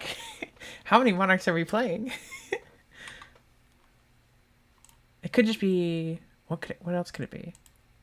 Oh, Toad. okay. Yeah. Are we just going for... Ooh, okay. He set double oppression. That's crazy. That is crazy. But it's smart. Into the discard traps. Agreed. That's really smart. It's Set double oppression. Yeah. No, against frogs, oftentimes I'll set Wow. 0 or 2 when reading discard trap. Can't flip 'cause the it's- hamster because of the oppression, but just tribute it to banish the Yeah. Treeborn. And now no Treeborn access for Pro Storm with only 3 cards. Man, yeah. Ricky has drawn the good traps in this match for sure. For sure. Both yeah, but times the sub comes out, it gets hit with oppression. I was saying against Ooh. frogs, it's oftentimes correct to like set 0 if you're reading discard trap to like force them to use it on a low impact monster if they want to get their Treeborn live. Or when you do want to set back row, set like 2 to 3 to force them Mirror to like Force. blind Mirror Force. blind hit Mirror one. Force. Mirror Force. Mirror Force, we go pretty crazy. Damage. Okay. It's just flipping dupe. Yeah. Just asking for a DDV probably. Yeah. And Burial too. Oh my god. With Sork. Okay, this is disgusting. This is disgusting. And this is why I was like, yeah, I kind of want to say Vayu for the deck I bet against, but I can't. It's too good. That was pretty okay. Do we watch? I kind of want to watch Jake XO. Oh, he's in this tournament? Oh, best Nice. Yu-Gi-Oh player NA. I should look for. I don't see him. No. I think his matches usually go pretty fast on Yeah. the hero zombie thing. We can watch Raikoko Yeah, versus Frazier. yeah, Rob. Might be a hot take, but I think Vyu's still good. Mayberry is You playing said, as Iron oh, Wall Raikoko versus Monument. Frazier. Yeah, I like that. Raikoko's still on Dragon Turbo, and Frazier's actually playing Frog. Well, at least Treeborn Frog. I wonder if he's trying Dream Frog. It's interesting because, yeah, like we were saying earlier, Frazier said he usually doesn't like playing frogs in the online tournaments. Yeah, Let's check if there's but anything. I don't. Okay, yeah, there's swaps. There are. Oh, yeah, he's playing Avarice Frogs because I'm checking in the chat and he has said all 5, which I assume means Yep. Avarice. So, yeah, we have Yeah. Dream Frog versus Dragon Turbo, 2 of the most solitaire decks. You think? I think so. I I don't know if mean, I'd say. I don't know if I'd say Dream Frog solitaire, but not quite solitaire, but like combo. I'm gonna take a long turn. oh yeah, I guess 2 of the decks that take the longest turns. I would agree with that.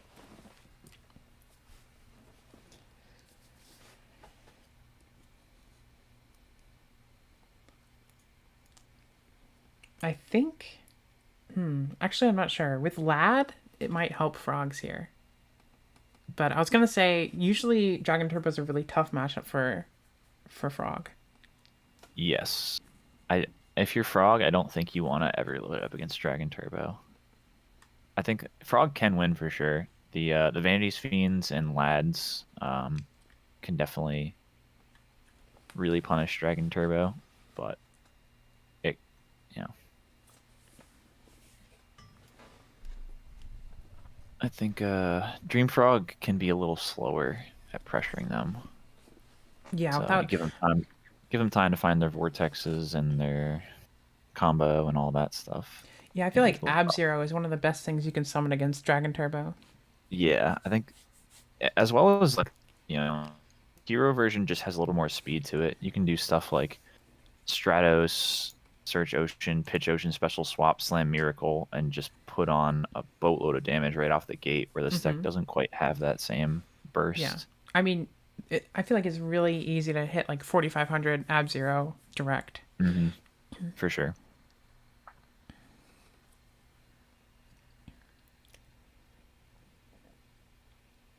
Frog stun. What would that look like, Brandon? Yeah, I'm curious what he means by that.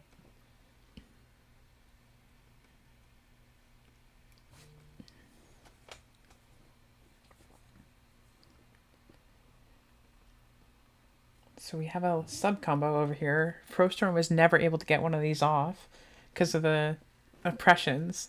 Very untimely Yeah. for him.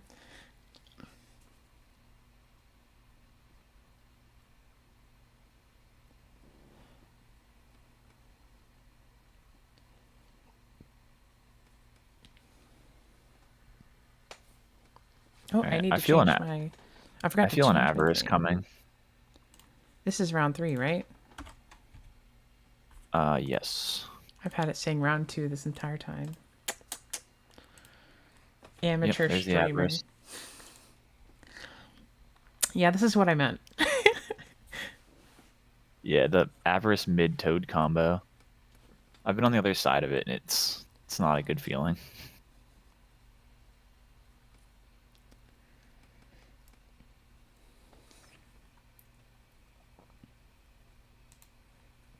Two champions here. Yeah, 2 champions indeed. Multi-time champions, actually, right? Yeah. Raikoko, yeah. Frazier, yeah. If you count like, 'cause he won the YCS. Ultimate Time Wizard and then YCS back in the day, yeah. So Yeah. he's won multiple big Yu-Gi-Oh tournaments. Definitely Thanks, some big accomplishments. Soul. Thank you. Yeah. GBO, it's Snack and Fitz. Yeah, I'm Fitz, if it wasn't clear. Yeah, I'm Snack.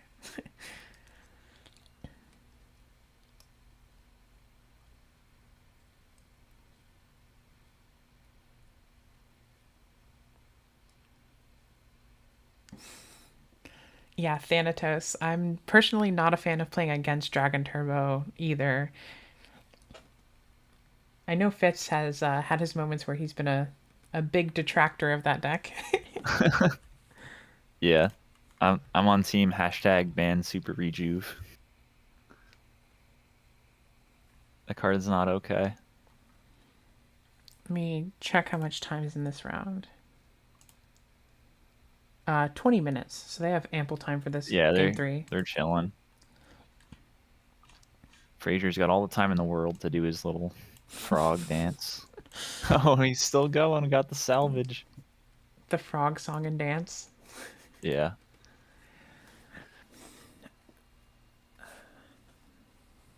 Yeah, this is pretty crazy. Remember when you said there wasn't solitaire happening? I don't know about that. But that's, it's funny how in Edison, in Modern, I feel like the solitaire combos are like kind of streamlined, where it's like, okay, I normal swim this guy, I search the thing straight from deck, and then I special it on the field. Whereas like in Edison, if you're doing some kind of crazy combo, it takes way longer than it needs to. Yeah. It's like, well, first I'm going to put it in my grave, and then I'm going to put it back in my deck, and then I'm going to draw 5 until I see it. And if I don't see it, I'm going to shuffle them all back into the grave again. Yeah, a lot of moving parts mid combo, I'm sure. Yeah.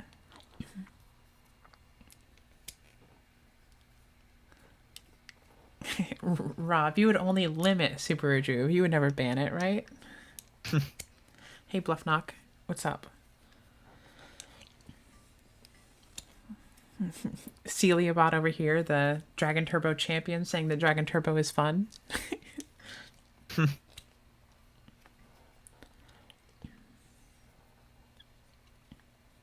Yeah. I got you, Brandon. So, like, stun, you mean like monsters like Vanity's Fiend and Lad and stuff like that? You could play Yeah. I guess Majesty's like Fiend. Lad is kind of a stun card by definition. For sure, Lewis. Dust Shoot and Deck Dev are the 2 cards I would ban first.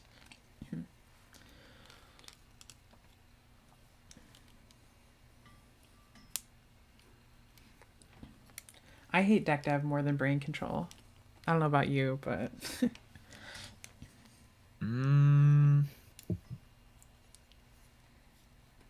That's a close one. I can see the argument for it because like BrainCon is just the card you lose to in most, like when you're ahead, you're just need to fade BrainCon, I feel like is the thing you always say to yourself the most, but there's at least like some counterplay with like ways you can end your board to not die to brain control, or Book Moon or Compulse to dodge it or something.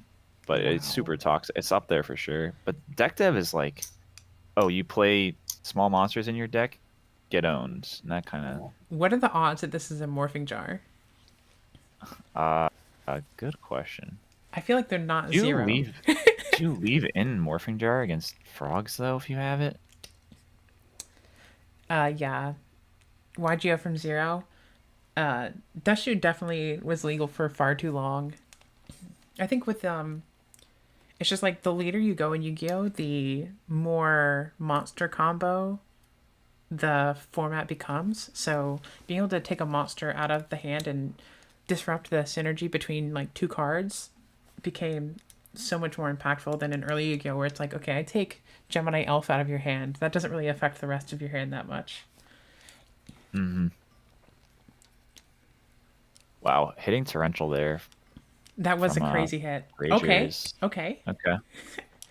Okay. Well, there were 2 good things to hit. There might be more. There might be more. It's probably not a Morphing Jar at this point. Because the fact that there is more than one like good target makes me feel like you're setting the rest to conceal. Yeah, to mask where the real ones are. To Mask of Restrict even? Huh? Oh my Well, goodness. I don't need to go fishing. I think I'll you just were destroy them praying for all. that one to not be real. You were can't do anything about that, sadly. Oh no, it's a no. So many real back row. Yeah. Are we? Is Interesting. this? Fraser hasn't put his card Yeah, in the it is. graveyard It is yet. interesting. Oh my Okay. god, it was his own torrential. That was a. I don't know if I need to say this, but that was a very impactful heavy. Mask of Restrict This and Mirror Force. Oh my goodness, yeah. this is over. This is over. This advanced analysis from Snack. Oh my goodness, that was disgusting. Yeah. This one's looking like a wrap. Ouch.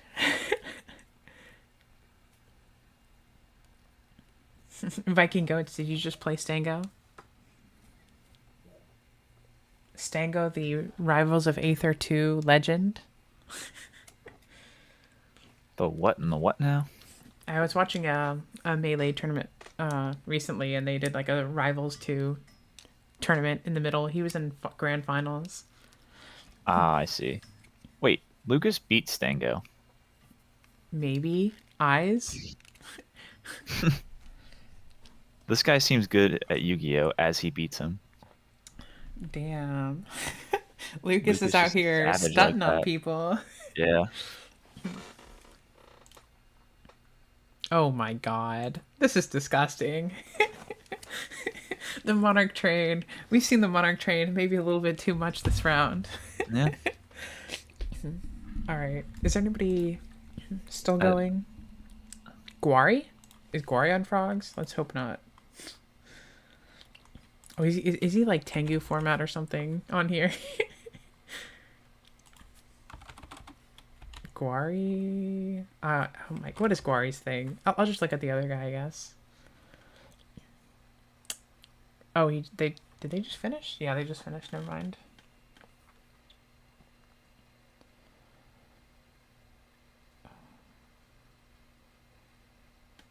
Georgione is still going? He looks like it. I can't tell if this is the Edison one or not. Giorgione Panettone? Do you think this is the right Giorgione or no?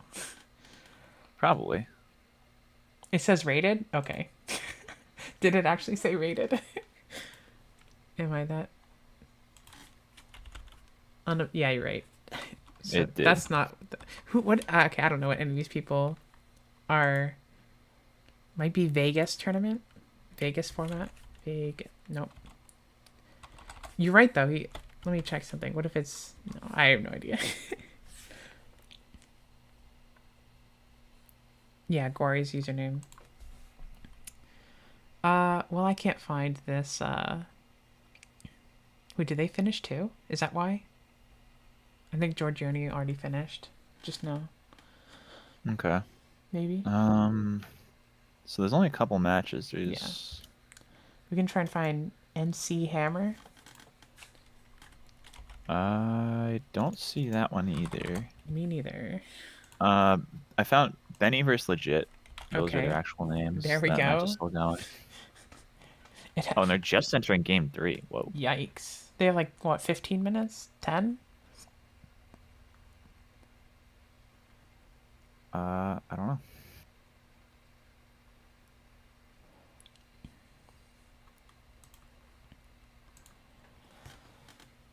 All right.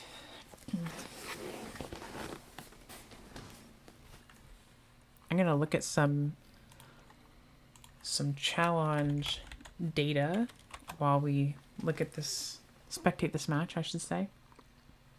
Of course. What type of data are we looking at? Like the standings. Oh. The hard-hitting analytics of who's in first place. Yeah, so we have, here's some undefeated people that you might recognize. Ricky, Jake XO, Johnny the Giraffe,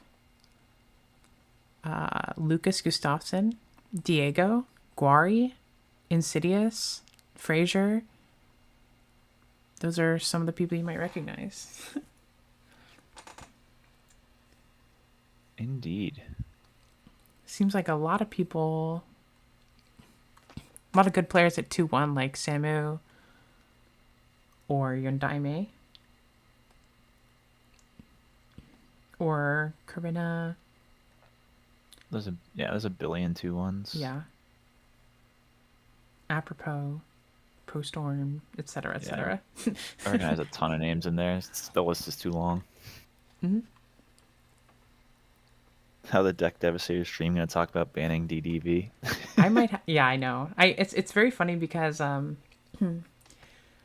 did brand the tournament Deck Devastators, but Deck Devastation Virus is probably my most hated card in the entire format. I hate it more than Dust Shoot, but I recognize Dust Shoot needs to be banned more. Yeah. Well, 'cause I think like, yeah, Deck Dev just like limits deck building choices. It's a high variance card, Yeah, super high variance. so it can be low impact, or it can just like outright win the game. Like, I mean, it wins the game a lot, honestly. Even when it doesn't high roll on the discards, like the full info is just like, I think that's the commonality between Dust Shoot and DDV is the full info to like take away calculated risk and decision making is kind of lame when you just know everything. I kind of want to check out Insidious next round because if he's on Fairies, that'd be really cool. That would be. But yeah, you agree, Snack? Like the full info just like takes out a huge Yeah, portion of the game. I kind of Like you feel like don't need to take calculated risks into back row anymore. Your opponent can't bluff set. yeah. Like it's I think the way I would change Deck Devastation Virus if I were going to errata it, I would just say you don't get to see any draws after that. Like it's just until the end phase. Period. interesting. That would balance it a bit, I suppose. Yeah. Because I think it's fine to have like an educated guess on like, oh, I think they have a lot of small monsters right now, like at this very moment, because you can like judge based on like their field or maybe they added something to the hand recently. Yeah. I wonder if people would play it I think if it was yeah. only the current cards. Like definitely makes it a lot worse. And you can do until the current end phase. So like they can't like it kind of holds them up from using like Avarice or Allure, right? Right Oh, then. I see. Yeah, so like Argent's Dragon Turbo, like Yeah. if they want to use their draw spells, they can't for the turn. Yeah. So I think just having it until the current end phase, I think that would be way more balanced. That is a cool idea. But the fact that they can like draw it into like Mirror Force and now you just know not to run into it or something is really lame. But all the virus cards were a mistake. All of them. Like Crush card is a mistake. Deck Dev is a mistake. Eradicator is a mistake. They're just terrible. Yeah, they are. Those cards are anti-fun overall. It's also funny that they're all dark. Like you couldn't have made them like water, yeah, water or something. Or Let's make the best attribute in the game even better. that's very funny, Masha. Substitute was also a mistake. Yeah, it certainly was. But it's funny because like, Oh man, whoa. We are getting in there with a Vanity's Fiend. they're trying to finish this before we go to time. Well, that's a good way to do it. Brain Control's dead. This is gonna be tough for Benny to come back from. Is this a Hero Frog mirror? Sure looks like it. Something about those frog players. Very true, YGO from Zero. Planet Pollutant Virus is the only fun one. That is a very good point. They had the BrainCon too. Wow. If they hadn't done the extra swap damage, you BrainCon tribute for my own vanities. It would have been kind of different. And a lot of frogs out there. Yeah, like I said, we end up seeing them all because they're at the end of the round. Yeah. They're all... But yeah. I think this top cut might legit be like half frogs at this pace, but we'll see. We'll see. We'll see. So we have that one. Just where did they already report? Holy! I think that one already got reported. Lightning fast. Yeah, We can try and find Vey. No. There we go. I found it. I'm in. There's the last one. What on earth? Spellcasters versus Quick Draw? Whoa. Spellcasters. We're Wait, looking is at it junk? spellcasters Yeah. right here. And a junk synchro. I don't know. It's frogs. There's a banished Unifrog. Oh, There's okay. plant frogs. Okay. Spellcasters versus plant frogs. Wait, is this game over? This is game, right? Does look like it. Yep. Because that's 24? Yeah, okay. Yep. Okay. Let's go spellcasters. Spellcasters. Where's Vey in the standings? Guari, it's all your fault. You shouldn't have invented hero frogs like that. Well, improved on them by adding the malicious and stuff. It's all your fault, Guari. I have no idea what records I just spellcasters checked. have now. He was 1-1 going into this round, so 2-1 Hey, now. 2-1. Okay, respectable. Go spellcasters, go. So true, YG from Zero. It's a spellcaster sweep. I know Yomero loves the spellcaster deck. Is the Greedy Goblin NC Hammer game still going? I looked for both their names and I couldn't find it. So I'm just they're gonna- not going, or they both go by different DB handles. I'm just going to go ahead and change this to say round 4. Yeah. It's the effect of the Substitute reprint. Perhaps. I think it's just people realizing frogs are cracked, personally. I think a lot of us have said, Edison format isn't going to be broken unless it's a deck that plays Substitute. You're not going to make a tier 0 deck out of this format, probably, unless it contains Substitute. I think that's probably true as well. Yeah. I think it's become pretty clear how good frogs are. Very And true, Michael Gray. We need more likes. I don't think they're going anywhere. People have been bringing in half their side deck for frog hate, and frog is still top. Very true. Substitute, Treeborn, Swap. These cards are just out of place in Edison format from the average card power level. Sort by... Yeah. Please like the stream if you're watching. How do I... Much appreciated. I wish there was a way to sort by amount of spectators, because that would help. That would be cool, actually. This one is not rated. Maybe it's... No, that's not... This is not it. They just started.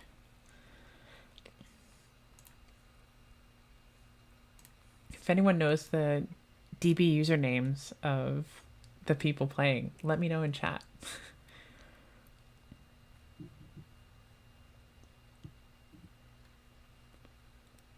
D-Bakes, I've seen this person.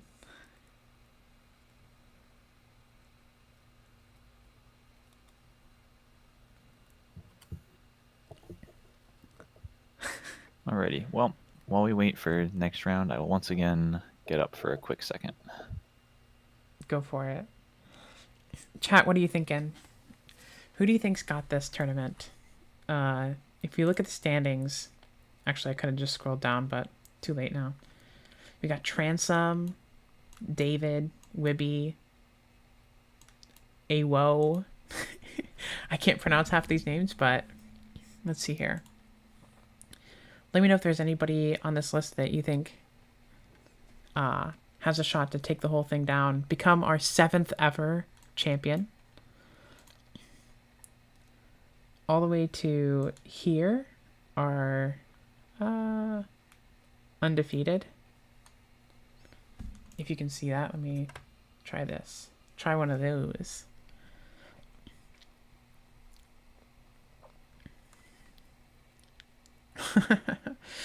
Well, Viking Goats, The problem is this player is playing Black Wings, and we have a player here who might be playing Fairy, which is way cooler. So I don't know. I don't know.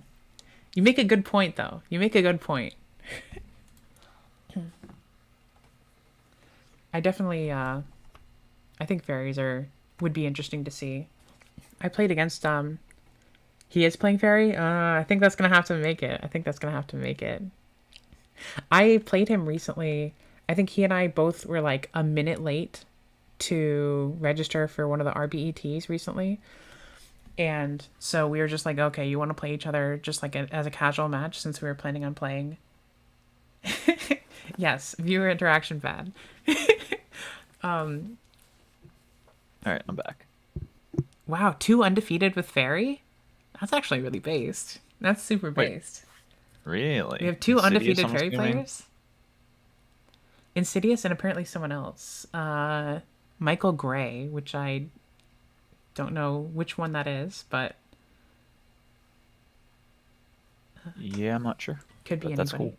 But yeah, very cool for sure. So we're talking just like good old recruiter fairy or any Yeah. spice? I played against Insidious on Fairy recently, and I usually just like stomp that deck, but he was making it tricky. You're evil for life. I feel like I've heard of that name before. Evil for life. Isn't evil for life scrub for life or something? Oh, maybe. I don't know.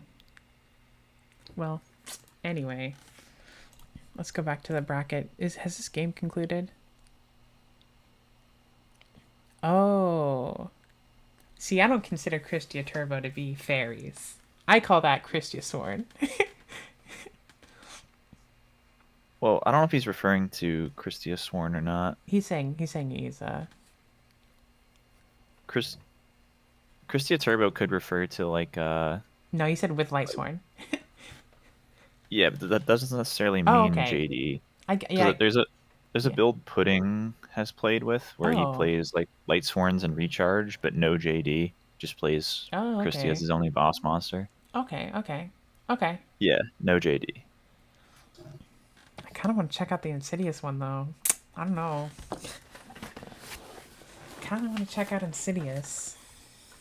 Yeah, I like the Lightsworn version with no JD. I wanted to try it at some point, Yeah.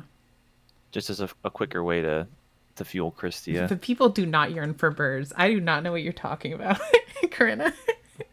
The people do not yearn for birds. We will get enough birds, I promise you. I promise you that I won't even plan it. And Oh, Pascal Panel says, that's me, I'm Pudding. Oh, so I'm guessing Pudding Thief. I see him right there at 3-0. Does that mean there are 3 undefeated fairy players? I have no idea. Maybe this is the tournament of fairies and frogs. Could be. Greedy Goblin and NC Hammer are somewhere out there.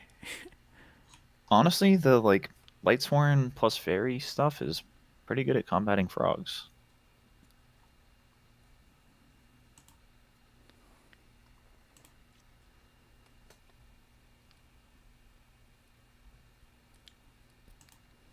Let's see what's going on. I see from Spiral that 3 minutes ago they weren't answering who won that last match. Gotcha. So I think they're getting that sorted. I don't know if there's an update. Mm-hmm. Yeah, I think we're still waiting on the... Oh, I see just got updated. Cool. Cool. I need Should to be remember. starting soon.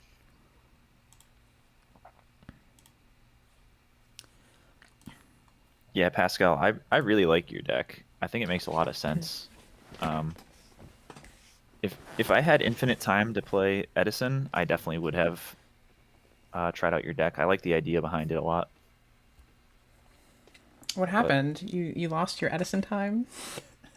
Well, it's like when I do play the format, because I had a stretch with a lot of tournaments, like between I went to Nats, Arbit, Maryland, and Gotcha. Ultimate Time Wizard Sacramento, and there's I don't know that I would have necessarily played that deck for any of those events, but it was just like, uh, any Edison time, I kind of want to be, practicing for something that I do see myself playing, which was zombies. So We got now that I'm not going, Insidious versus Transom.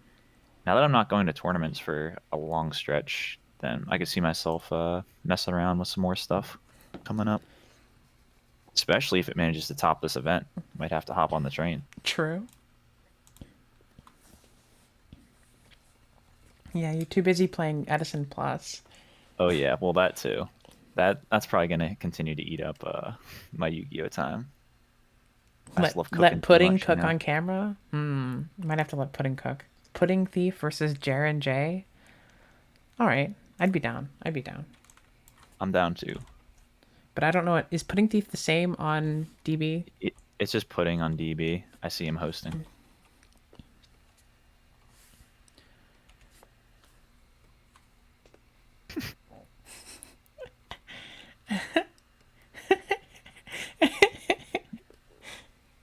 Corinna, don't you have a match to play?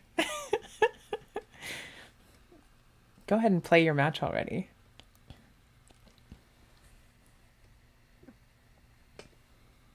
Alright, I think their match just started. Yep, they're off. Wait, Pudding is? Yes. There it is. Beat you to it. You did. You beat me. They're both on 41. Interesting. Are they? Oh yeah, you're right. They are. Yeah. The pizza method. It's truly the pizza method at this point. Oh, we have a charge right off the bat. Mill 3 fairies, but 2 of them are Christia. Do they play 3, you think? I believe he does, yes. However, if this is the build I'm thinking of, I think he's on like Sopals and Dimalk and possibly Miraculous. I think Miraculous Descent, that sounds. So milling a Christia isn't necessarily the worst thing in the world, because we just go Sopal, Dimalk, add it back, then that can be pretty crazy. If Lucas wins, he has to be on camera. I agree, Rob. I'm inclined to agree as well. Yeah. Allegedly coerced to enter this event. That'd be awesome. True. I forgot that part. But holy moly, we have make dandy tokens, set back row pass. That's a very strange one. That seems a little weak. But what do I know? It's very strange to fire the Foolish here. Yeah, I agree. And it's a Nova, not the Raikou we searched. Classic.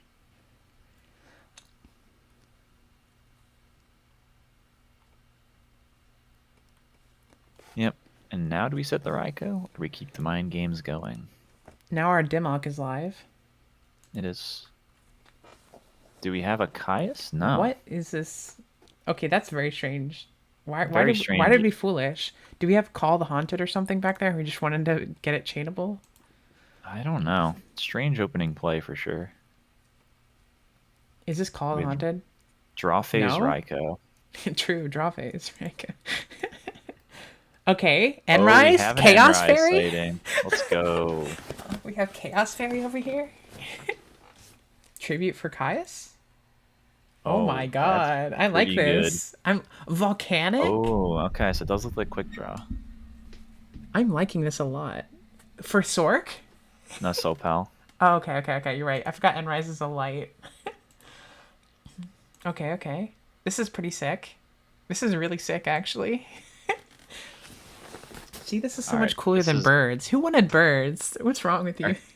Our quick draw player is in a pretty rough spot. He needs Debris Dragon to stabilize. Okay. Don't you wish you held that Foolish now? Am I crazy? Yeah. Like, doing it just to not eat damage feels so bad. Yeah, it does.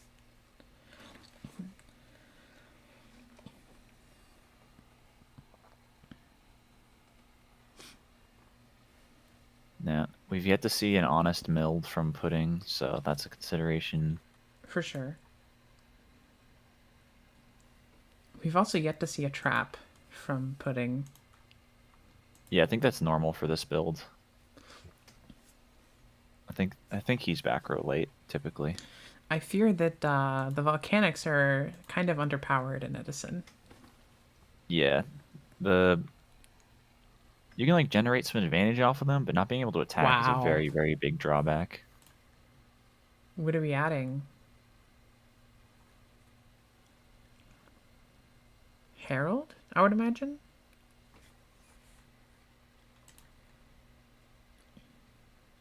Yeah, we ripped the Christia pretty good. Add back another Christia. That's kind of interesting to me. Do we have Honest in hand? I think we have Honest in hand. Seems likely.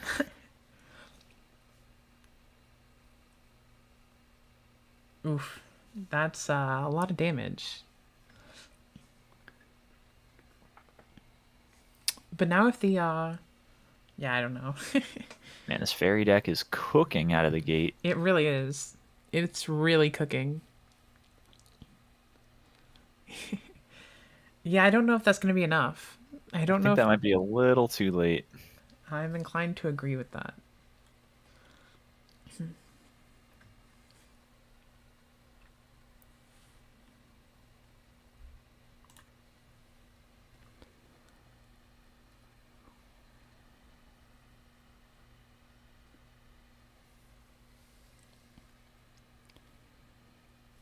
Wait, we already have some people reporting for. Maybe people dropped or Must be whatever. no shows. Yeah.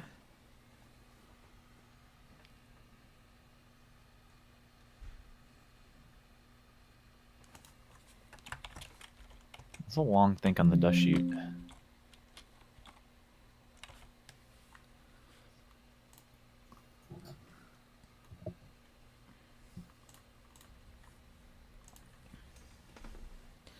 What did we put back?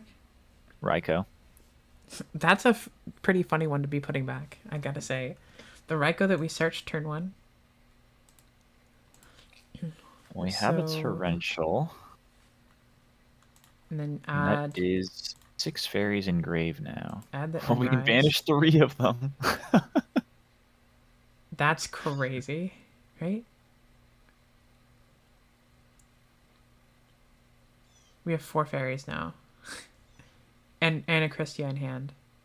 No, he needs to banish 1 more. Oh, he does? Okay, okay. Yeah, it's 3 fairies for Endrise. Gotcha. Okay. Do we know the rest of the hand? Do we just know Christia, right? And he's drawing Christia for turn? Yes. So, second, the quick draw player puts this Endrise in the graveyard, it's going to be a bad time. Somebody's re-slam Christia. Yeah, I think we're going to game 2. Have fun with that. Yep. Okay. Like, this just still goes so plus. Yeah. Add back Supay? Summon it? That's crazy. That's so crazy. Yeah. Pretty good. I don't know if they followed what they were doing, but Christia, add back Supay, special summon Supay, attack. Yeah, he's cooking. Pudding looking powerful in that game. Yeah. The pudding fairies. That's what we gotta call them, pudding fairies. Dream frogs and pudding fairies.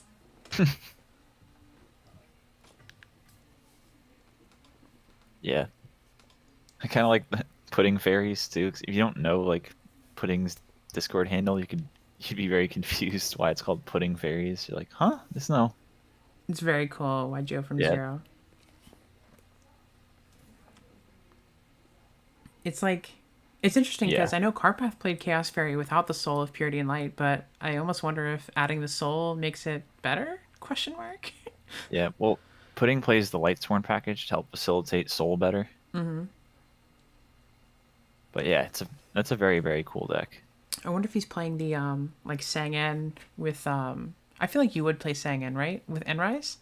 Because it searches out your Herald, Honest, Battle, yeah.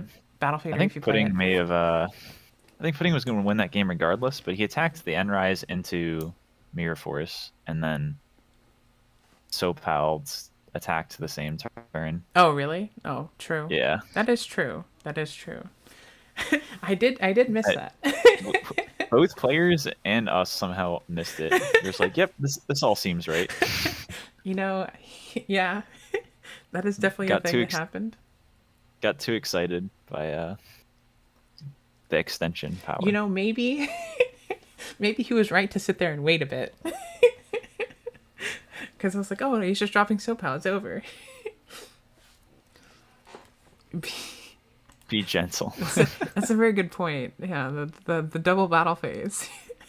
I think if you summon that many monsters in a single turn, you know, in main phase 2, you just get another battle phase, right? Wait, he clicked back to battle phase? That's crazy. All right, yeah. Well, That's a I little don't know. bit. That's a I don't little know if sus. that's warning worthy. We're not judges, but let's definitely keep an eye on that. That is, yeah, that's sus.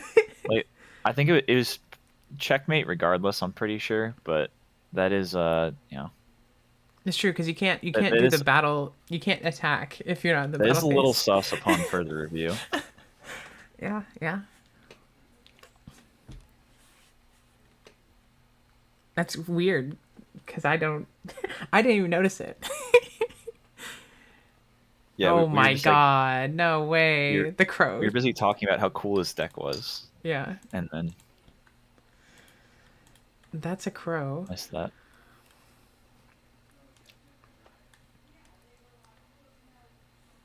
That is a big crow for sure.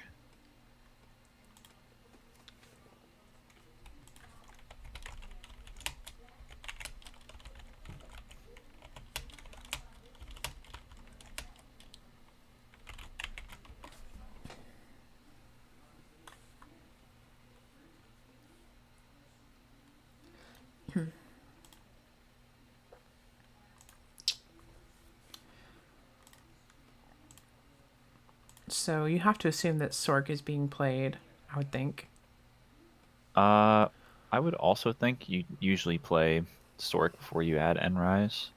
Yeah, that's a good torrential. Ooh, that is a really good torrential.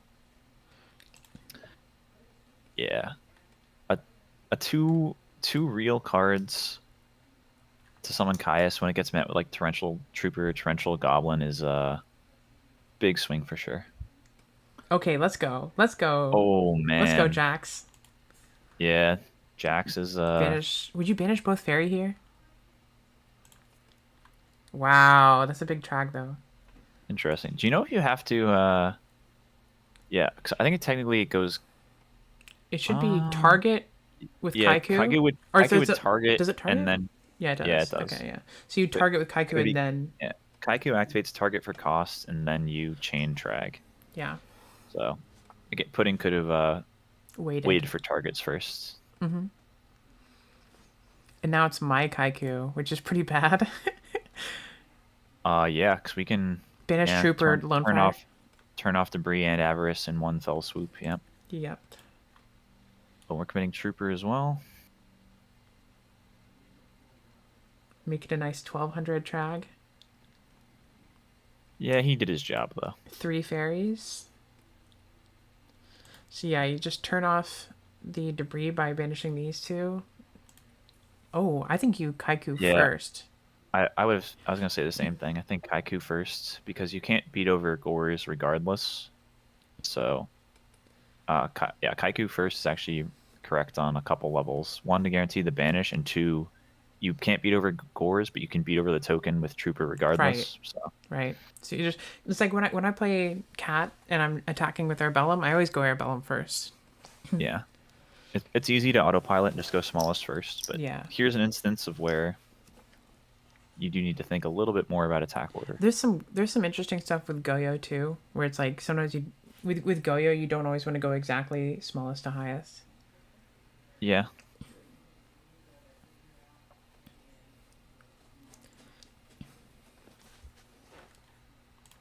And then he does not attack with Trooper to respect the Gores. I feel like Gores would have been dropped on the trag there. I completely agree. But So I think you were free to attack with the Trooper once the trag went through. yeah, Maybe he had Herald and he was not. Well, actually, no. So you definitely attack with Trooper there if you're like, I don't care about chorus, but we'll see what happens. Ooh, and there was a debris. Oh wait, he didn't actually turn off the debris. He chose Caius and Oh, Fire as his really? targets. Yeah. That's really interesting. Okay, we are just going for the Black Rose. Not milling with Card Trooper. Also strange, I have to agree. No mills off Card Trooper? That is very strange. Maybe you have no, because I don't know why that was a thing. Because the Titanial Lone Fire gone. Yeah. Milling is almost certainly a net positive there, but yeah, you presumably run more than one Avarice in your deck. Well, I guess more than one debris. Avarice is live regardless, so maybe there were some things you didn't want to mill, preserve info, but I think you got a mill there. You have the upside of hitting Dandy. Yeah. Yeah. I think both players perhaps playing a little hasty. Maybe the stream nerves kicking in. Could also just be round 4. You know, they've already been playing for a bit now. Aaron is strong. Yeah. If it's just a Raikou, though. Another Supay? We're going for game here? If it's Dandy, then... Wow. Oh, yep. It might have been Dandy there. Maybe 2 Dandy in hand, so they didn't mill with the Card Trooper? I don't know. Yeah, that's a consideration as well. If you don't have the upside of hitting Dandy and Avarice is live regardless, then maybe I can see it. But regardless, strong showing from Pudding. Let's see if Lucas is still going. Deck showing its explosiveness there. We do have Lucas going against Decree Consecrated. Is Lucas on Blackwing? Yes. Sure looks like it. Dragon he got Turbo. Game 1, though. Yeah, Dragon Turbo with Decree Consecrated right now. Oh, wow. That's interesting. I think I have seen Dragon Turbo side Consecrated before. Let's see if Lucas has a way to fight through this or not. Pudding is apologizing. Yeah.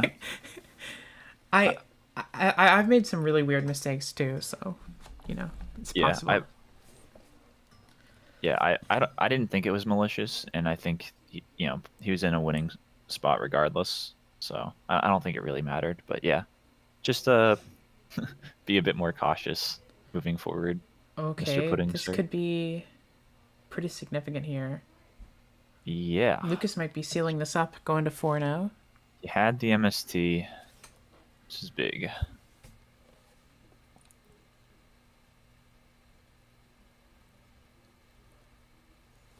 Do we have a Kalute?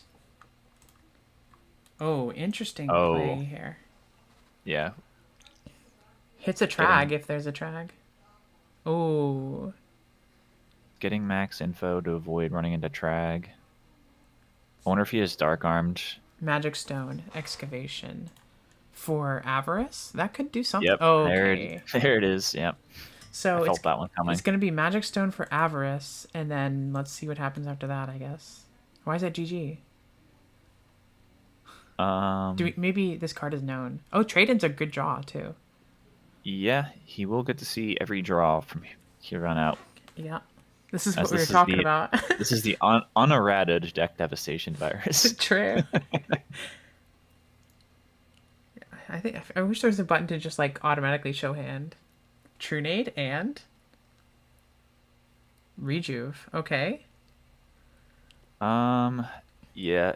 So Instant Fusion though is like the only way you really can get your Redman into play while under deck dev, but he doesn't have enough life points for it.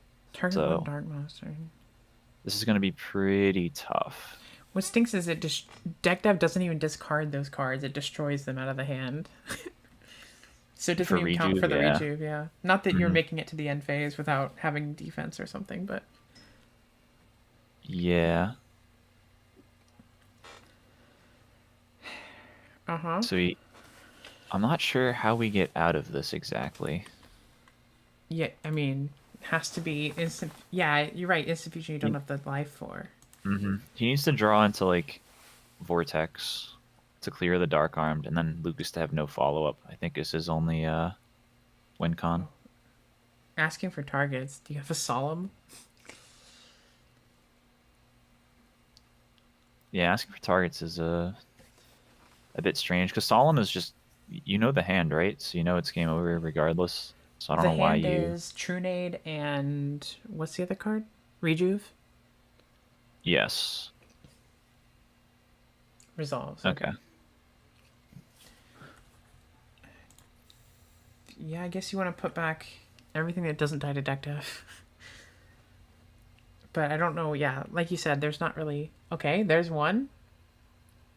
And two. Okay. Somehow we still haven't gotten hit by deck dev beyond the initial hits.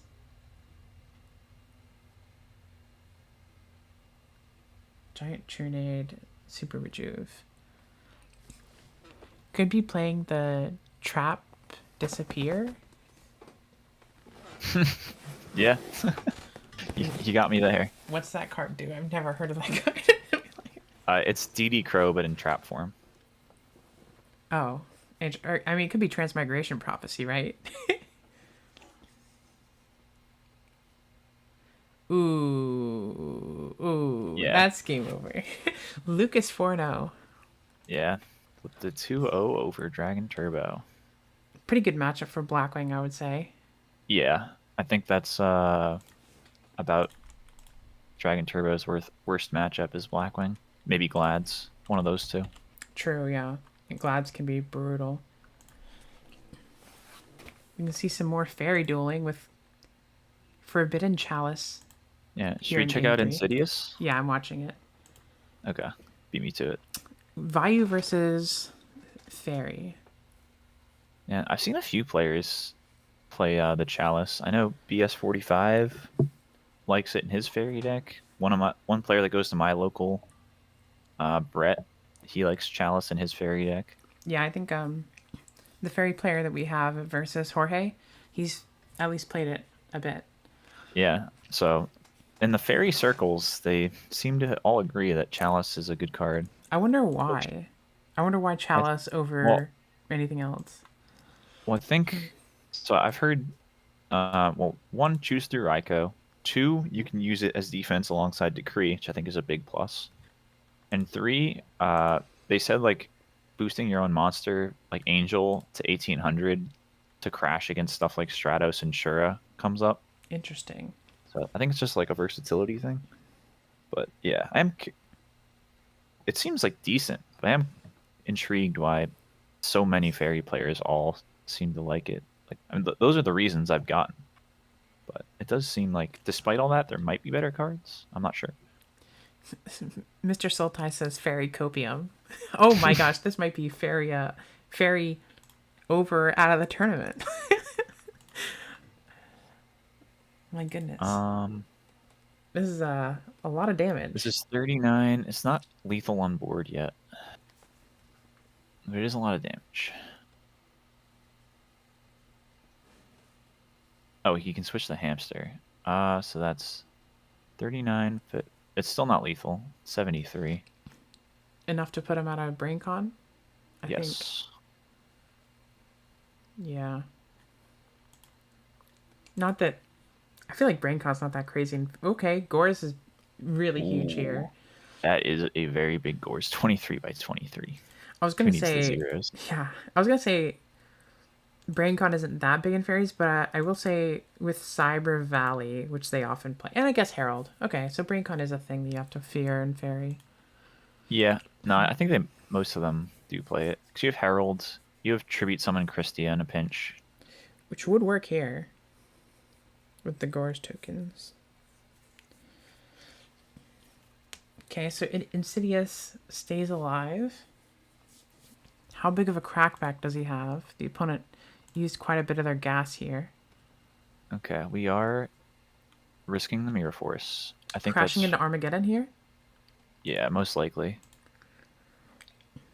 I agree with risking Mirror Force. You need to Yeah, I you need to agree. try to answer this board. I mean, yeah, There's too many it's things that can go wrong. for sure. It's such an okay. Prison's the Angel. It might be correct. Because if there is a brain Ah, control, I think that might be the best play you could make. mm-hmm. They're pros to it for sure. Herald of Purple Light. Purple Oh Light. my goodness. Oh, Herald if of Purple Insidious Light. How many Insidious has a fairies? Christia now, that's 3. He can crash another Angel if he Oh my wants. god. Herald of Purple Light. That's so based. And you know they're bringing that in for deck dev. Yep. That's so crazy. Oh, I'm so glad we got this on stream. Herald of Purple Light. Oh my gosh, that is a dream. We love Gerald. It says pudding in chat. Oh my god, that's crazy. That is so crazy. So we did have an orange light in hand, and we chose not to summon it, which means I feel like there's not a brain con. I don't know. The angel play might really just be to get Christy alive, like you said. He's thinking long and hard about what he wants to end on here. It can be tricky for sure. Mm-hmm. Because Well, you have your whole deck as options, basically. there's nothing banished, so there's no reason to go into Dialk and crash. I think you could just go Angel. Okay, we are going Dialk here. That's interesting. It is definitely interesting. Sorry.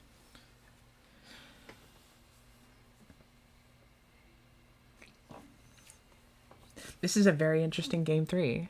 I feel like we've been catching a lot of really cool game states. We have.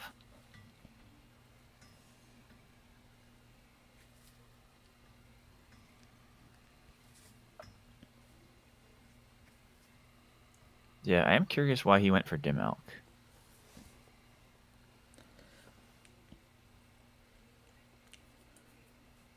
It's pretty peculiar. Well, he can full clear regardless, right? Or no, he already hit over. Okay, he needs to leave one body.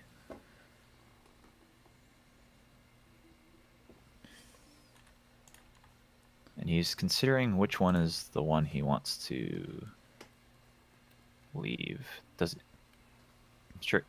I'm sure like what does he want to crash with the token is a big consideration. He has something to banish. Does he? Yeah, sweet. He normaled the angel, so I'm not sure what is getting banished. Maybe. If he's on Supay, then maybe. Would you summon? Maybe you do. I don't know. Well, if you Supay here, Oh wait, maybe there's an then honest in hand. Armwing. I think there might be an honest in hand. Drop honest and then drop Christia. And like you want to get the Dialk because you don't want to put the 4th fairy in grave. I don't know. No, I'm not sure if that's it either. Okay, I don't know what the Dialk is about either. But my bad. I misclicked, meant to use Dialk effect. Okay. You wanted to banish. Is that okay? I feel like Juan's okay to say no here in tournament. It's up to Juan. Yeah. So. Oh, he's nice guy. Nice guy.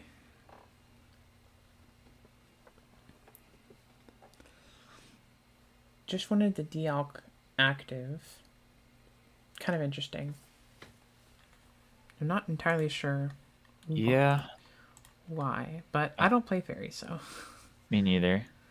My lean is that Nova Summoner was a bit better, but I do not know what Insidious is planning, so I cannot confirm.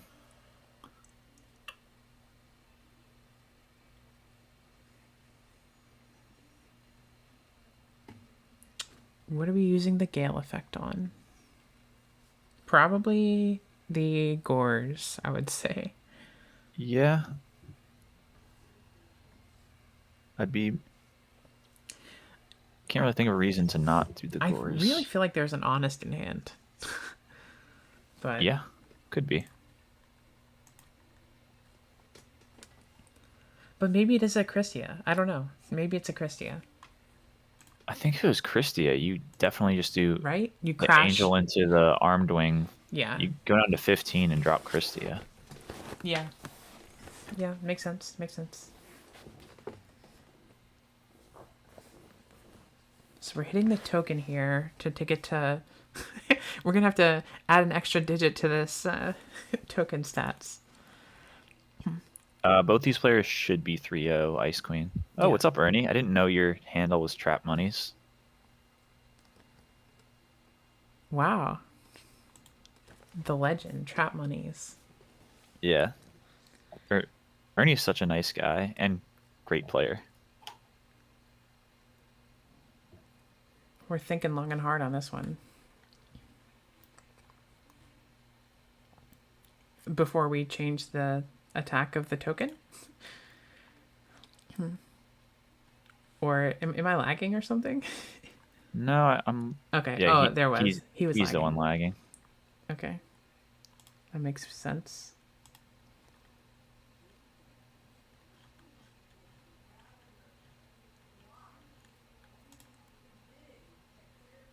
Okay, we've halved the token. We finally had to give it 4 digits there. Okay, so he wants to Caius the Gorus. That makes sense then.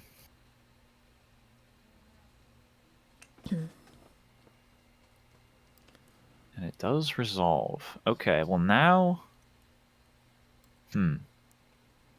He could have halved the Dimalk if he wanted to go for a lethal shot, assuming no Honest. I guess this is still... Actually, no, this is still lethal if no Honest or Real Trap, so this makes sense.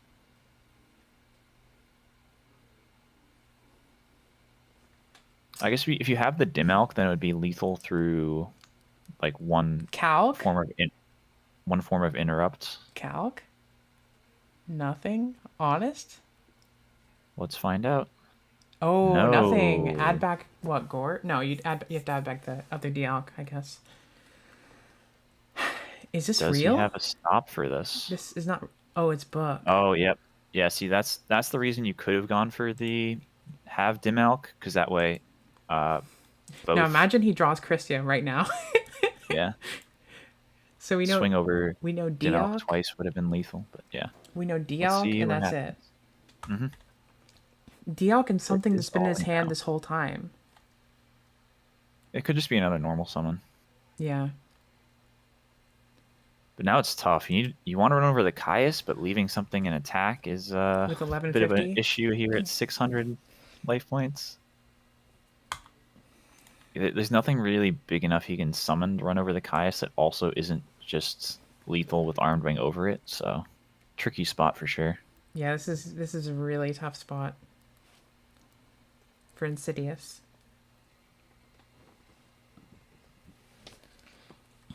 I'll be back real quick. Sure thing. I'll hold down the fort.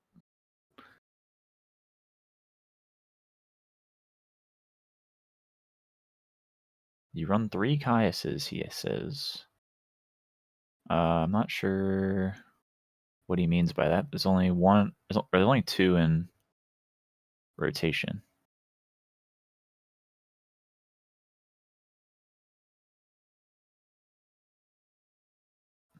It's a slow roll, Christius is. Interesting.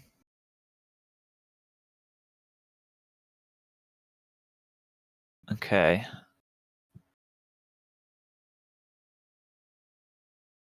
Okay. So we do have the Honest.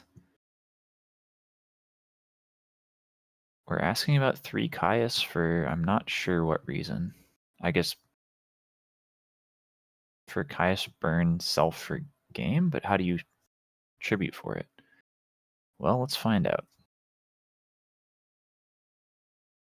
I think he should be... So what kills him here? Sirocco... Greffer is not quite enough over the thing, but a Vayu summon will be. So he needs to have Crow or the second Honest, or this is game.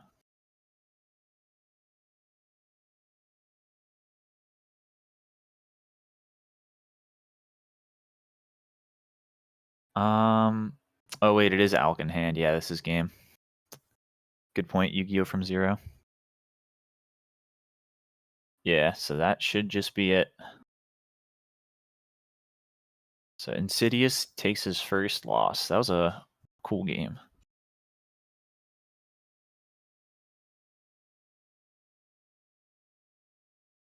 Yeah, if he found Christia a little sooner, he could have been okay, but not to be.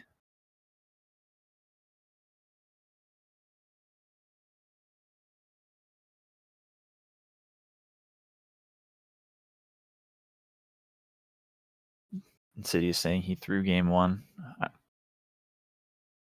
Well, I missed that, but not sure what happened, but you're obviously still plenty alive at 3-1. Cool to see Fairies doing some things.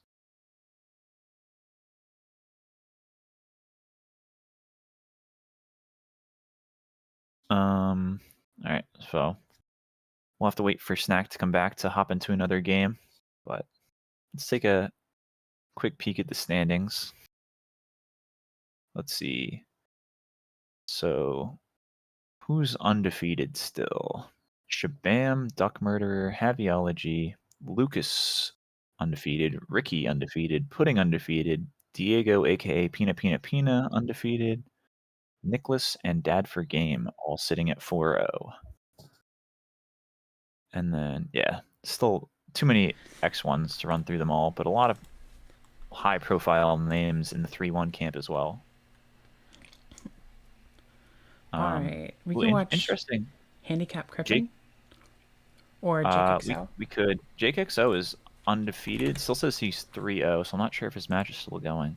But I'd kind of like to check to see how he's doing. I'm watching. We have game 3. Okay, I joined. Against Blackwing. Ooh. With Whirlwind on field. Not the best feeling. Yep.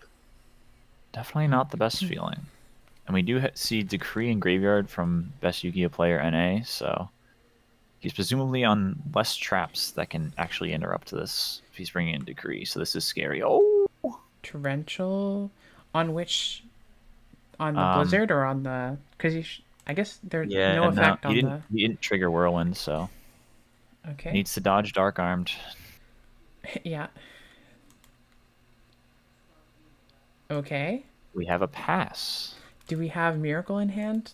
That'd be pretty sick. That would be the best possible card, I think.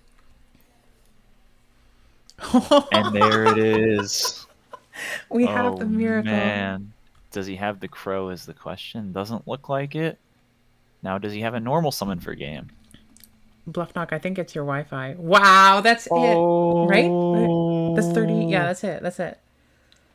Oh my god. The Torrential. With the value in hand, he couldn't search off of it.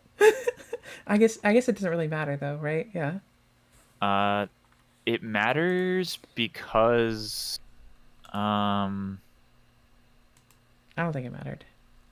No, it didn't matter. I guess it would have mattered if he could chainlink 1 Whirlwind, chainlink 2 Blizzard to dodge the Torrential until you bring out Prio Pitch, but then you still get Torrential there, so it's not game. Well, if you Prio Pitch, you have Armed Wing in Grave, but... Yeah, but I guess you don't die. You don't die, yeah. So that did matter, having the 1 value in hand. Yeah, it did. Wow. Yeah. Wow, yeah, you're right. It mattered. You could have Torrentialed on the Blizzard instead of, right? You could have Torrentialed... I'm saying if he had the search, he can chain block, so he can't TP on the Bora summon. Exactly. But you could still Torrential on the Blizzard, I'm saying. So you would be able to stop part of it at least that way. Yeah, well, if one of those 2 cards in hand was Kalut, actually, then it would have been game. DB name? Damn, crazy finish. Handicaps DB name. It's not just Radio handicap 1 something. Is it Radio 1? Someone in chat, if you know Handicap Crippen's DB name, let me know. Well, let's take a peek. Yeah, I don't see it. APEX 65. Let's look at that. I searched for both. I don't see it. I mean, you search quickly. I don't know how you do that. They might be done. Wow. JX89 maybe? Oh, Evil Full Life is still going. versus somebody. Versus Envoy of Chaos. I saw that name earlier. Okay, it seems like everybody's just done and hasn't reported yet. Yeah, I'm not finding anything I either. found Danilo.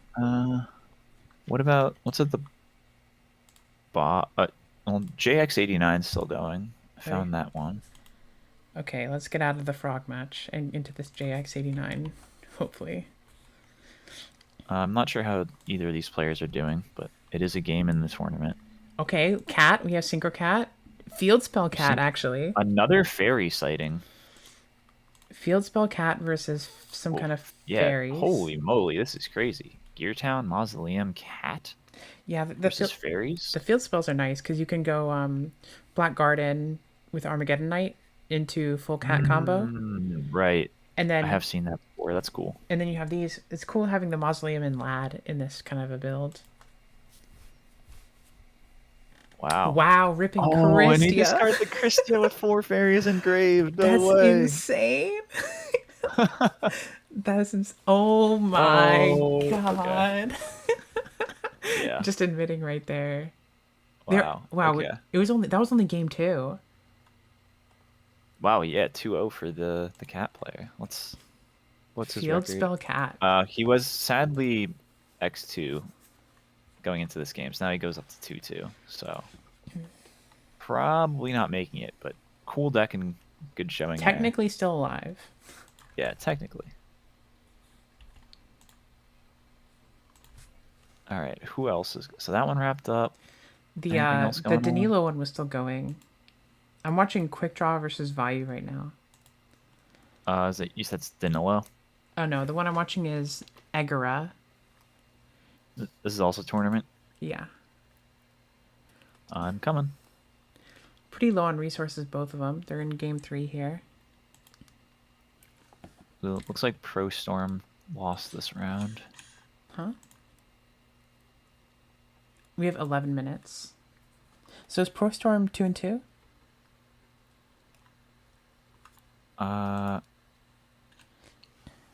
Yes, he does fall to 2-2.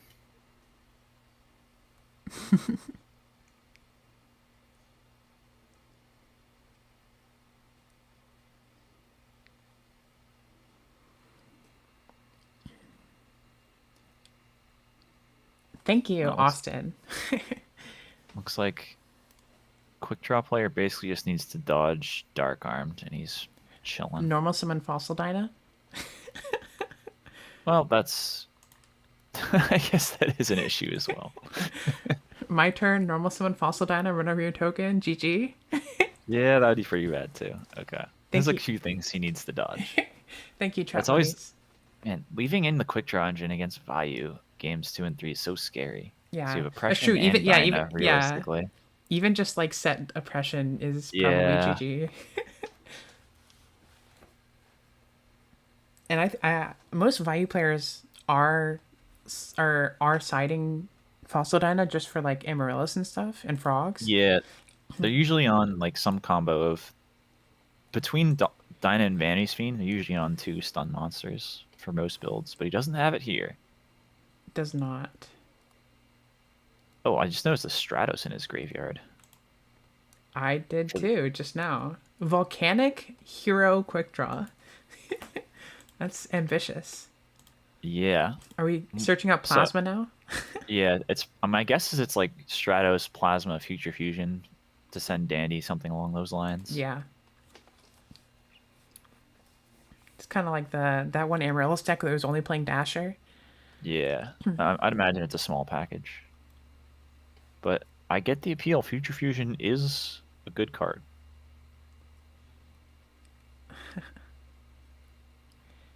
Okay, yeah, we are activating the shadows. Yeah. Just getting anything to pitch off Drill Warrior is nice too. Yeah. If he does search, no, it's Prodigy. Okay. I was gonna say if he does search the Plasma, no, he would need a Dandy in hand to get it live.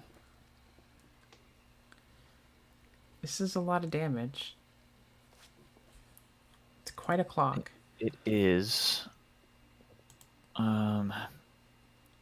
no longer have just Dark Armed to fear, unless it's like Armageddon plus Dark Armed would be a way he could get it live. Oh, wow. Pitching Dandy. Oh, wow. We know the hand is Shell and Guy. And Shell Prodigy. Yeah, Shell Prodigy. Yeah, this is looking tough for Agera to get out of at this point. Yeah, now even the Dyna's not enough. It's too late for the Dyna. And Burial's gone too. Dad is not live. Yeah, Okay. he would need. Okay, yeah. Well, now it could be if he sends Vayu. Yeah, true. But I think yeah. What? Nope. Nothing to send. No plague? No, well, What? I guess he just knows he's dead regardless. That does feel like a little bit of an early scoop. Because it's only, I guess it's 400 over over Armageddon plus 1200 direct from Jill. I don't know. I feel like you could, yeah. If you make armed wing hit over Stratos, you're fine. I guess you just add it back. I don't know. Anyway, go quick draw. I guess Danilo's still going, and so is Trigun. The Danilo one, I think, is a frog mirror, so I'm going to check if Trigun's go. We've seen quite a few frog mirrors, I think. Not too surprising. Looking at a quick draw again. Or maybe Amaryllis. Maybe like a dark Amaryllis. Oh, that's a big crow. Looking really good for our Winged Rhinos player. Holy. Winged Rhinos. Let's go. This is the Yeah. The chain beat thing. Oh my god, I love Winged Rhinos. The Zuxit deck. Yeah. Yeah, they usually play like accumulated fortune and or blasting fuse type stuff to go with the Rhinos. Yes. Oh my god, I love that Winged Rhinos is looking in a good spot. Of course, the more draws you give them, the quick draw player, maybe not. How is this player doing? Well, I mean, in this game. Yeah, I'm curious what his record is with the Rhinos. With the Winged Rhinos. Okay, interesting. Fires of Doomsday. I did not expect that card in here. Shepherd of the Lost is his Discord handle. Do we have Caius? I regret to inform he is we do have Caius going into this, but would love to see a Cinderella run from Rhino Speed.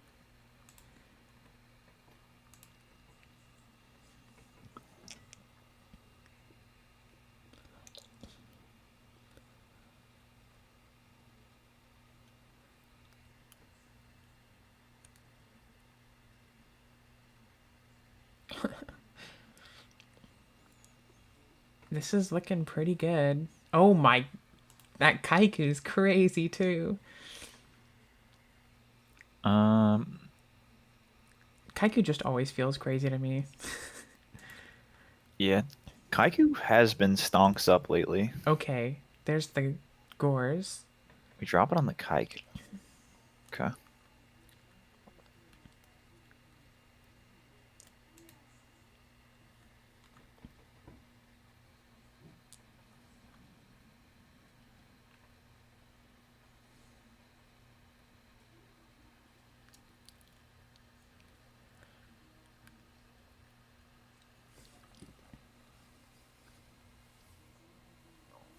All right. Set. Not attacking. Not attacking. I don't know if you have that luxury, my man. Especially, oh, you would have had the luxury. I see the reasoning for not attacking now, but can G Thang kill a 2700 attack monster? I played against Zuxid himself, playing Winged Rhinos against me, and I remember flipping a decree to win the game. It's a pretty crazy card against the Rhinos deck. I'm sure it is. So does a 2700 vanilla seem to be. Can't clear it yet. I feel like they play lots of compulse, right? That would make sense.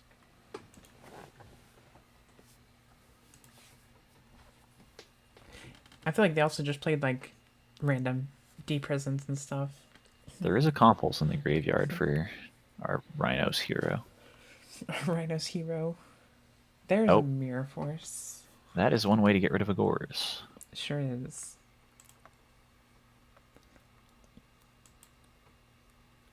And this is a dandy token as well.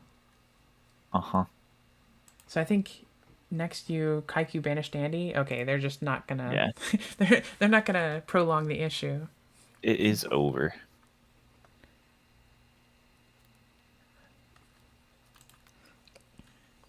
Okay. So that was that one. Danilo's the only one left. I think Danilo's the last one. Yeah.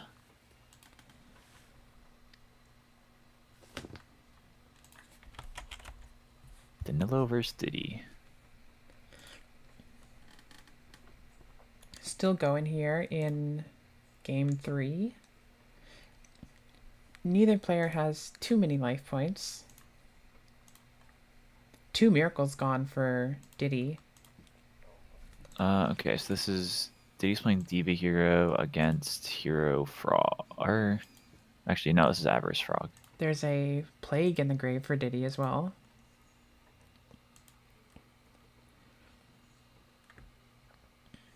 Ooh, chain the MST. This might be...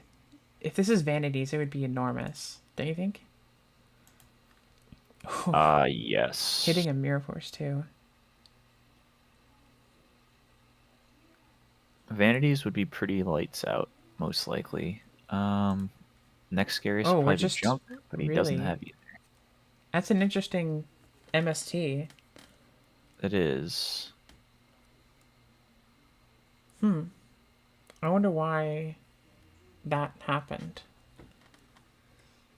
Maybe to guard against Wing Blast on Treeborn? Not sure, but doesn't seem like Diddy's got a whole lot going on either. Yeah, I think Wing Blast on Treeborn might have been really bad, so didn't want that to happen. I don't know. Man. Some draw passing. I love the feeling of dropping Kaiku when they go Grefferstead Necro until they flip D-Prison. Okay. Wad? Question mark? Wait, what? What? Huh? What the hell just happened? Is there a level 2 that I don't know about? Oh my god! No way! What? No way. No. No way. No way. We've seen everything today. They have the Gores. It's does hilarious. have the Gores. This is insane. But we have Yamada draw 4. That is disgusting. Does oh my Danilo god. find enough defense is the question. I'm speechless right now. If there was a bingo card that I was filling out right now, this should be worth like 3 spots. Okay, we've entered time. It's time. You have 900 life points, and I have like 10 more cards than you. Yeah, but Diddy does have some big boys on board. Okay, And this special swap is a little bit of a sign of weakness. What are we bouncing? Or sending? I think we're just leaving it on board. We're sending something from deck. A sub. If you have any discard traps, you can just... Yeah. It's pretty good. Assuming these... Well, he set the 1 before Yamada Dragoning, so that could be kind of anything. Oh, wow. That should be game over. That should be. Turn 1 in time, and You get the dust shoot. Exactly the dust shoot. Now imagine if Diddy has like book or MST. They could hold Prio in draw phase here. MST's gone, I have but Prio in draw phase. Does he have book? Okay. oh You can no. do that. That is a legal Yeah, he play. can. I don't know if you would have, but Yeah, I don't think you would have done that. he wouldn't have, but Well, yeah, maybe. I don't think so. But it is technically allowed because the opponent did Wait, not. why are you pointing at it? You can't activate it. That's the whole point of Prio Crow. Yeah, I'm not sure why he's targeting. That's the entire idea of Crow. It doesn't make it fizzle. Yeah, Danilo is seemingly a bit upset, understandably so. I mean, that is why I always wait for Yeah, them to go to standby. it is a tournament game, and that is allowed to retain prio. So Now, if only there was Synchro 9 you can make with play gear. I have... Well, the thing is that Dash Shoot's now going to block the Treeborn. We know. You still have to play a reasonable pace. Yeah. Just because you're in time doesn't mean you don't have to play at a reasonable pace. This is turn 1, because it was 0-1. yeah, yeah. Is there a way to make Dash Shoot fizzle? Not that I know of. You Discard your entire hand?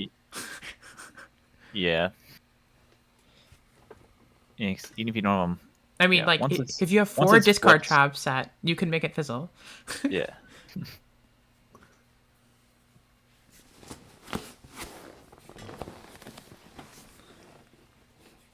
I have Karma Cut, Wing Blast, Raigeki Break, and another Raigeki Break set.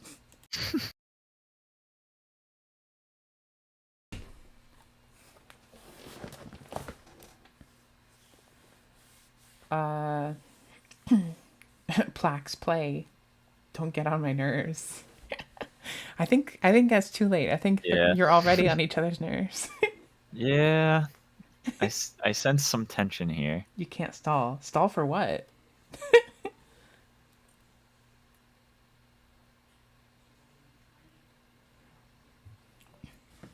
Mirror Force.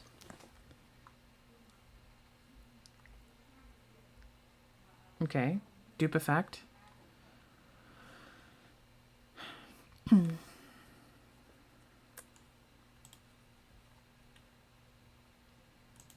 There's no way you lose when you resolve the Yamada Dragon, right?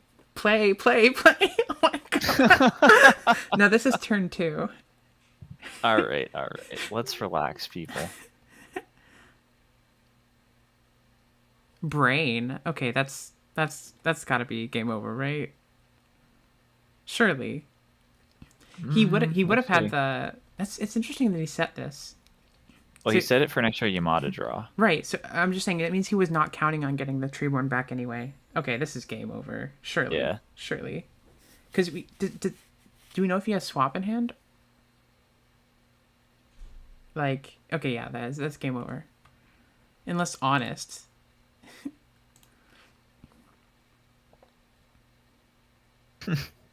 Okay, this one's over. We get it. Judge? No way he called the judge. I'm getting out of there. I'm getting out of there.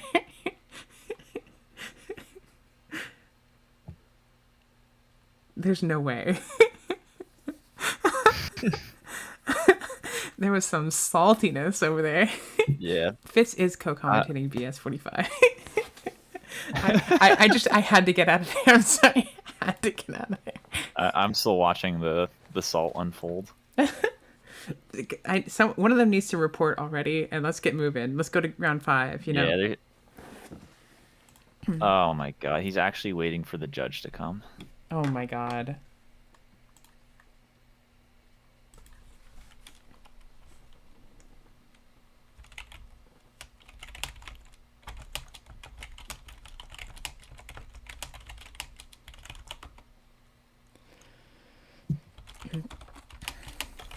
That is ridiculous. Let's get the stream to say round 5. Not 65.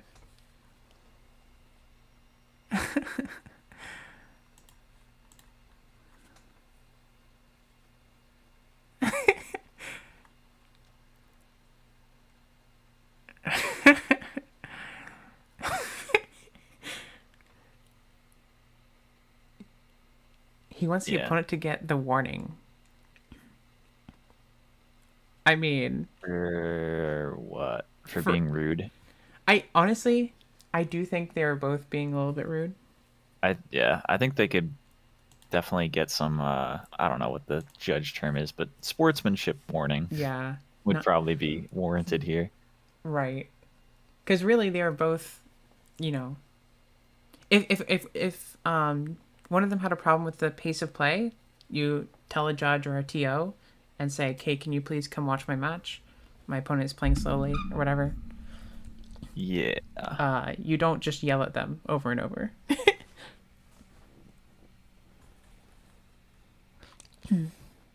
But no worries. Wait, what? Is this one not reported yet? The Trigun duel? We watched that one.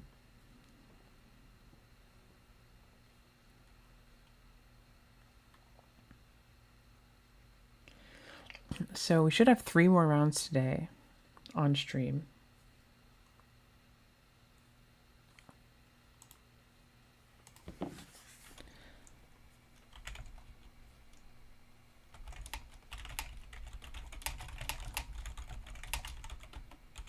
Do you remember the result of the Trigun one?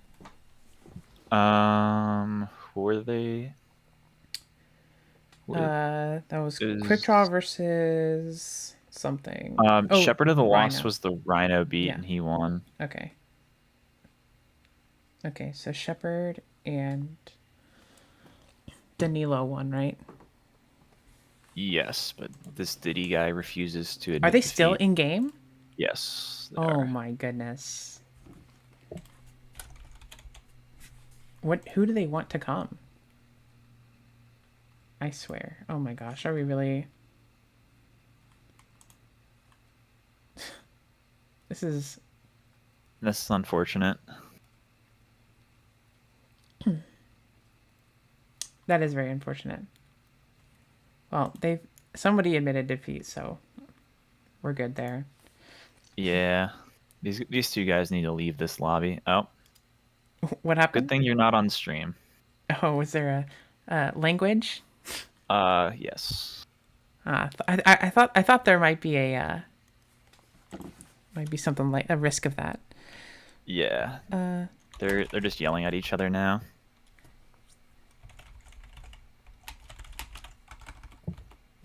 Unfortunate. All right, they have thankfully left the duel lobby,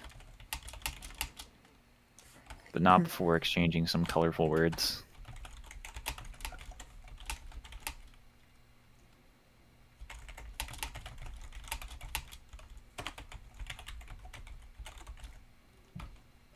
No N-word, thankfully. Bluffed knock. Just some other insults. Lovely. Let's get back to Yu-Gi-Oh, shall we? Freya's playing for fun, looks like. We can just chill, watch that while this stuff gets taken care of, hopefully. Did Freya drop? That's a bummer. I don't know, did she? Or is she just playing, literally waiting for the next round to start? Maybe. Could be that. There's not a tournament match, dear watchers. Freya did drop. Man, is Freya listening? She typed that really quick as soon as I showed up. It's kind of funny.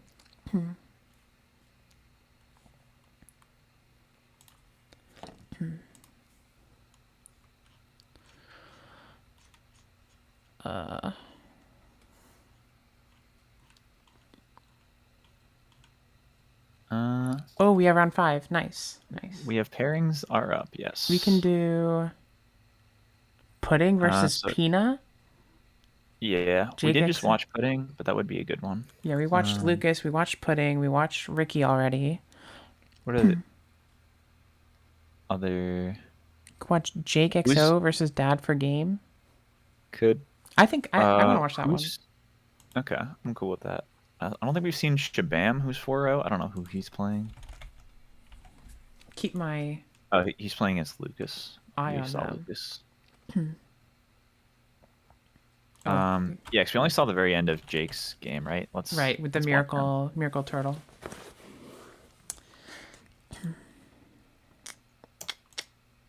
Is that game? Has the match started yet? I don't think it has. I will be right back once that game starts.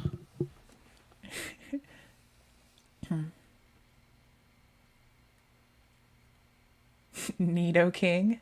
Yeah. I think I prefer Nido Queen, but they're both cool. I wish that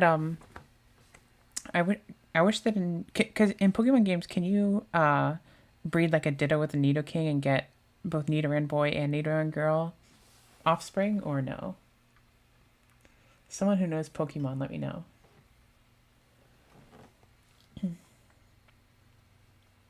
I feel like they should count as the same species. Like they should have made it in later games so that Nidoran boy and Nidoran girl were the same species. It's weird to consider them different species.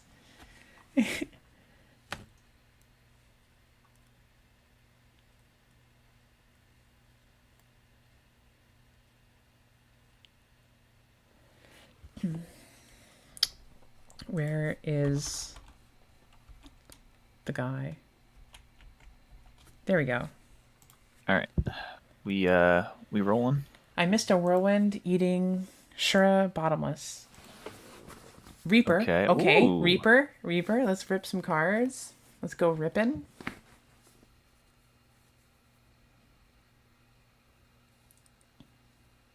Yeah. Looks like a huge die roll win for. Wow, that's a good hit too. NA That would have been the bottomless down. That's extremely true, and it's a huge rip of Sirocco because that's like one of the best things you can summon into Black Whirlwind. Let's see what else we got. I don't know if I sound like Mystical Elf, but didn't know what I'm saying. Keishia Cole. Never heard of that person. Oh my god, we have double bottomless for his Blackwing. That's too good. You do love to see it.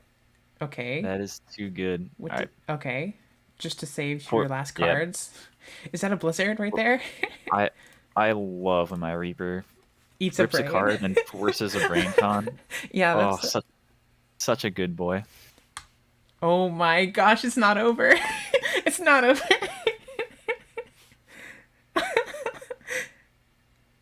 Are we prioing?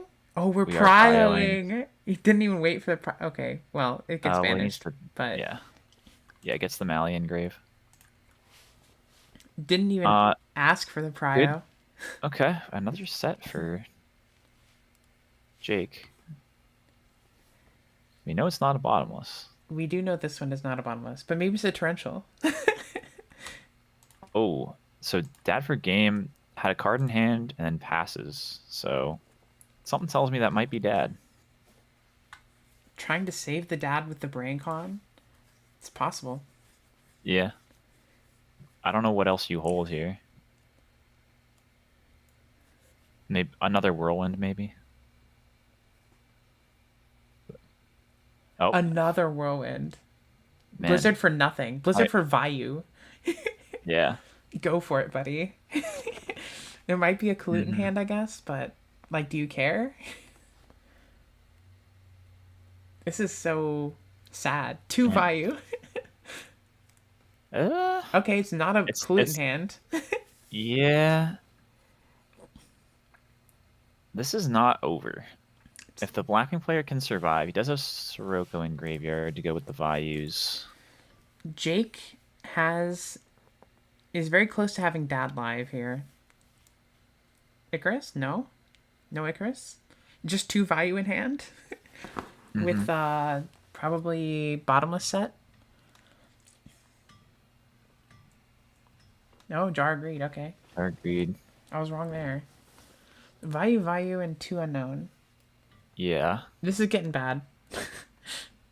Okay. Okay. Sets of value. See, if he found an Icarus, this is actually not the best for Jake. If you found an Icarus, it eats the battle phase, but then you have Reaper coming back, which is kind of funny. But also, Yeah, but yeah, he with has the the Sirocco and Sirocco, Grave. yeah, Yeah. you get the value. So, despite the hot start, Jake does need to find some way to squeak in the last bit of damage, or these whirlwinds are just gonna A generate too diva much would go. advantage. A diva would go insane here.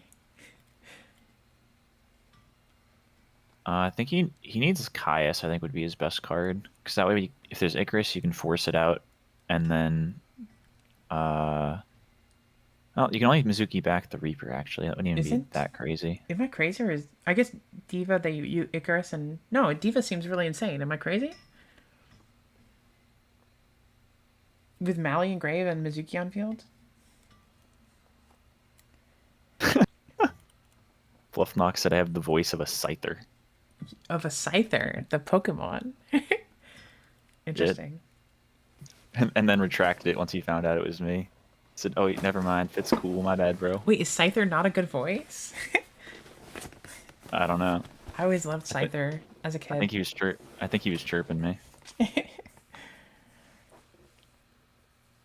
Yeah, this is Diva Zombie. What does Jake have here? Are we bricked on the other Mally? Not.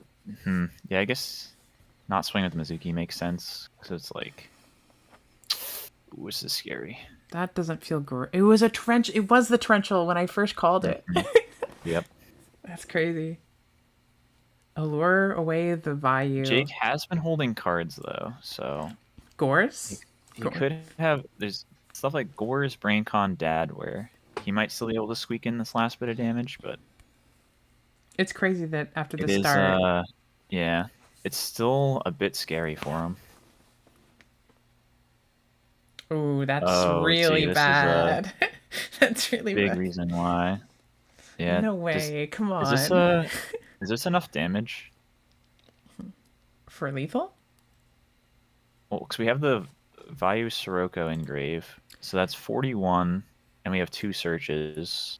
It's Obviously, you have to clear them as 58 plus another 17. I don't think it's game with just the searches. I think he needs a little more. I was thinking you could search like 2 Bora here, but that doesn't really help. Nah, two Bora or like Gale Bora is still not quite game. But the clock is now ticking. For sure. Oh yeah. Oh yeah. And he already had a Bora. Well, he searched one out. Okay, he searched Blizzard Bora. Gotcha. Yeah. Get the Gale. This is 53.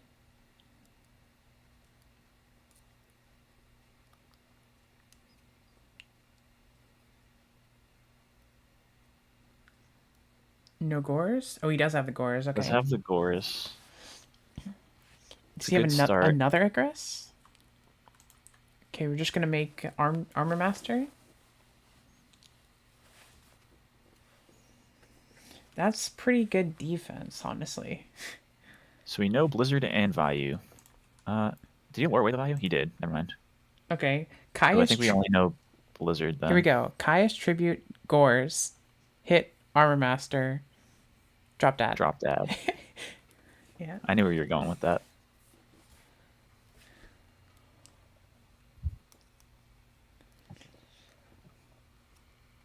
He needs something, that's for sure. Yeah, you thought it was going to be so easy, and then No. the second whirlwind came down, and we just didn't have any more pressure. If we had more pressure, we were fine. We just had 0 pressure for some reason. I mean, that can be the case with zombies, though. You do sometimes have, like...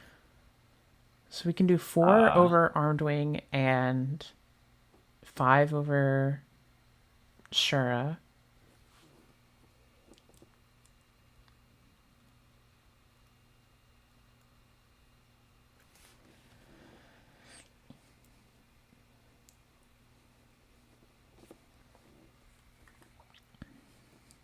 Set needle ceiling pass.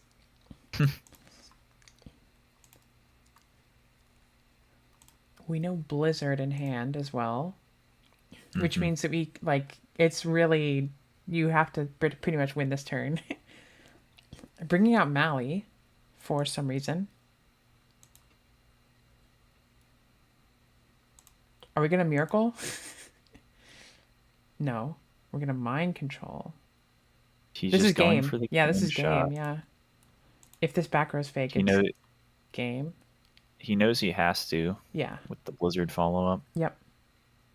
He's just hoping for draw trap I think it's or something. Oh no. Yeah. Run over Shura. This is like game over unless he has back row. No way, he has Kalut too.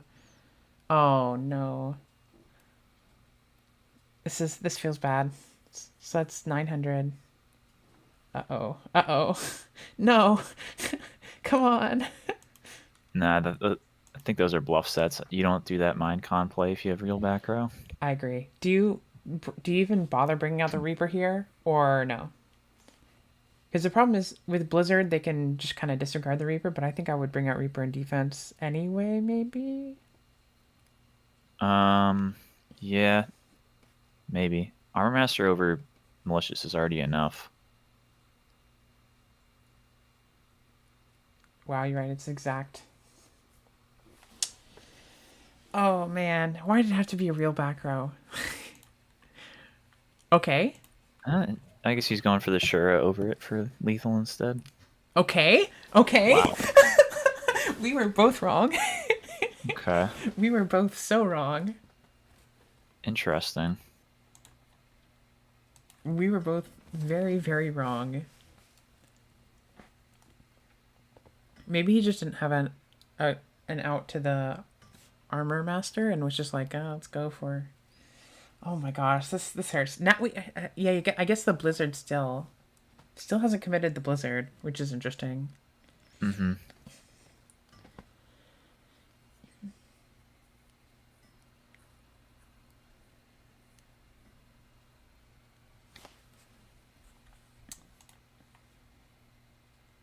What has he been drawing? What has Jake been drawing here? What are these back row, you know? Am I crazy? I feel like one of them might be a Miracle, right? I think Dead Miracle is almost certainly one of them. Miracle. Dead Dust Shoot's another possibility. True. Oh Yeah. man, that's brutal. How did we go first with double bottomless torrential? We couldn't. Yeah, we didn't have that pressure. Needed a bit more gas to capitalize. All we had was stops and no pressure. Yeah. Double Whirlwind is still too good if you can't finish the job. Bluff knock, that would be brutal. Kaya's for game. Flips Dark Illusion.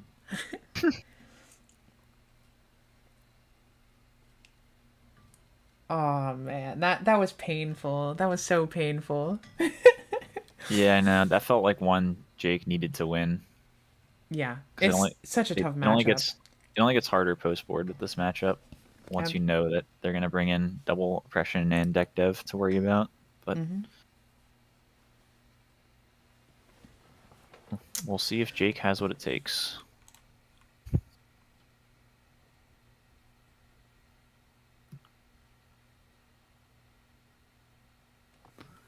How many rounds are we doing today? 7? 7. And this is 5? Okay. Yeah.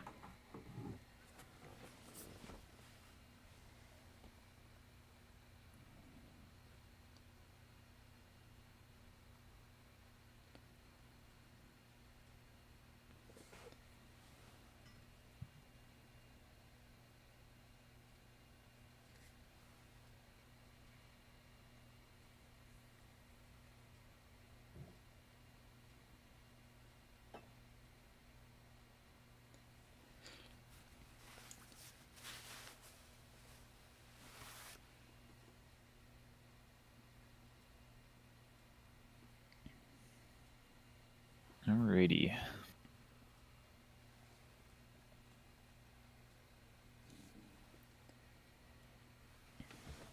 Blackwing's one of those matchups from the zombie side where it can be tricky to figure out how you want to lead. So you have like this is a matchup where you often have to set 2 back row if you have it to play around their range. I think then the heavy can just be brutal. We just have a set monster pass, which is not ideal. A lot of ways this can go wrong, but no whirlwind. Yeah, it's nice to not see the whirlwind here.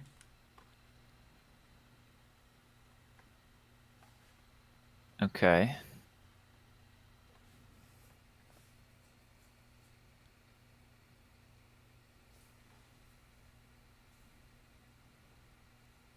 So we flip for no response. Interesting.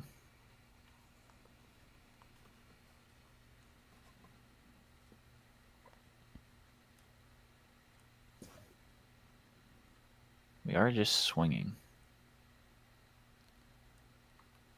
Okay. Oh. Oh. That's kind of rough. Yep. Not a neg, but you do lose your orb and field presence, which matters. Yeah.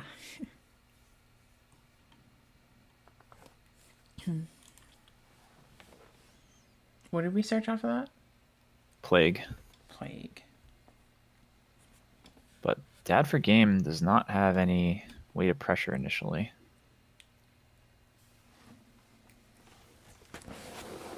Yeah, this is very interesting. I wonder what he's got over there. Blizzard, Vayu. I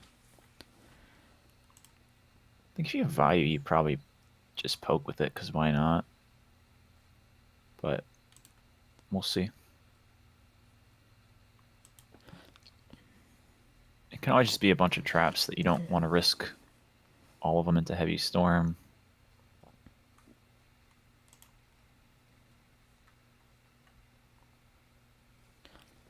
Yeah, some combo of like traps, Blizzard, Kalute. You don't necessarily want to commit those.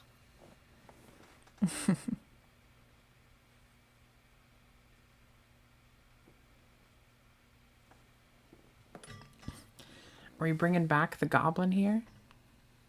Okay. Maybe we're bringing back a plague. I think we're bringing back Goblin.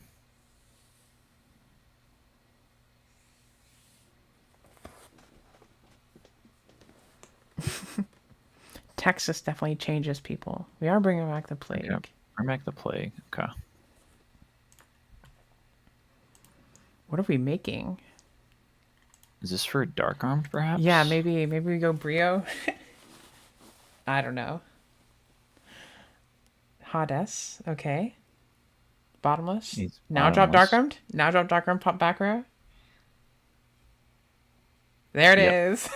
So I was gonna say, I think if you don't have Dark Armed, you do probably just do the Goblin stack for Plague thing. Yeah. I know for me at least. Nice. Okay, nice. Nice. For me at least, if I see that Trenchel's gone and Oh baby, my god. Wait, honestly, wait. Oh, he missed. I think he should have used stack dad. for Plague first. Well, I think you should have dad, pop, return, chain return. Oh, that's another point. Yeah, both of those would have been better. Dad, banish, zombie master, target return, 52. chain return. Yeah, this is not game on board, so he did not play around Crow.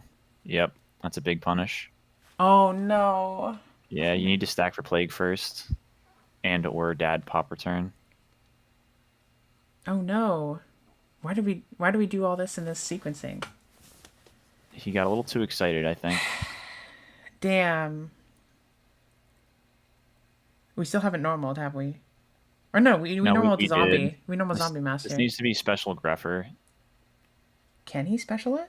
Oh my god, he can. It didn't matter. Unless Okay. there's Gores. Well, Sometimes Blackwings will play Gores, but Yeah. not there. Thanks, Steve B. I appreciate it. oh, let's go. Appreciate it, Steve. Wow. Yeah. Well, Okay, so that you just have so much extension, it doesn't matter how you sequence things. yeah, but I mean, Jake's a good player. I think he knows like immediately that he messed up when he flipped that return. Yeah, But I mean that's part of why I think Dad with return is so insane. Just the fact that you can actually target your own return, mhm. just to put more stuff in the bandage pile.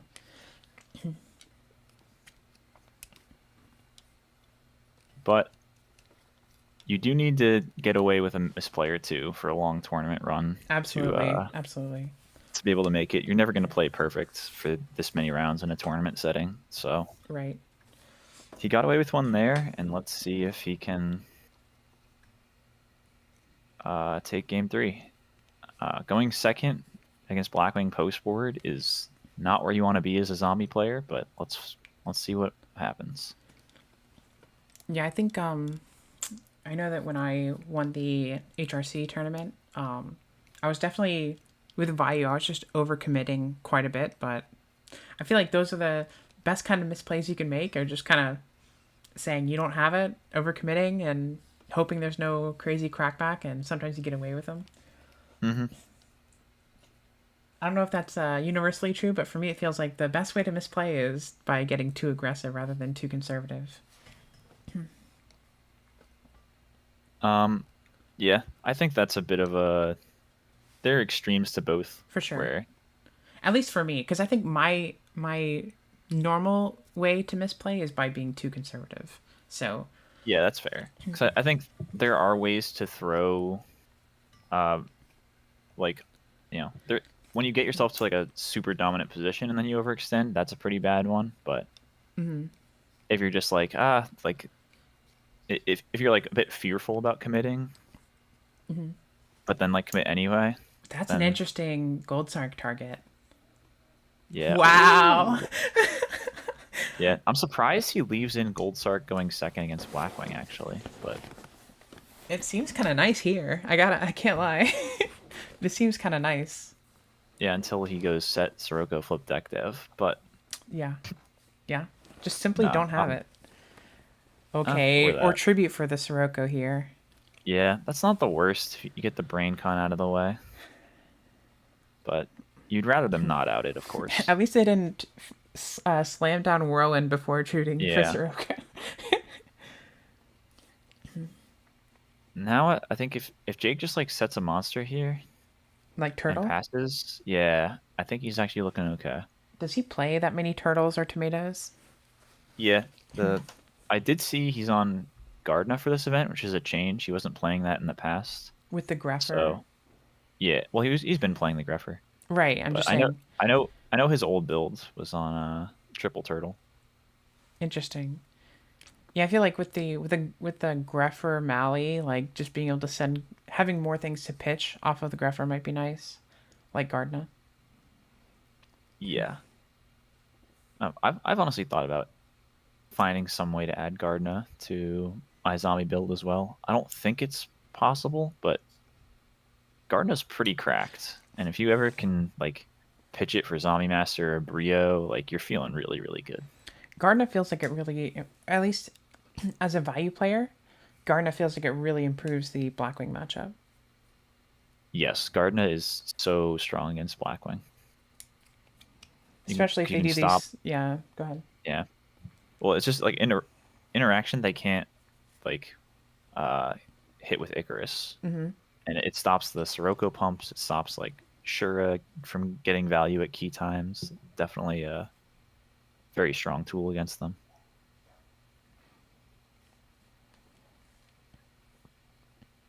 Yep, and then he gets his There we go. What do we have here? And here's where Jake can try to put himself in a good position if he can build a board and set a trap or two behind it. But we'll see. If you heavy and you have Icarus, you're probably chaining it as the Blackwing player. Yeah. It's still three for two for Jake. If one of these Then is he's deck follow-up. dev, that would really hurt. I think he would have already flipped the deck dev. But I don't know that, but if I'm from Blackwing side, like I'm probably Oh. that's huge. Hello, Fitz. Can you hear me? Yeah, I can hear you. I got kicked out. My internet died, I think. What Oh, happened with really? Gardner? I Oh, missed all of it. You said he holds uh, heavy something. I see the stream cut out. Yeah, so Jake set another monster and Oh passed no, does she? instead of using the heavy. Um, Dad for game then on his turn pumped the Bora and then Icarus the two monsters. And the other set was a Necrogardna. That's funny. And now, yeah. We're seeing a wild hand apparently. Yeah, and he did use the Gardna to not eat the 3700 from the Bora swing. Okay, makes sense. I'm hearing that the hand is wild though. I don't know if that's good or bad.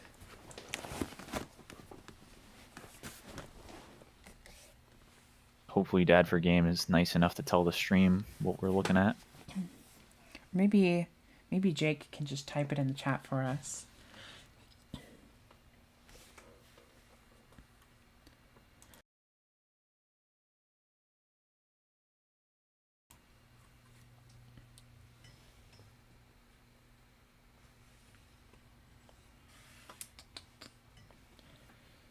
Big thing here on the dust shoot. It always feels so bad when I dust shoot somebody and then they genuinely have a difficult hand to decide what to put back, but I feel like I'm just like violating them the longer that I think Yeah. about it. I know what you're talking about. And it's like I'm really sorry for having to just like stare at your hand this entire time and make you feel awful, but Yeah. Let me just double and triple check sure that you're screwed. yeah. True. I got kicked out again. But I saw that Zombie Master. Yeah, he put back Zombie Master. It didn't tell us anything else about the hand other than that it's, quote, wild. Wild it is. Well, we know one card is heavy. And he is thinking.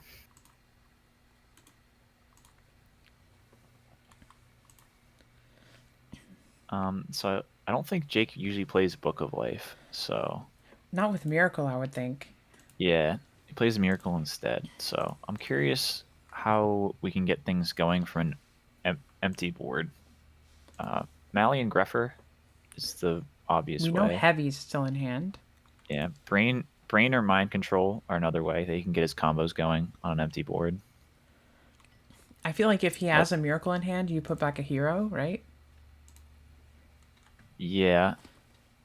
And if he has... Okay, there's a hero. So interesting. Well, actually, if there's a Miracle, you can't Miracle here. Okay, for Mally. Okay. And we know... Still holding on to the Heavy. Yeah. It's very interesting to see Jake Goldstar for Heavy and just hold on to it. Yeah, well, he knows that he wants to hold it for when he can put down his big combo. Right. So when you're not doing anything, just heavying for one, like I definitely get holding it here. Yeah. Interesting. How many darks is this? Just 2? Okay.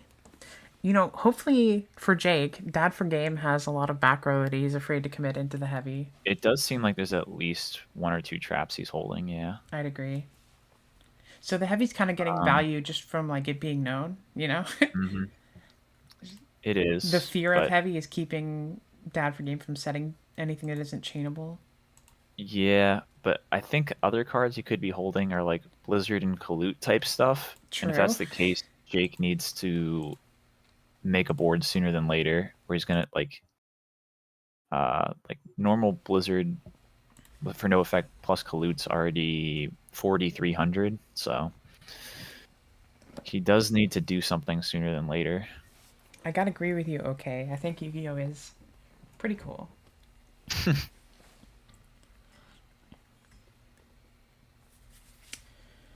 Jake might be planning out quite a turn here. Yeah, it's really tough. Because even if you can make a big push, like putting the Bora in graveyard for Blizzard Brio Goyo crackbacks is really rough. So you got to make sure to play around what you can the Okay, Mally. best way possible. Still no heavy. Yeah. Okay, chaining the Okay. MST. Yeah. You just wanted to see if you could bait the oppression first. If it was Right. there, makes sense. So he has MST and heavy. That's crazy. Mm-hmm. I think we honestly Could we synchro would. into a colossal? Yeah, that's decent. I think Caius would be the best. Okay, we do the Diva. I mean, I would love just synchro into like colossal drop dad, you know, or synchro into Stardust drop dad, but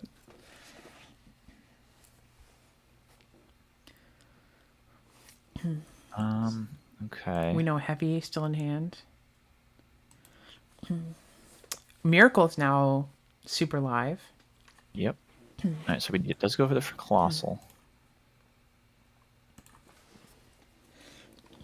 A blizzard would be pretty crushing here. Yeah, he needs to have some type of back row, hopefully. 7 rounds today because I have to input the results from today into a spreadsheet to I have to have it ready so that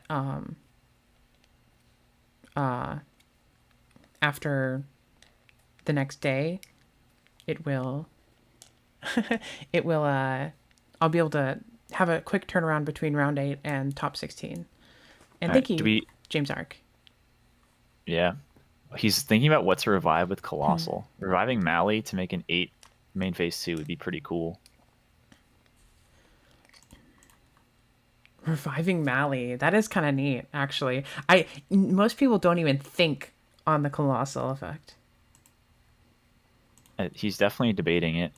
Yeah, that's pretty neat, actually. But he will bring this back out. Does the side Colossal's just better, which is probably the case unless you have like Stardust back row. Okay. He opts for the Colossal plus Diva over a potential Stardust board. Let's just, if you're Jake, you're hoping for no dad, no blizzard, probably no brain con. Yeah. I think we can also somewhat definitively say that Jake does not have Miracle Fusion. I would agree. Ooh, is the dad coming now? That feels like a dad play. Is the dad coming now? Yep. Dad for game? Is it dad for game?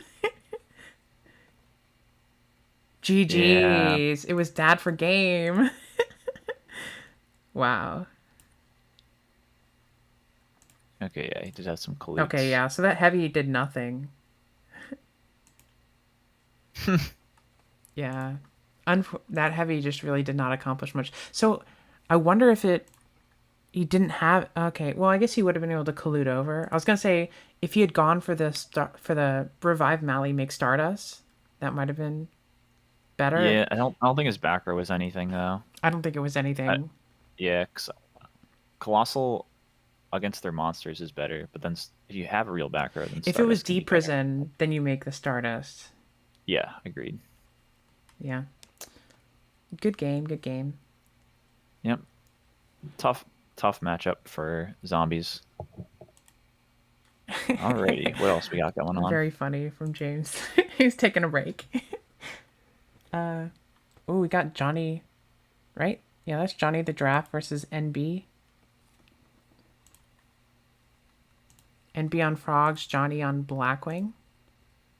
Only game 2. NB's up a game. Hero Frog, looks like. Uh-huh. He's under deck dev. But it looks like we had to commit Aura and Colute for the deck dev. James, we had a Lightsworn Fairy with no JD that was 4-0 at one point, right? Pudding. Mm-hmm. Any other cool decks that we had? Can't think of any off the top of my head, really. Yeah, a lot of frogs. We saw some cool stuff in like the lower brackets. Yeah, we saw spellcasters, field spell cat, some other things. Yeah, but for like the XOs and X1s, I don't think. I think the puddings is almost certainly the coolest. There's a dad. Yeah, this is pretty good. Are we taking the Stratos? We will be.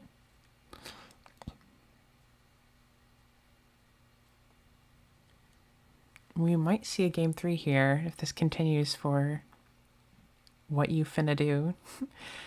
That's interesting. I see OG 99 versus Ghost Rider, two Dragon Turbo players. Is OG on Dragon Turbo for this event? I don't know. His OG's two tournament wins this year have been both with Vayu.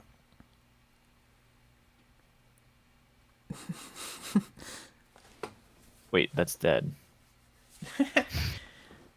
The Europeans are getting tired.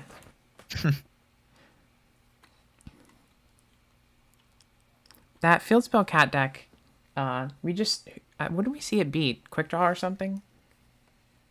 No, it beat Fairies. Because it ripped the Christia with the Bellum. That's right, that's right. Sealed the deal. Mm-hmm. Well, yeah, especially if you're not even like NB at least is UK, which I think is like at least one time zone closer than Eastern Europe and Northeastern.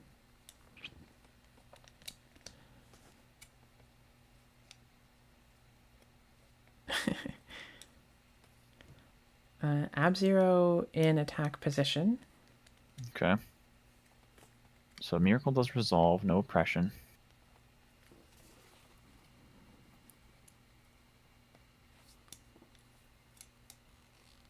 What are we hitting is the question. Do we trigger the 0 now, or do we just hit the Stratos? Okay, yeah, do you just hit the Stratos? Makes sense. Use your 0 as a... It's a wall. Defensive tool. Okay, well, I think this is fine. That's kind of a wild Mirror Force. Oh. Oh, well, that explains it. Yeah, you can... Yeah, you can use it. Just no Stardust. Yep. That works. That's pretty neat. Yep. Alright, that should be a wrap. That's pretty neat, yeah.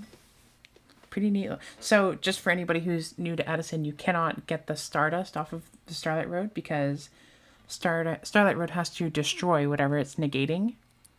And Absolute Zero is already in the grave. It's not the damage step, it's the battle step. Yeah. Yeah. Very good. Yeah. Smart players here.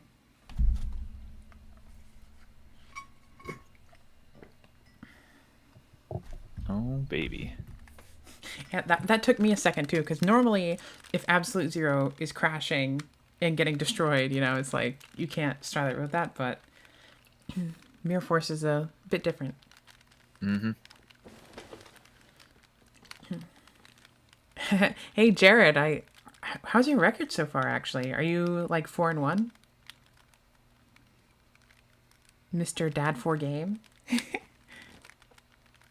Well, he was playing as Jake, and Jake was undefeated. Was he?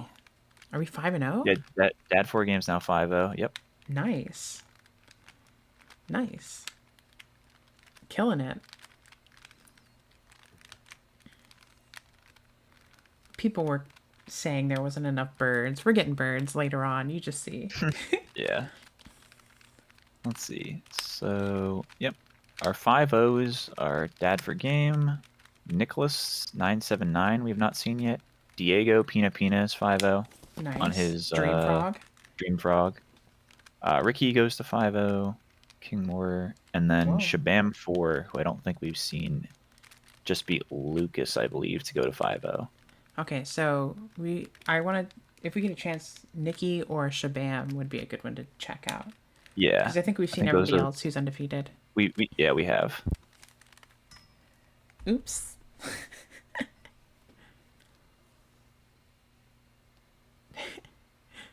Shabam is on Lightsworn. That's good to know.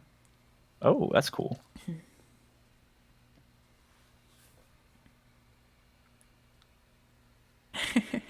That's happened to me before, Skater, on YouTube.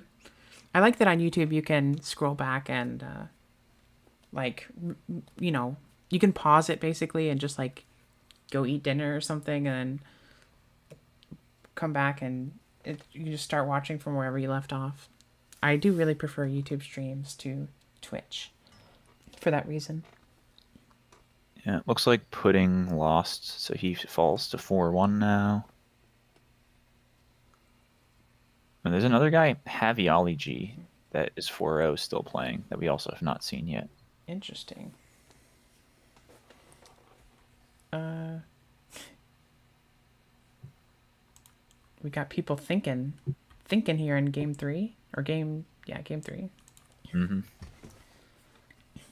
Both players leave no monsters on the field after their first turn.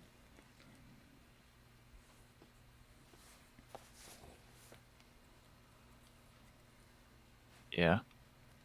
Frogs can sometimes make it pretty hard for Sirocco to hit the field. Hey there, bad robot. If Blackwing like only has Sirocco as their monster and they just do like the swap bounce thing, you can be stuck with those in hand until they go for their Monarch or Duplock play.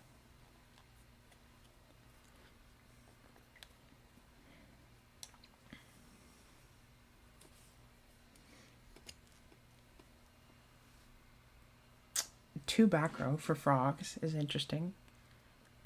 Yeah.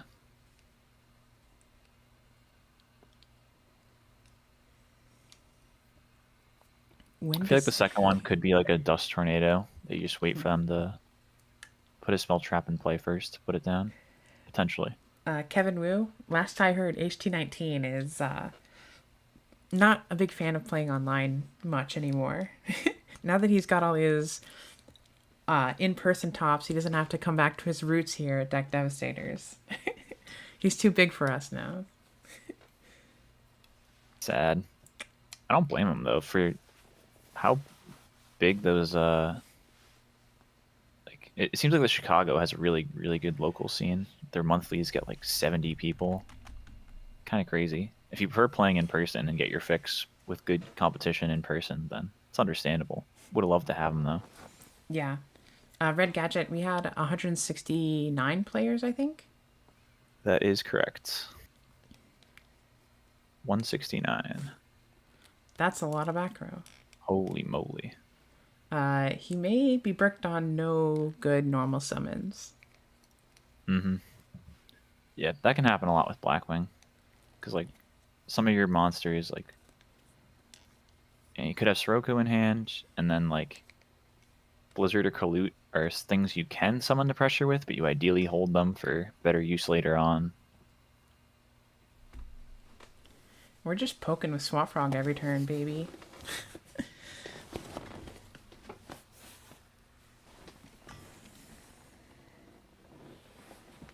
This is kind of crazy.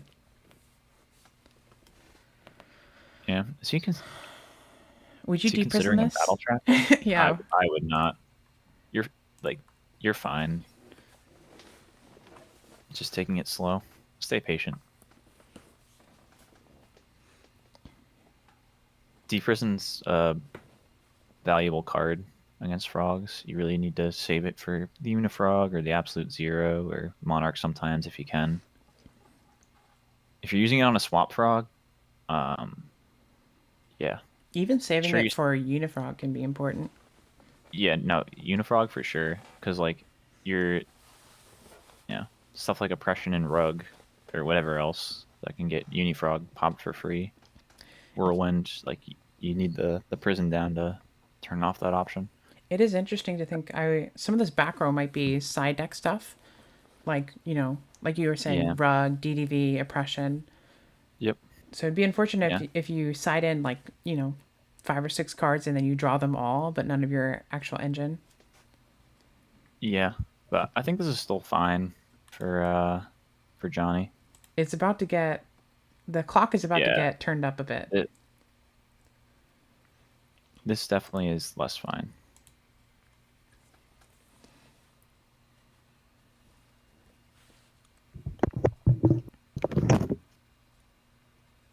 Still just summoning the swap, though.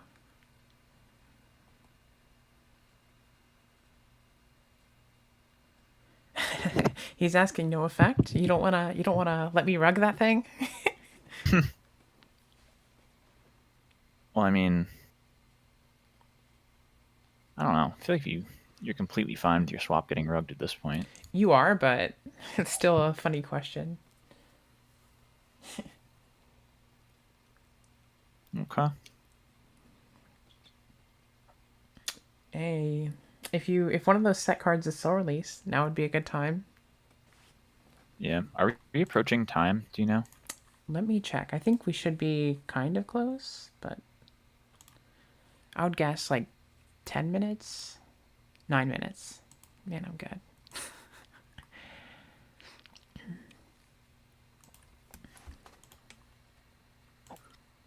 This is a strange game. Both of them seem to. Well, I think on NB side, he's just trying not to commit too much. But Yeah. I mean, for Johnny, it Frogs feels like he doesn't have anything. yeah. Frogs is content to hold things until the opponent commits, and then you hit him on the crackback. Johnny definitely seems like just didn't have the early pressure tools. Do you Icarus here?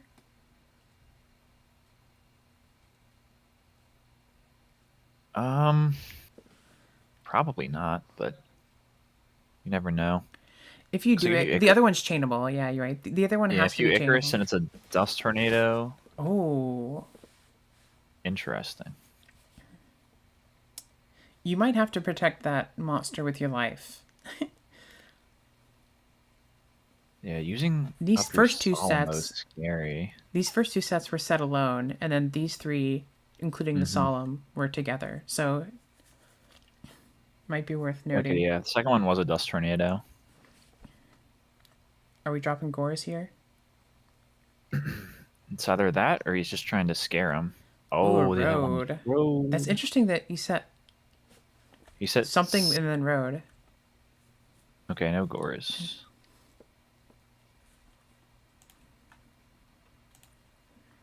Now, frogs can like this can play under Icarus really easily, where they just bring back Treeborn, summon Caius, target this. Mm-hmm.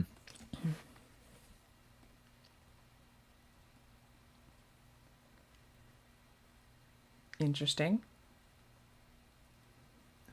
Well, Solemn and Road are gone, so Yeah, at this point, I think heavy. he's just conceding to Heavy Storm. It makes sense. If you're already losing to Heavy Storm, just Yeah. put more cards down. Does he have it is the question. Okay. Okay. End. And standby, I'm pretty sure he means. Okay, before main phase.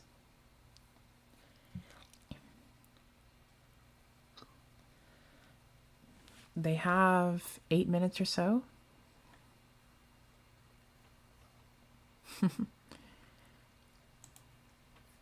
With 7 in hand. Yep, we know Swap and Stratos. We I are in believe. round 5, right? Still? Yes, Okay. correct. I want to make sure the stream is accurate.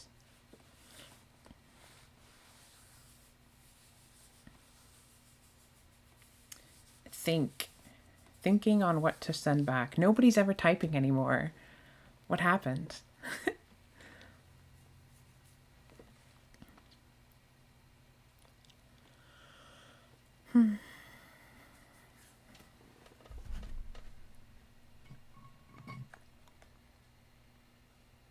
Puts back Stratos. Interesting. Oh, and There's there's the heavy. Storm. That's rough. Yep. Damn. It was Deck Dev, Icarus, Torrential? Yeah, him hitting the Starlight 1 and 4 is Yeah, that was really unlucky. pretty rough. So this one's looking pretty over now. I think he would have preferred he hit the Icarus or Deck Dev.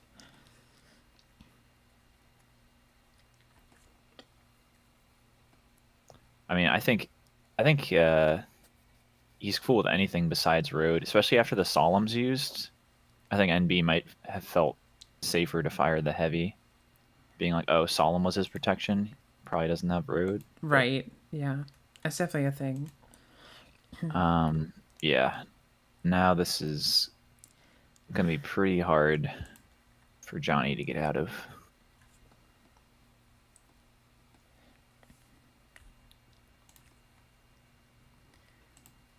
We put the Stratos back. NB has yet to commit like any power card. It's just all frogs from so far.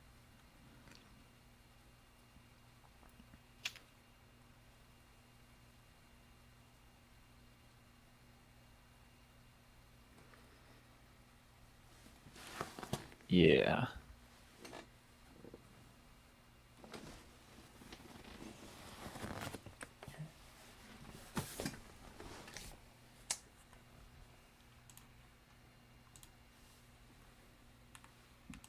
Johnny is thinking.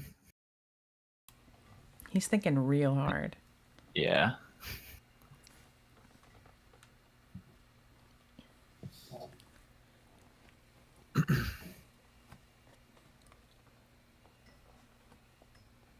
He needs to... I don't even know. Needs Whirlwind Monster Dad to have a prayer here.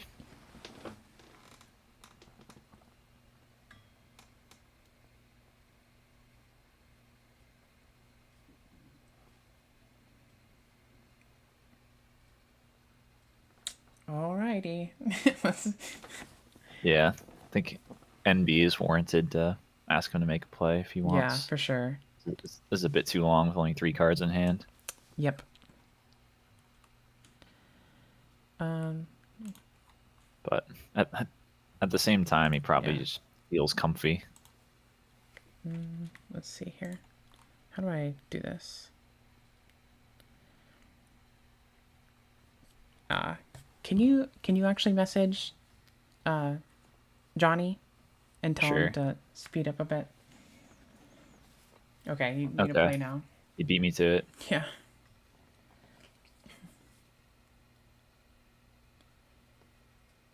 Actually, still message him, so that next time there's a there's more of an action. Okay, what do you want me to say exactly? Just say, please play faster. Like, there's a warning or something. Oh yeah, or something like, please make sure to play at a reasonable place. Yeah, something like that. But make sure you say this is a warning. Okay. I don't know how much use the Colossal in defense is going to do.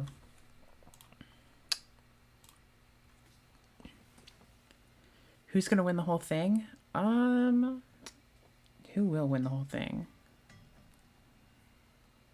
Maybe our very own Viking Goats.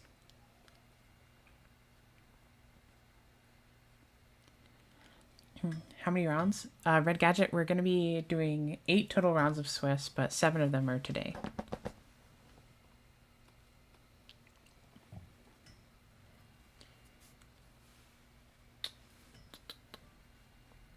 The Heretic? Right. No, a different Lucas. NB choosing not to bring back Treeborn. We are really close to time here, I think. But that favors NB, I think. Yeah.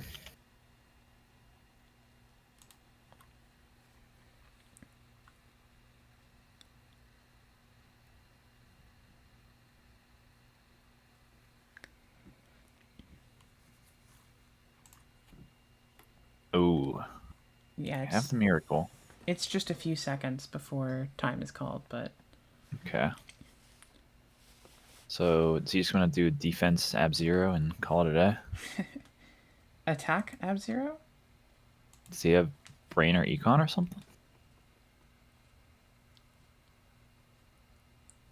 Seems like he's taking a bit too long if he had this easy of lethal. So I'm not sure. It can't be... I mean, it's a 3500 Ab-Zero here, so...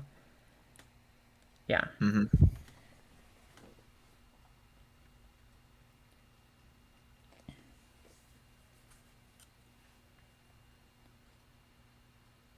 Yep, turn 0 was NB.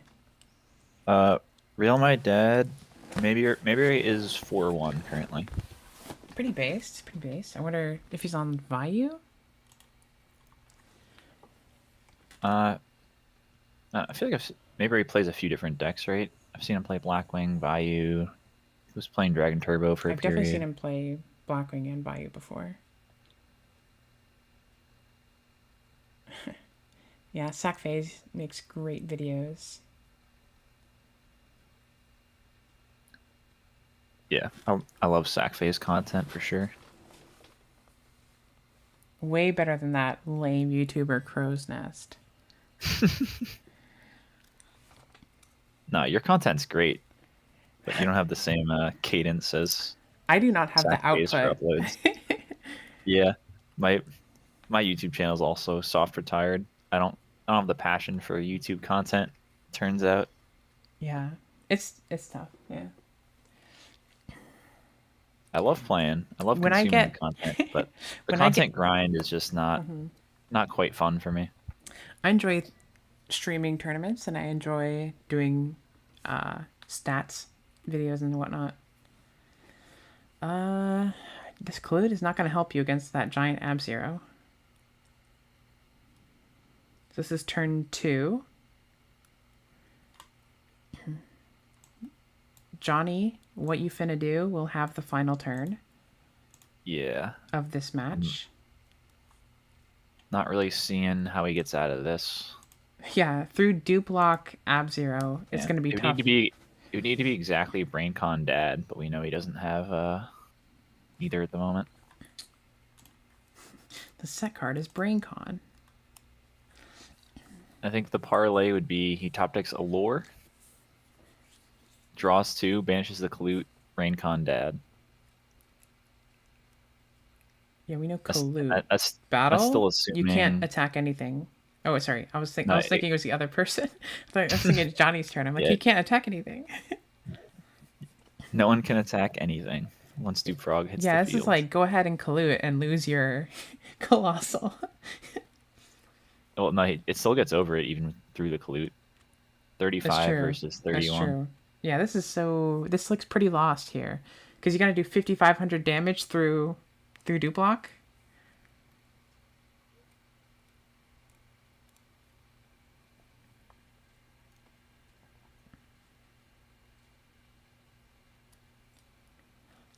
Yeah, Fraser commentating that the content grind is a lot of work. Completely agree. Shout out to all you guys that do it. Yeah, I enjoy this. The stat stuff is really fun for me. Yeah, I like your stat stuff a lot too. GG. Okay. All right. NB. Was he undefeated or was this an X1 match? I think this was X1. I think so too, actually. That was the final one. We can change this to say round 6. All right, 2 rounds left today. You made one video and realized it was not your thing. Yeah, I feel that apropos. I made like 4 and was like, I tap out. And they were all like the minimum effort, no editing. I was like, yeah. I had some with some crazy editing on them. But then I realized that it's funny because the stat videos are some of the least, well, they feel like the least effort to me, but the actual doing the spreadsheet is some effort, but to me that part's just recreational. The actual spreadsheet stuff is just for fun, and then filming it is easy because I just literally just go through the spreadsheet and explain it as I record my screen. Alrighty. So after that, we have 5 exos remaining. And then a plethora of 4 ones. So you said Shabam and Nicholas? Yeah, Shabam and Nicholas are the 2 undefeateds we've yet to see. Okay. So I think they said Shabam was on Lightsworn. Yes, that is the rumor. Oh, thanks, Viv. Yeah, I feel like I've been kind of cooking with Cat Plant lately. I haven't made a video on the deck in a while, but I've been playing it like a lot on ladder at my locals and stuff, and the deck's been feeling really good lately. I added Limit Reverse to the main deck recently.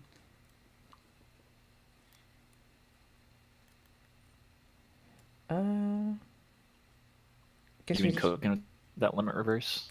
It's been pretty good, actually. It's weird because I'm still playing Gores, so having Call the Haunted and Limit Reverse with Gores can be awkward. But Hmm. something about just being able to extend forever is really really good. Like it, there's without like the extension, you can just have a lot of turns where you get stopped and then you get kind of rushed down. Shabam and Nicholas are playing each other. Perfect. Oh, there we go. We get to see both Yeah, of there's a the. bunch of X. Yeah, there's a bunch of notable X1s we haven't seen either too. Okay, Like keep some of those in 10-foot mind. quarry. Yeah. Yo, yeah, I definitely want to see Guari. Guari usually cooks up something really cool. So if this Shabam match finishes at a reasonable time, we can maybe catch some Guari. Yeah. Oh, Uh, Spooner Boy. I think he's the one that played like the Book of Moon Vayu Turbo deck. do we know what Shabam and Nicholas's things are? What their DB names are? Uh,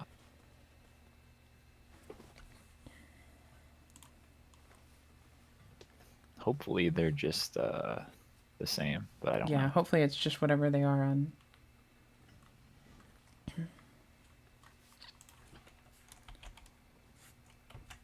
Shabam Nicholas. Perfect. Found him. I see Recharge Pitching Wolf. Yep. Do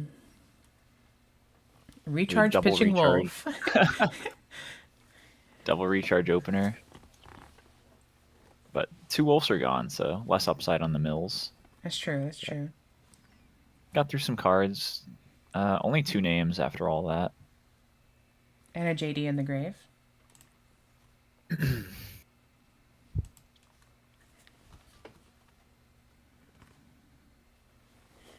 The best thing about Lightsworn is when you're able to find the spells early. Yeah, for sure. Then we have a Jane Mill 2. Definitely a decent start. Although the Not the mills could best use some work. mills. Yeah. Yeah.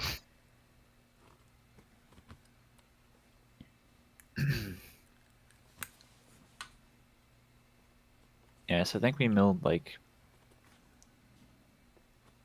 what do we mill there? Like 6 cards and still only 3 names in rotation.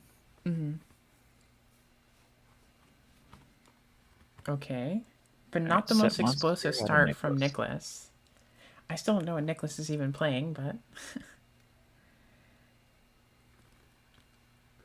Yeah, could be anything. okay, Celestia. This is Oh, pretty has the big. Celestia. Any solemn? Doesn't seem Okay. like it. Mill 4. Make sure you mill for cost. Okay. All right. Hitting a hamster feels good. Still bad mills, though. Yeah, and the bottomless keeps him off the 4th name as well. Okay, so this looks like pure with Avarice. It does. It does. It Oh, with could. Rhoda as well. There could be some Twilight Sworn stuff going. Are we getting Aaron or Garoth? Garoth. Giraffe.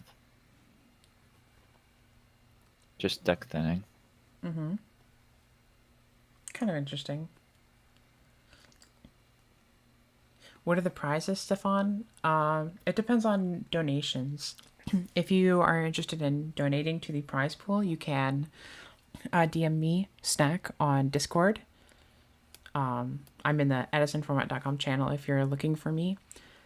And whatever gets donated goes to the top 4. So we've had different payout sizing depending on the tournament. Some tournaments more money gets donated than others, but yeah. All right. I'll post your full Discord handle in the chat. Okay. Thanks.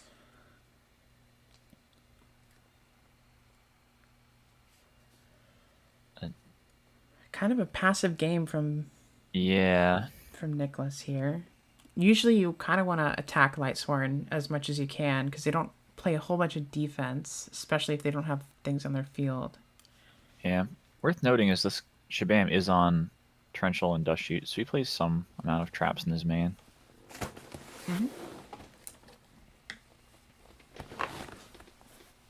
Okay. But yeah. Nicholas will be in some trouble soon, assuming Shabam can find the second JD or Beckoning. Lots of spells milled. Yeah. It should be mostly monsters left in the deck. Yeah, Shabam definitely What are we thinking really rolled hard on this? below average on these mills.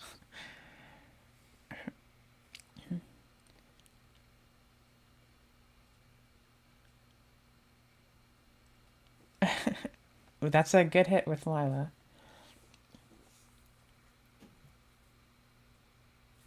Really Wow, bad mills. still more spells and traps and gores.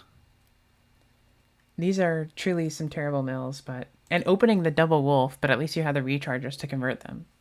Yeah. Nicholas passes. Crazy. Yeah, this is a very strange game. I feel like this, based on Shabam's start, he should be way more ahead than he is.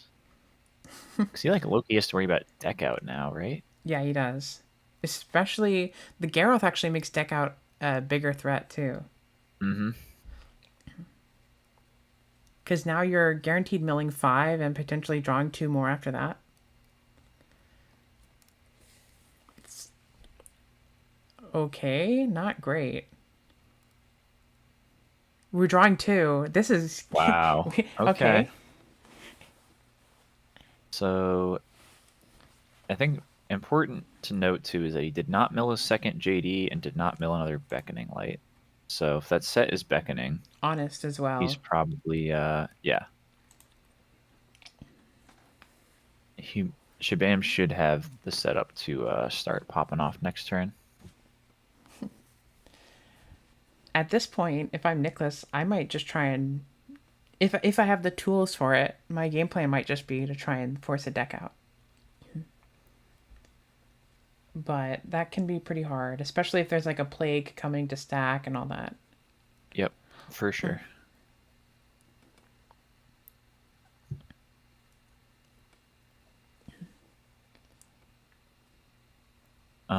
Yeah, still have no idea what Nicholas is on, but I think it's probably just a Vayu deck, but could be anything.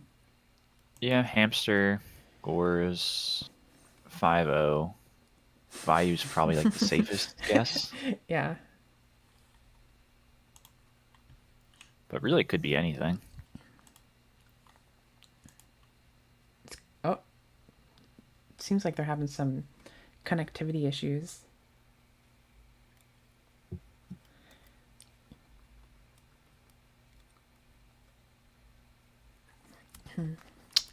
What's the best thing that could happen for Nicholas here? I think the best thing is you read that back row is Beckoning Light, and you do some type of special Greffer Wombo combo kill shot with the Gores already in graveyard for Shabam. Mm-hmm. But I don't think he has that just based on how he's been playing. Mm-hmm. Next best is you hope for Solemn Judgment or something for the incoming JD. That's assuming this is Beckoning, which I feel pretty safe to say it is. He's milled Mirror, Dust Shoot, Torrential, so I don't think you're on that many traps. I feel like Honest is almost guaranteed at this point. It's pretty likely. It's literally equally likely to be in hand or in deck. Yeah. I would say probably a boost because he's been holding some cards in hand for a bit. But Yeah. Oh, we're switching. wait, what is that? Gores is dancing. Gores is Interesting. dancing around on the screen. Okay.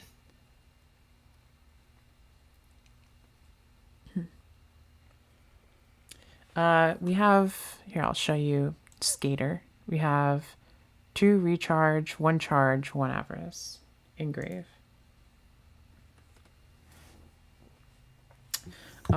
Something else to look at. There's only 1 Celestia gone. So if there's more than 1 Celestia, that could be a card that gets played here.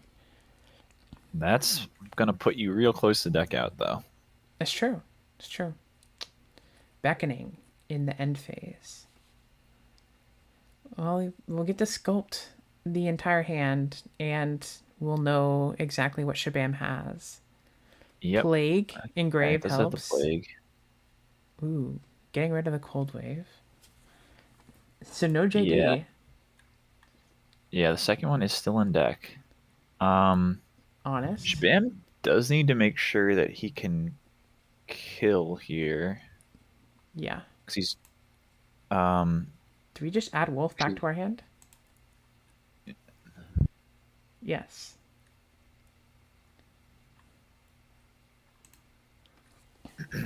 because he will be drawing to 5 left in deck. If he can't kill with the JD, it will mill 4. We added right. Maybe we added Raiko instead of wolf. You should be able to turn this Lila back, right? I believe he can actually, yes. So draw, main phase, turn Lila back, pop one. Yeah, very interesting. Nicholas didn't at least go to hit over the Lila. I guess he really wants to play for deck out.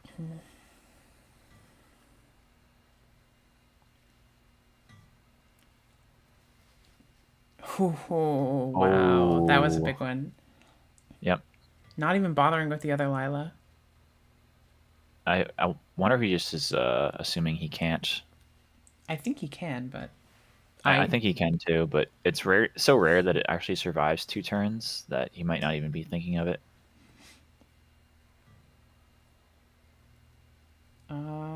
let's see if the other one's like, I don't know, Starlight Road. Yeah, Shabam already putting his cards in It's grave. probably not Starlight Road, but you know. I think Nicholas is just lagging again, most likely. Yeah, the lag seems to have been pretty bad this turn.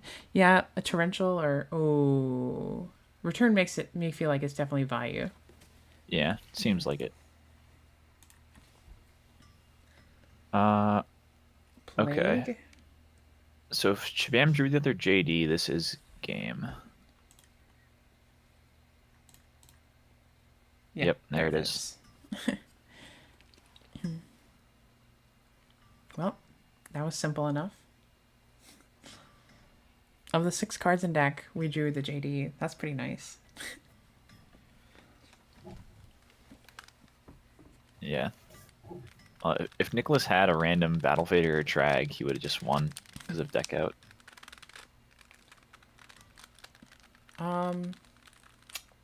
Cold Madness, maybe he was scared about Beckoning Light getting stopped by, like, Solemn or something.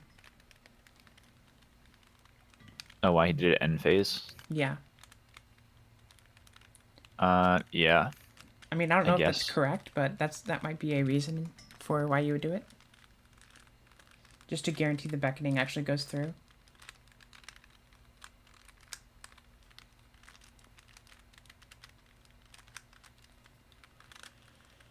Oops.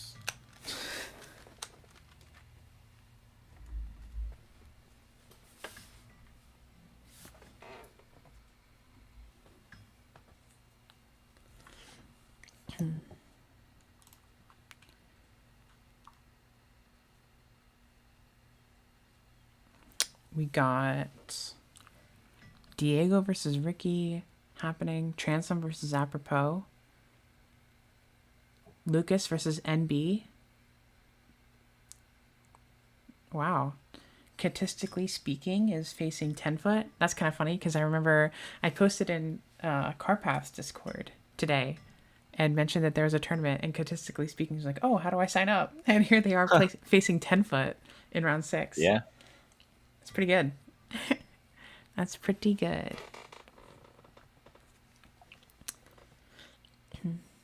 Love to see new faces in the online community doing well.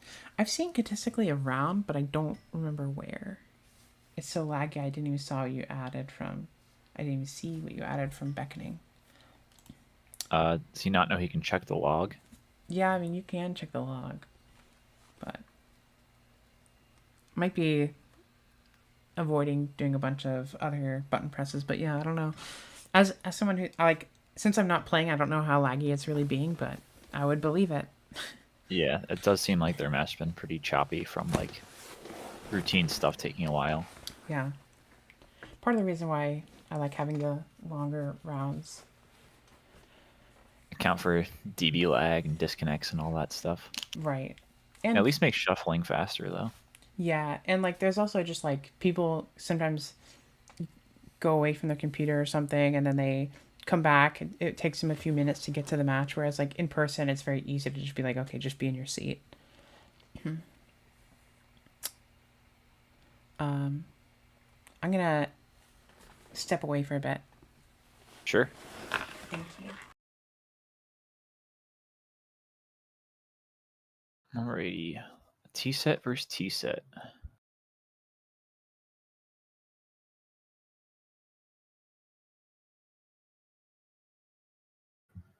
Alright, we're gonna see a Raikou on the Raikou.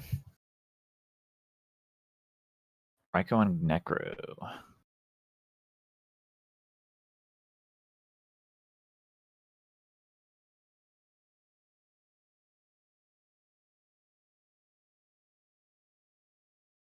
Alright, nothing good for Nicholas. Can at least pressure a bit with the Arma.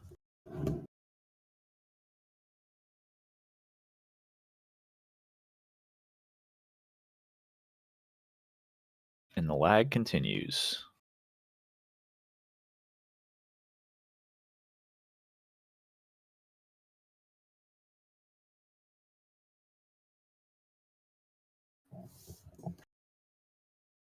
Oh, that's cool, Real My Dad. Love to hear you found a good local. If I was still living in the Mass area, would have loved to stop by, but I'm a California boy now, so don't think I'll be swinging by Saugus anytime soon. Alright, sends his own Gardena. Understandable. It seems to be a much slower start for Shabam. No recharges off the bat.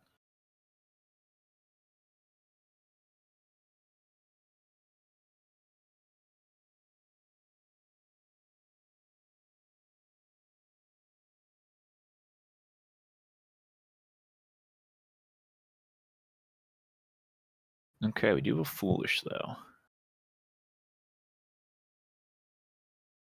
Let's see if he has an answer.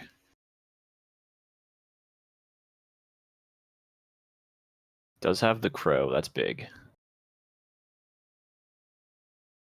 Keeps the name out of here. Don't have to worry about Celestia. And another back row from Shabam. Very interesting.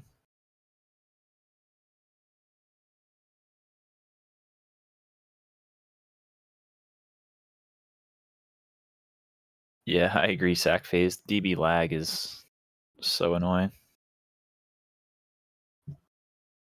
It is definitely more fun to play in person with being able to chat, play your shiny cards, not deal with lag. But cool for the online tournaments that get everyone from all around the world. But man, this lag is seems pretty rough for both players. They can't even start their turn.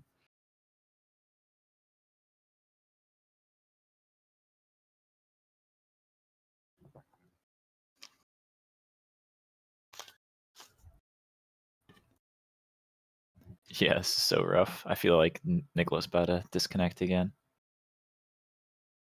Not great. Oh, he's able to draw. We did it, boys.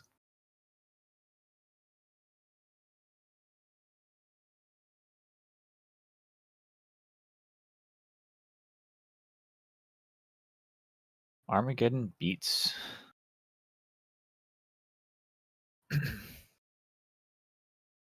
Not the most pressure for Nicholas, but it's at least something. And Shabam seems really, really bricked up.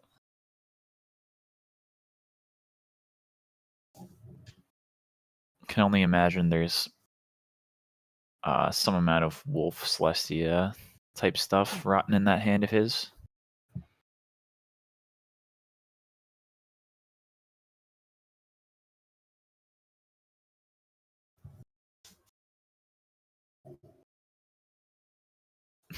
And we're sticking with the Raikou plus Armageddon Knight.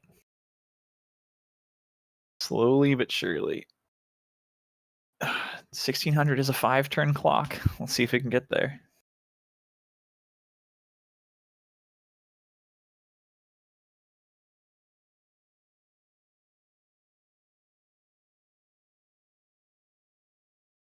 Yes, both these players are 5-0.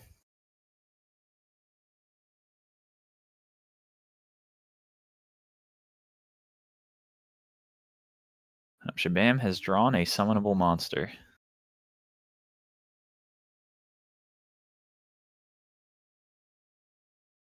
Let's see what Nichols has to say about that.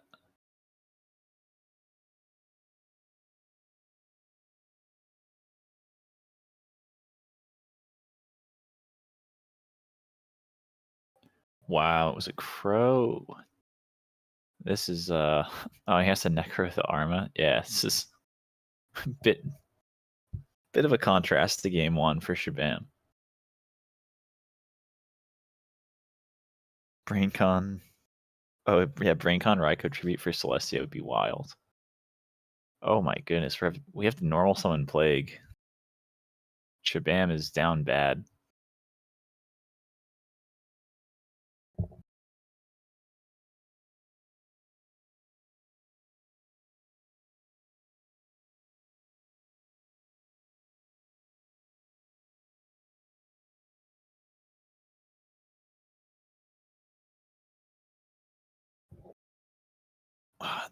Do we have like a what are we doing with this? Are we just beating over the Raikou?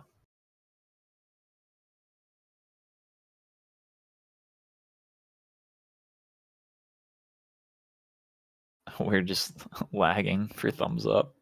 Man. This is rough. Alright, Shabam has killed the Raikou. Incredible.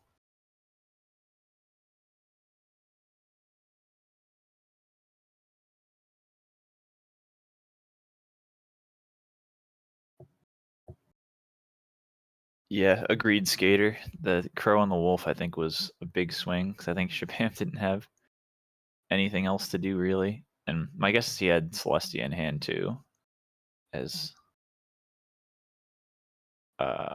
his, like, only play, really, so... That Crow did a little more than Shabam's Crow that he had to set to stop the Raikou beatdown.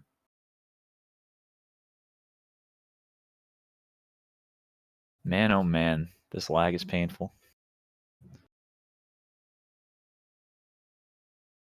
Who are you guys rooting for here between Value Turbo and Pure Lightsworn? Some people like Lightsworn, other people think it's just a dumb sack deck.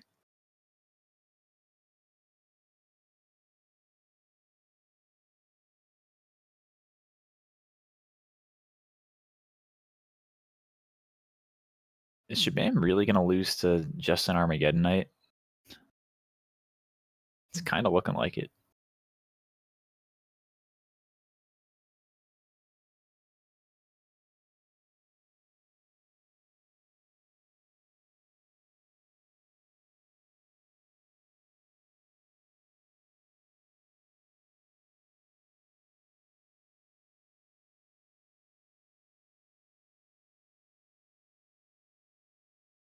Man, it's crazy. Shabam just found like no millers whatsoever, no Lightsworn monsters, no recharges or charge.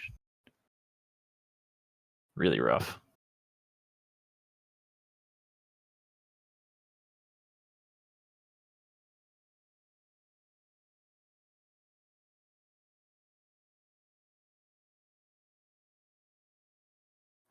Yo Shorty chiming in to say it is a dumb sack deck.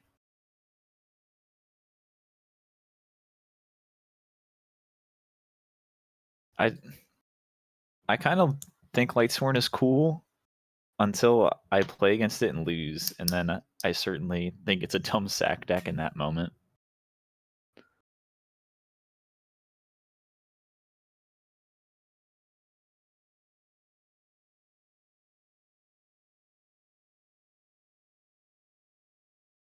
All right, Shabam with a set monster. Is this actually going to be a Raikou for once, or is this another crow type nonsense?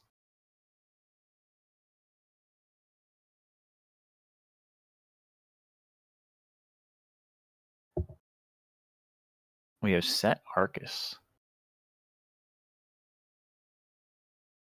I guess that's something. We have stopped the bleeding from the Armageddon Knight.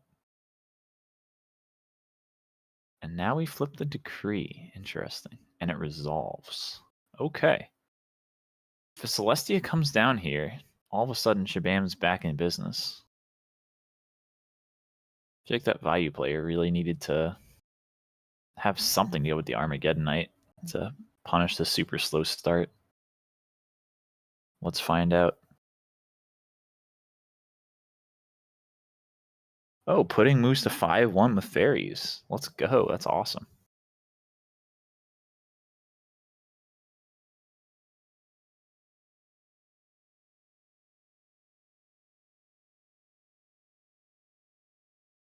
Man, this pace is painful. I don't think it's anything on the players. It's just the unfortunate lag of Dueling Book, I'm pretty sure.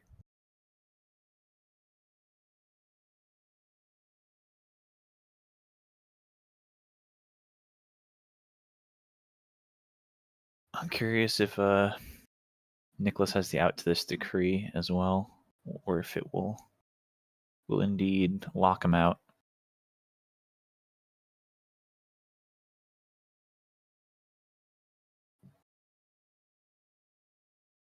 I'm really surprised that Celestia has not come down yet.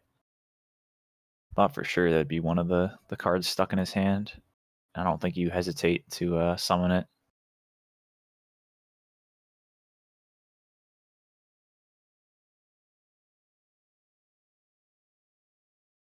So we're just going to end phase. We're going to instead mill a Celestia.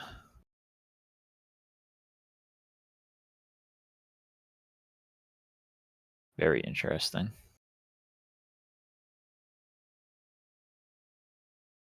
Well, I think you definitely summon Celestia there if you have it, so just Wolves and JDs, I guess. For Shabam.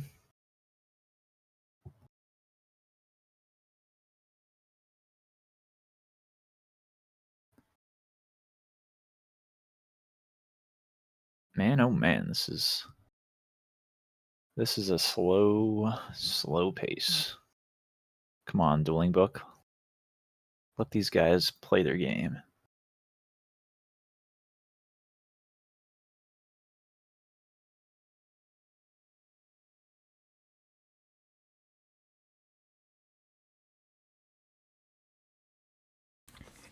All right, I'm back.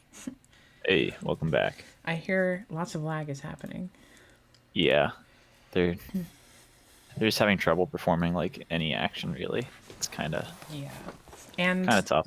Armageddon Raikou beatdown was accomplishing things for a while, but we see a dad somehow. All right, we're not even popping anything. Dad should help this game along. It should. Yep. All right. Wow. That's the Lightsworn experience. Bizarre game right there. Double charge, get the snowball rolling game 1 to literally lose to Armageddon beatdown game 2. Real my dad, I don't think Zabo's playing in the tournament, but or Silges, but I think Jake XO was doing well. And I think yeah. Freya was doing all right with zombies, right? No. No. I think she won round 2, lost rounds 2 and 3, then dropped. Gotcha. Sad but true.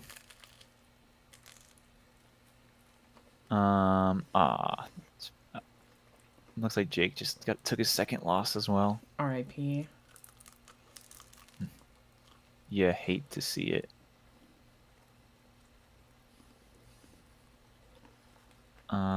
Looks like putting one though. He moves to 5-1, which is cool.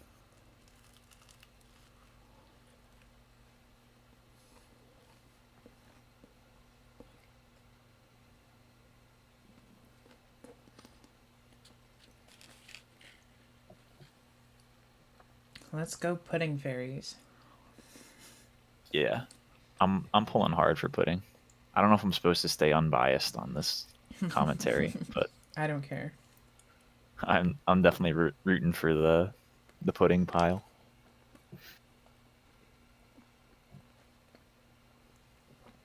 I like pudding pile as a name.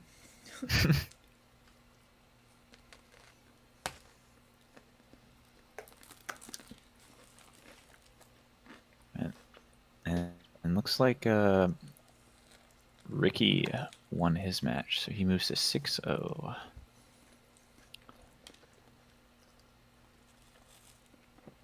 right, let's see if Shabam can get off to a hotter start. Hopefully. All right. Oh, that was interesting. Decides to set a back row. Okay. Well, no recharges, but does actually have a card that mills cards this game, and does hit a Necro Guard now, which is pretty big. Being able to put anything on field helps a lot. Yeah. Lila Necrogarden is really threatening, actually, because Nicholas, now can't really clear it that easily, and can't set back row without going neg. Ooh, is this a Raikou or a Vayu? Let's find out. That's a hamster. Okay.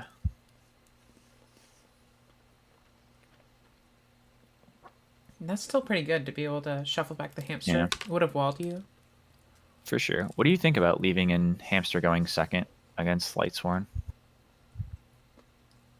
Yeah, it's probably bad. Yeah, depends on your side deck, but I feel like that would be a card I'm looking at for any way to bring in extra hate or quicker options. Mm-hmm. Like if you're playing Kaiku or something, you know? Yeah, I think Kaiku, or like, I don't know if most violists play Cyber Dragon these days. I think most don't, but I like Cyber Dragon against Lightsworn as just ways to answer their like turn one summon guy boards, especially if you're your own Raikou deck. Like, it can be nice run over their. Go ahead. Yeah, run over their like Raikou or Lila Lumina type stuff and set your own, or at least like force the honest, whatever it takes. Exactly. You know? That's what I was gonna say. Is it can be nice to attack with Cyber Dragon into something and be like totally fine if it gets honested because you didn't really commit much into it. Yeah, like if I'm rough mill. Like against Lightsworn, like subbing out something like Prison for Cyber Dragon is a change I'm making for sure, because your prisons just get eaten up by Prison. The Lilas and Celestias. Yeah, and JD. Just having something that can actually like threaten their early game is definitely better. But it gets hit with the end phase decree. This is looking. Oh, when he finds a recharge, that's big. I think Nicholas is in a little bit of trouble here. But man, these mills are not helping Shabam out. Oh, but that definitely is. Yeah, this entire match, the mills have been kind of mid. They have. He's not really hitting a lot of names or wolves or anything. He did hit the Necro this game, which not sure what Nicholas's hand was, but could have been significant. Does hit his fourth name here, with one JD still possibly in his hand. Wow. That decree might end up being big. I mean, it was going to get popped anyway, but I think Nicholas needs Dark Armed or something along those lines. Yeah, not a set monster. Great.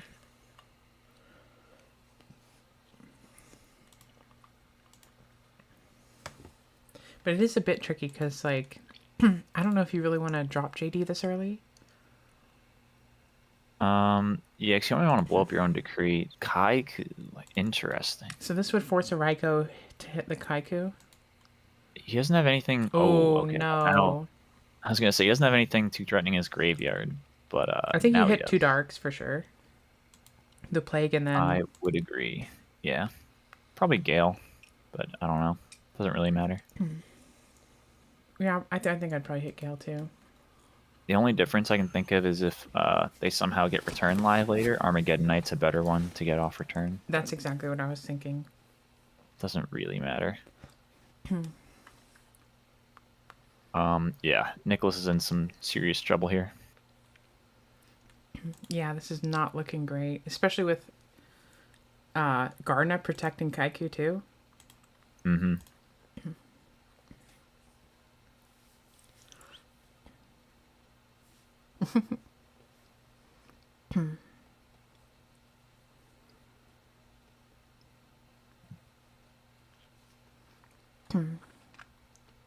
Yeah, and I think we have some of our famous DB lag. It's returned. Game 3 was looking so nice. Yeah. Nicholas has been having trouble starting his turns for a lot of this match. Viking Goats, you're 5-1? Or, yeah, because this is round 6. Are you 5-1? Let's see how Lucas is doing. No, Lucas is now 4-2. Gotcha. Ghost Rider moves to 5-1 though. Pretty sure he's playing his patented Dragon Turbo for this one. That probably gets Gardeted. Yeah, I would think so. Be surprised if it didn't, but Cold Madness did statistically beat 10-foot, or is that match still going? it looks like he did actually beat him, yeah. Wow. Yeah, statistically speaking, moves to 5-1, 10-foot to 4-2. That sounds interesting. Yeah, I wonder what he's on. So Nicholas is thinking after the Sirocco gets Gardeted. I think he also could be lagging.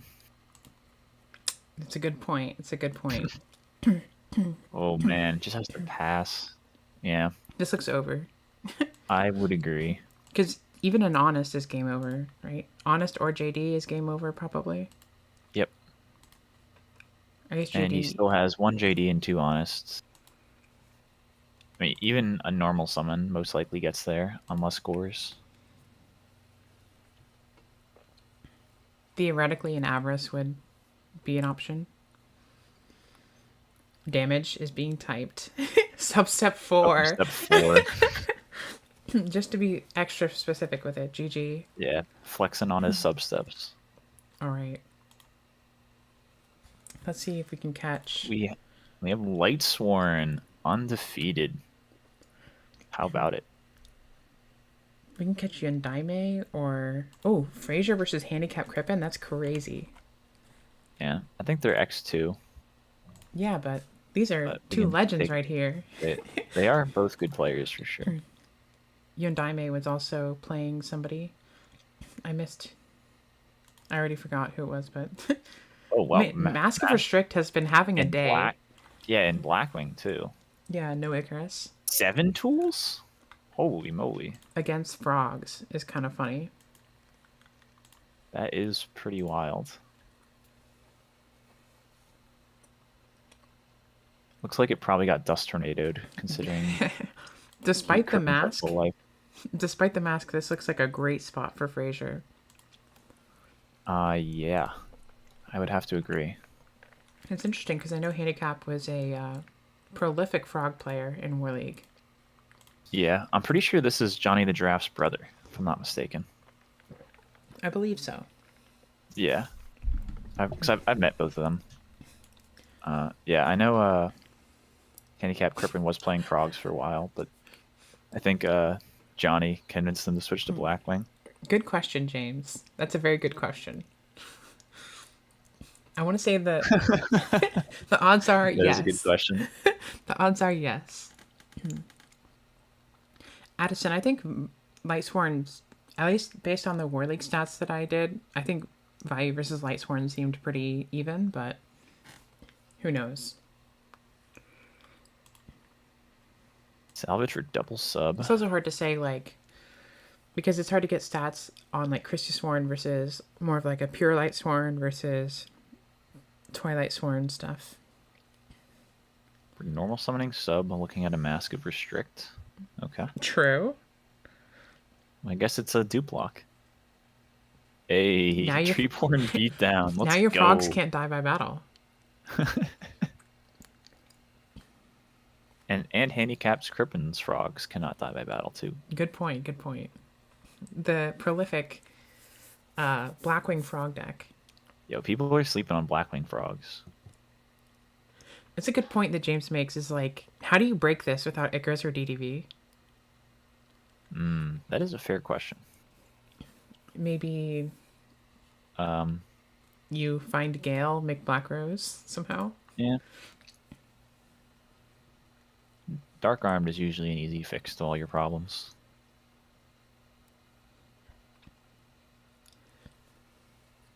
I feel like we've been seeing some Blackwing players bricked on lots of back row today. In fact, the brothers, the two brothers. Yeah, both of them have been. All these traps against frogs, but no way to pressure. It's not really a winning recipe.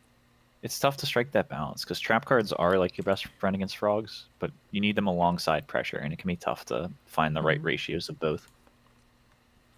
Dimitri always said that when you're playing against frogs, you are a burn deck, in the sense that you just need cards that equate to more damage.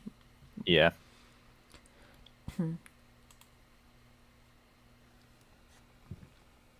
You do indeed.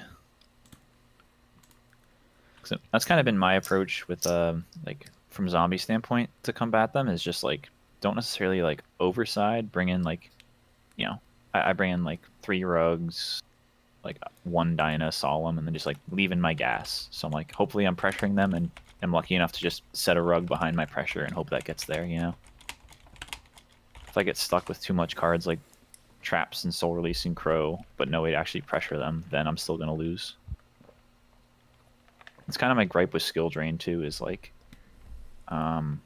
sure you can stop them and slow them down and all that, but you turn off your own gas, so like, you know, it's tough to get over a Dupe Frog or a Monarch when you yourself are skill drained. Okay. The 7 tools. 7 tools to protect Mask. Yo, 2 7 tools and MST against frogs. Frog. Yeah. It's very funny.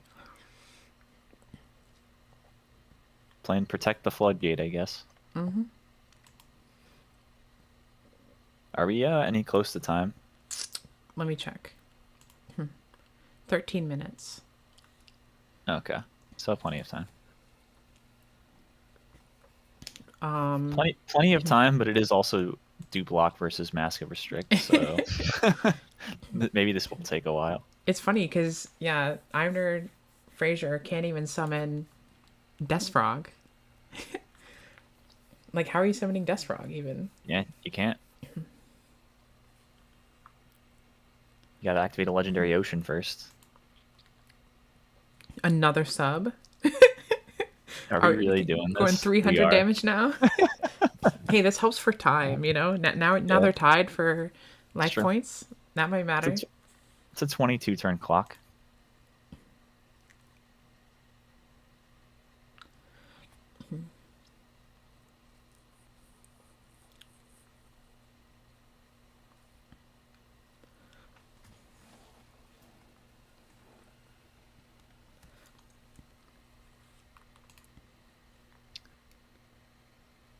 Man, I feel like our first 5 rounds were really fun matches, and now it's been this round has been a lag fest for the first game into Floodgate stare down in the second.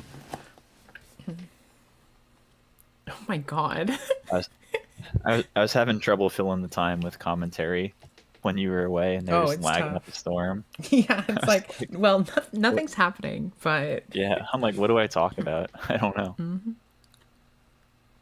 Someone in edisontourney.com talking about their experience playing in this tournament, and it does not sound safe at all. I can't encourage it. What do you mean? They say that they're playing on their iPad While operating. driving. Yeah. Classic. Not the safest. Wait, you can. Yeah, Okay, I was gonna say, what do we make? Cataster? I guess so. Or I guess you at this point you can Android just for damage yeah, you can and just make life Android run gain is over probably sub better. Yeah. Wait, or what? this doesn't work how you think it does if you're gonna try and Well, crash. I mean, actually, it does because Does it? the dupe survives and the toad dies, right? That's probably what you want. I guess, yeah. Yeah, the sub will die. And he's just trying to clear both subs and then sync main phase 2. Okay. You know what? Okay. Okay. That does work. All right. Do we have a third 7 tools? R.I.P. Yeah, the third 7 tools. That would be pretty amazing. What are we thinking on? Solemn? That's what we're thinking on. Yeah, you couldn't even Icarus there. Okay. So now the sub will take 1200 Takes here. Yeah, 1200. And then probably make Android. Yeah, probably. Is this mask really gonna win the game? It could. We've chewed through 2 dust tornadoes. MST and Heavy still out there. And he did just use his Solemn, so it's probably out of ways to protect it at this point. Did we have the Treeborn? That's hilarious. We sure did. That's a 50 defense Treeborn. Thank you very much.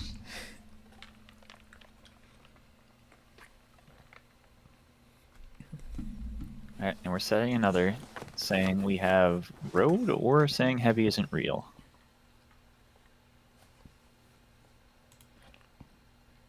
Seven in hand. And how many of them are tribute monsters?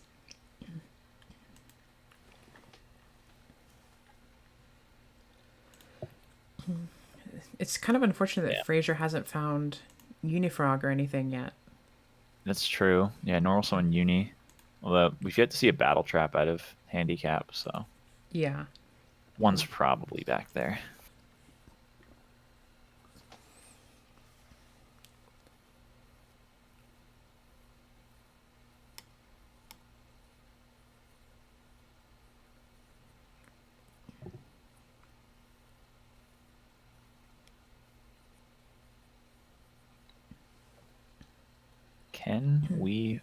Can Fraser find some way to get through this?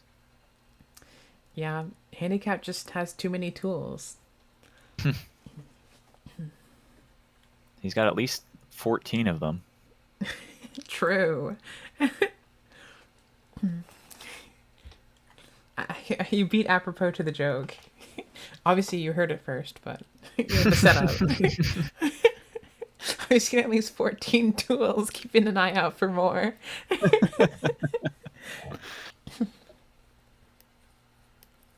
You can play up to 21 tools in your deck.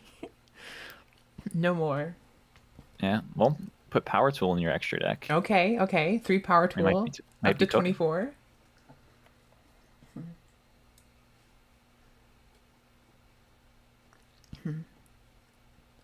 Mirror. Okay. 7 tools, number 3. No. Oh, man. You needed those 600 life points in the end phase. Yeah, no kidding. We 7 minutes. 7 minutes? Okay. Yeah, this might still go to time, the way this game state's shaking out.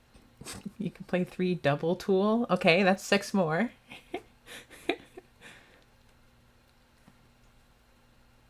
Yeah, someone in chat tell us the max amount of tools you can play in your deck. Jane says, by my count, that's 30 tools max.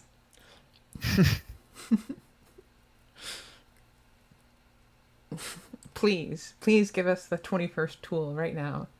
Yeah, we have Pichakaias off the Regeki break. He probably has so many Monarchs in hand. Oh. Oh, we have Shoot on res. I mean, I feel like he still has like 3 Monarchs in hand. Yeah, I think you don't make that play without multiple Monarchs, right? Yeah, the double tool is clearly 2.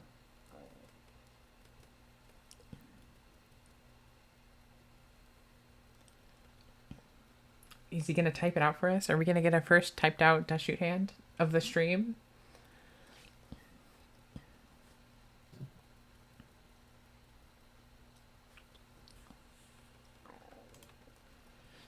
He was typing. Handicap's going to be down to 4 cards. Kind of scary. All right, we've taken a Ryza. Solex, Gores, Caius. Okay. We're leaving a Caius. Solex, Caius, Gores, sub. All right, we're going for Caius on one of these. Solemn's gone, so the effect will activate. Ryza makes me feel like there's not a... Not a rug. Yeah.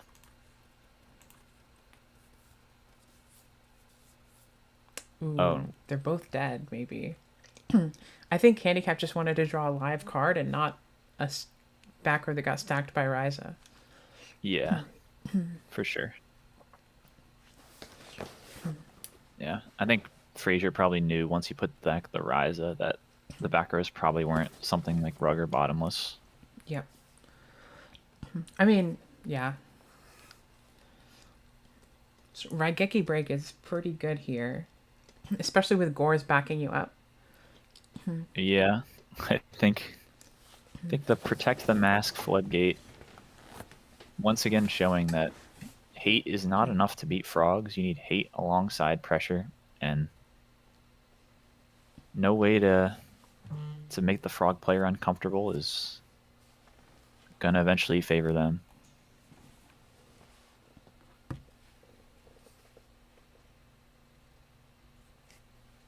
There are 3 darks in his graveyard, however.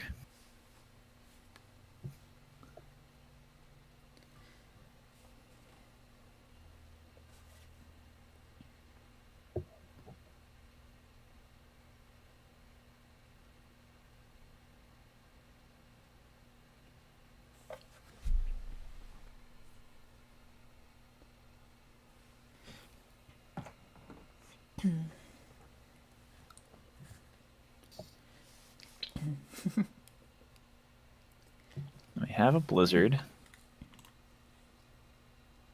Don't know So how much this is going to do. Yeah, it's probably just forces a Regeki break and not much else. And now, even if we had the 21st tool, it wouldn't even be able to be activated. It's true.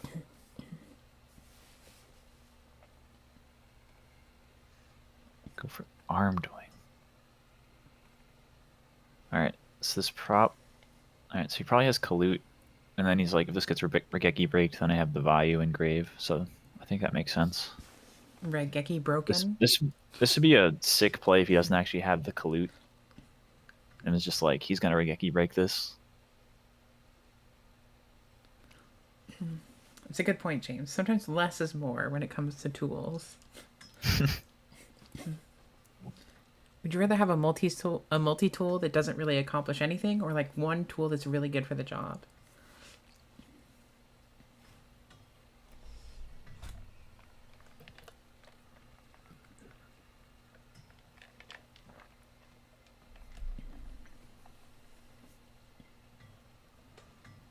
I think Frazier's debating whether Where he cares about Kalute here? yeah. Well, because if you do force the Kalute, okay, he does have it. Yeah, because this does get the Kalute out of the way, and then like the Armor Master with Vayu follow-up was going to beat over the Caius anyway. This is actually kind of nice for Crippen. We're looking at Raigeki Break, Solex, Gores, and Sub. Nothing really does much for Frazier here. Unless he finds something else, right? I guess you can sub well, you Solex. You can Solex sub the set of your dupe block. So I think he was thinking like he can just leave the monster for the Solex sub, use the Rye Break on one of the back rows. Yeah. Try to hit an oppression or something. It seems likely, honestly, that the card that was set last turn when he Caiused might be oppression. Interesting. I was thinking it might even be another deck dev. Yeah, could be. But I don't know if you'd set 2 deck dev with Mask Restrict. But I don't remember the order of all the sets, so it could have been set after. Yeah, same. But the one closer to deck is the old set. I Yeah, think that one's James. more likely to be something like Oppression. That's what I was thinking, James. Is like if it's a deck dev, this could be really bad. That is true, yeah.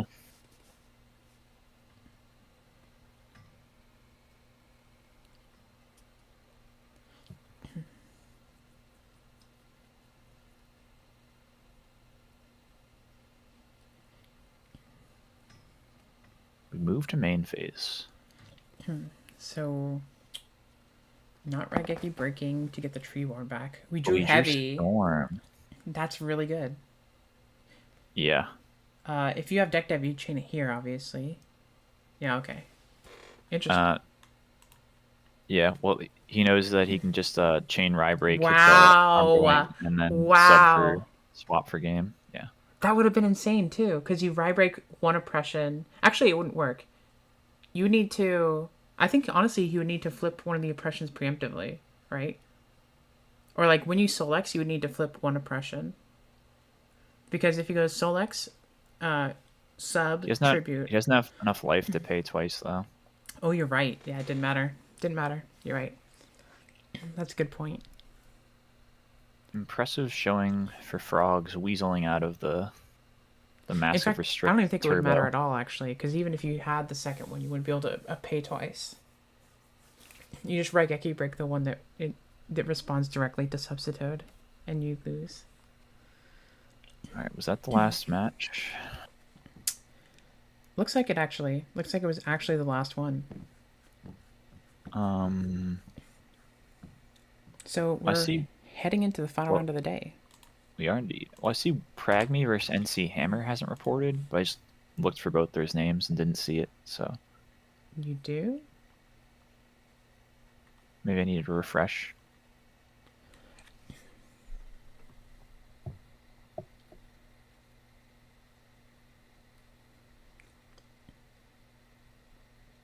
Yeah, Pragme versus NC Hammer is not updated in the bracket, but I don't see either of their names on Dueling Book.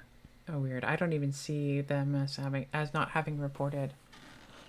Who do you have winning? Oh, I think isn't that just a double loss or whatever? Neither one of them won, but it doesn't have like a thing. I think that they like maybe both dropped. Oh, maybe. I believe we're headed into round 7. Very true, Pro Storm. So who do we have that's doing well in the standings? Let's take a peek. Shabam and King War, aka Ricky, are the last 2 undefeateds. Wait, is everybody else X2? No, there's some X1s. No, there's a bunch of X1s. Here we go. Pina, Samu, Pudding. You can watch Catastically versus Duck Murderer. I'm gonna check out Catastically. Or Catistically. Is it Catastically or Catistically?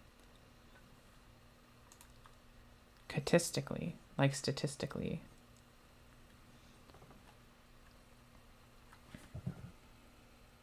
I don't know about the Field Spell Cat player. I don't have info on them. Yeah. They were X2 early, so I'm not sure if they're still alive, but... Alright, I'm gonna take a quick break before we sit down for round 7. Mm-hmm. Well, I wonder what their username is. The Duck Murderer. I know Duck Murderer was in chat earlier, and I think so was Catistically, but maybe not. Catistically. The Duck Murderer.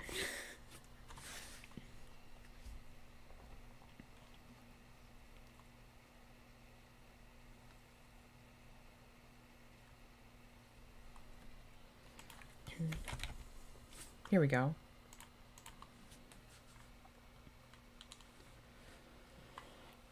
Are you excited in chat? Everybody in chat excited for the final round of the day?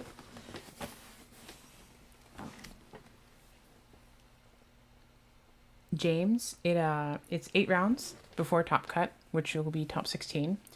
And this is the final round for today, round 7. Tomorrow we're going to do round 8 and then top 16.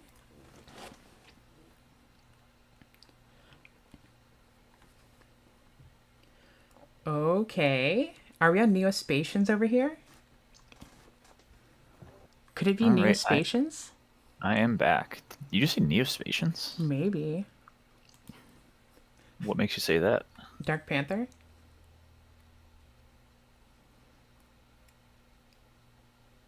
Oh, we do have a Dark Panther sighting, huh? Is there a link to check the current round? Fitz, do you know if you could post the challenge link in the chat? I sure can. Rhoda? I know that's played in Neospatians. For Armageddon Wow. Night? It actually looks like Neospatians. There's no way. That's crazy. Send cross porter, please.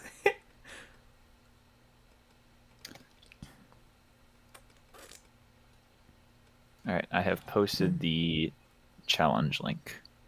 Arma, okay. You can find the standings there.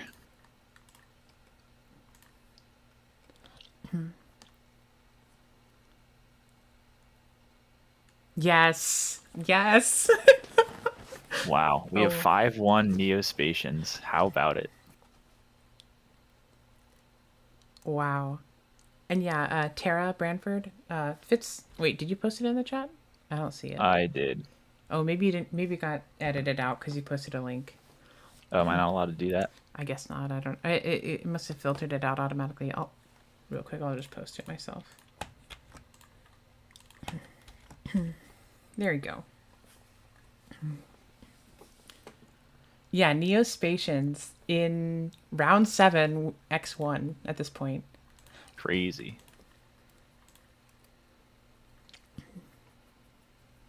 Banishing Achaeus. I'm rooting for Neospatians. I'm so sorry to Duck Murderer. But I'm sure he understands. dropping the trag. Let's Trag. go. You love to see this. And we have Dad Live. That's a big trag. Dad Live for the Spatians. This is so funny because this is literally the person that I talked to in Carpath server to get. Math checks out there. Yeah, right? Oh, the 3K trag. Trag is getting put in jail. Upstart? Upstart? Okay.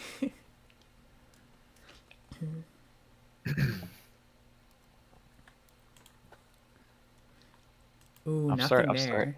pass. Doesn't even commit the mole. It's true. We knew that there was a mole.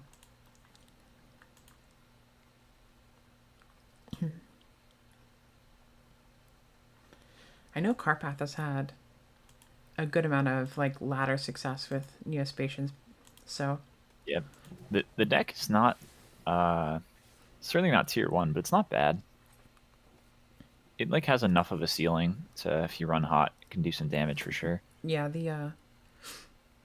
the Dark Creator is a card that can feel absolutely absurd sometimes. Yeah, for sure. And you can also take advantage of people not being familiar with like your game plan. Gore's on the 2000. Ooh, has the gores. Okay. It did feel like there might be a Gore's. It did. We got one prison out of the way, so curious if this gores can actually Heavy. Oh. Oh my god. How many darks engraved? Just 3? Okay. See, you don't need to do Neospatian stuff when you just draw gores heavy. Right? A junk synchron would be some good pressure here. Yes, for sure.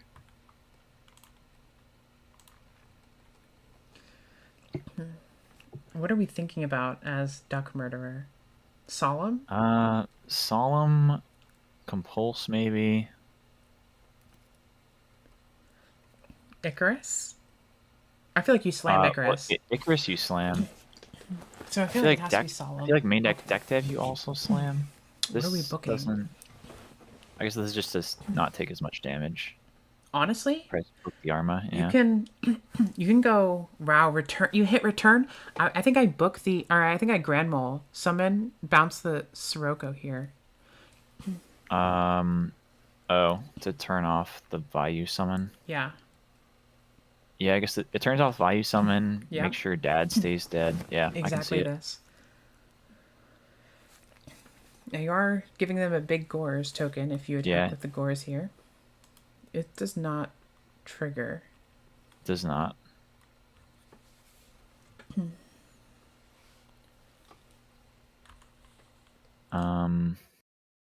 Yeah, it will kind of stink if Duck Murderer has Greffer after bouncing the Sirocco, but I think bouncing it makes sense. Yeah, what do we think? Are they looking up whether it triggers or something?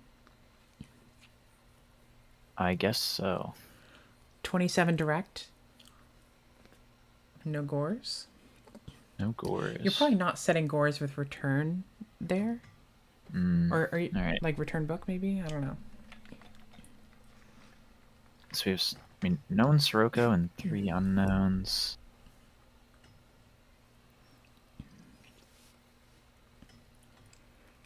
Versus known Grand Mole and 3 unknowns. Mm-hmm. I wouldn't be surprised if one of these cards is Dark Creator. Yeah. Okay, just summoning the Rocco. Do we have Gale? Does he have Gale? That'd be pretty good. He does. That's really good. Yes, that will clear, right? That'll do a lot, actually, because it... Wait, he doesn't even have. That's kind of wild. Oh, that is really weird. Is this BrainCon for game? That's the only thing I can think of why you wouldn't have. You can make Armed Wing here. Do we have Dad? No way to make Dad live. Yeah. My read is BrainCon.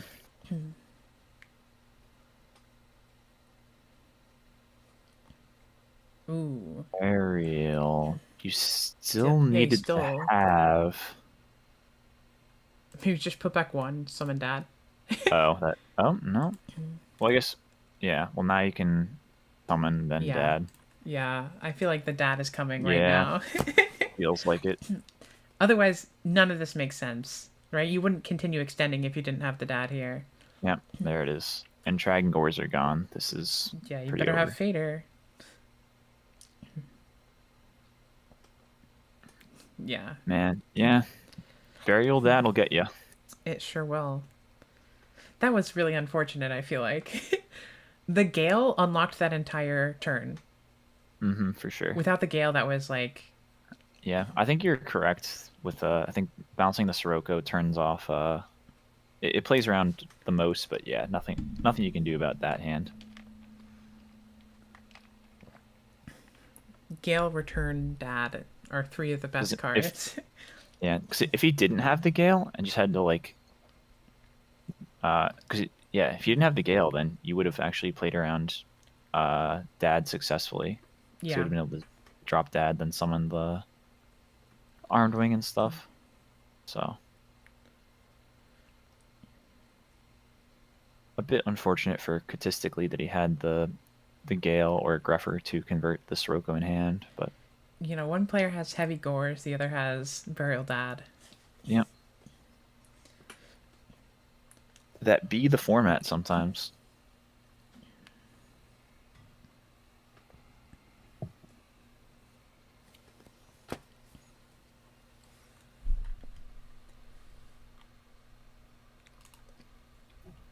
And now the statistically speaking will have to try to fight his way through the deck devs and depressions of value post board. Yeah. That is like... I wonder if Katistically will bring their own deck devs, though. You could. You definitely could. But I feel like your side cards should probably be ways to stop your opponent's side hate. It's tough to do that while also not just hate them more. Keeping in the engine to support the deck dev, but you never know. You can't hate me if I hate you first. True. You got me there. Cross porter, baby. This does not feel amazing. Nope. Is there... Wait, what are we... Is there a reason for all this? This feels very strange, doesn't it? It does. What exactly is the reason here? I don't think Duck Murderer knows Raikou makes cross porter mistiming, so I don't think. I mean, I would still hit junk there. You think? Yeah. Why would I hit cross porter? Just to turn off the search. I don't think I care about that.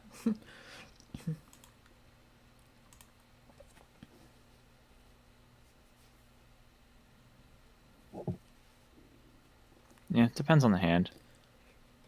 I feel like I might want to turn off the search to not get grand molds versus a 1300 guy I can just run over, but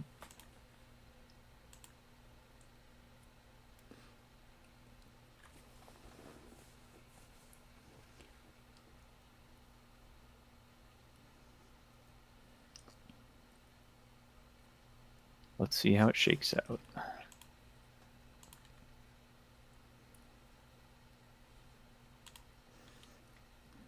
So you're pretty much always searching Grand Mole here, unless you already have it. No, if you have convert contact, then oftentimes you just search the Panther to dump. That's true, that's true. But if you don't have convert contact, then it's always mole, yeah. Okay, it's a bottomless. Okay. This time the junk actually does something. Or just make an armed wing hitting over. Or, sorry, Android? Android, yeah. Probably.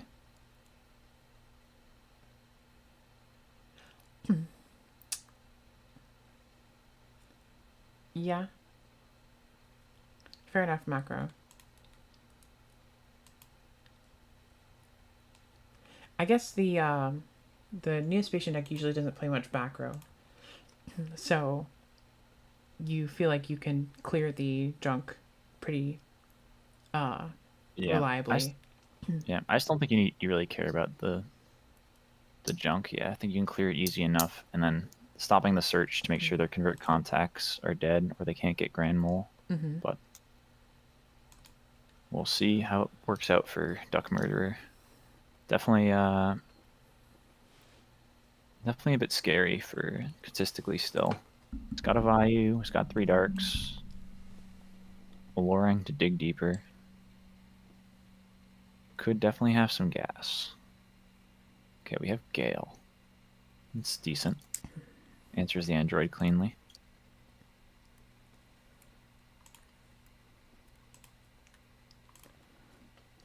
Sork and Dad are both live for the Spatian player, if they're playing it.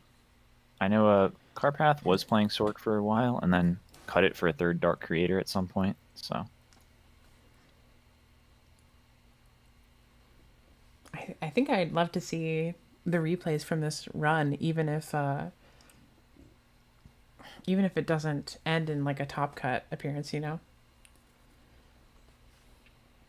Ooh, it does have the contact.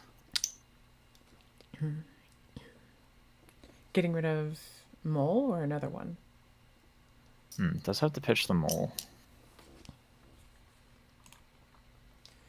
We're at 4 darks now.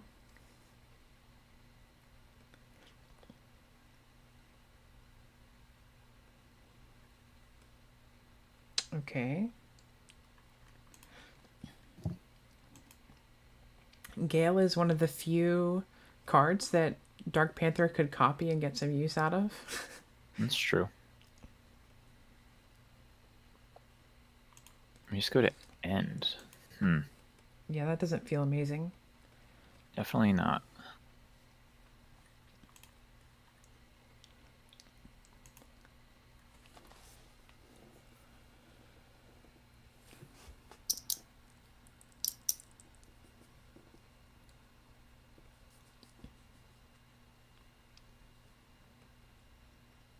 Fight back. Fight back.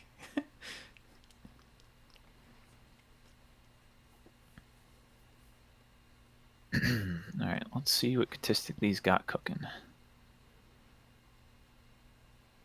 feel like he probably has a Dark Creator. Might need to find Ooh. the 5th Dark.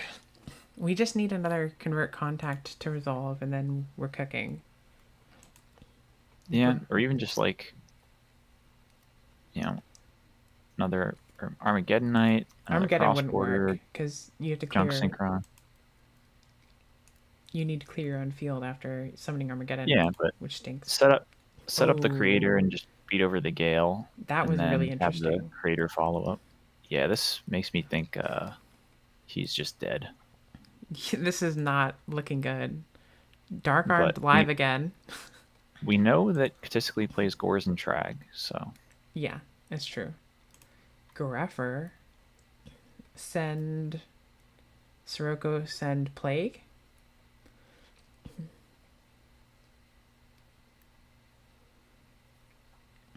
Plague or Gardna, or Vayu, I guess. All options. I feel like it's probably Plague if he's going for the kill shot.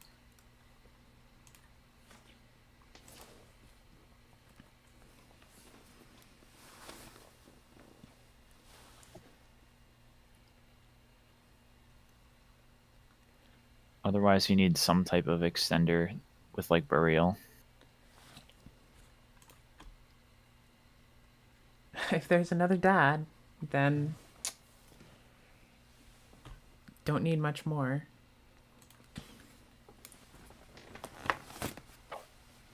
Okay, looks like no Crow from Catistically.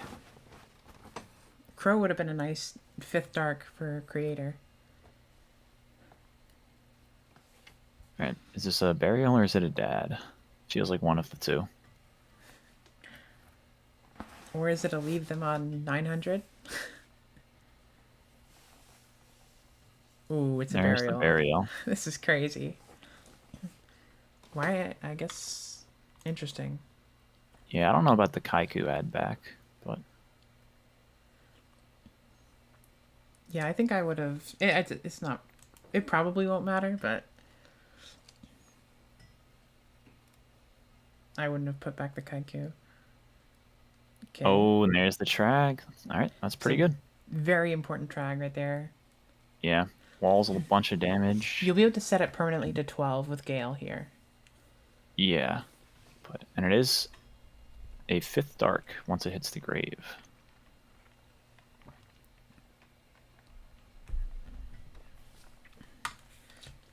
You could pitch a Sork to take Armed Wing.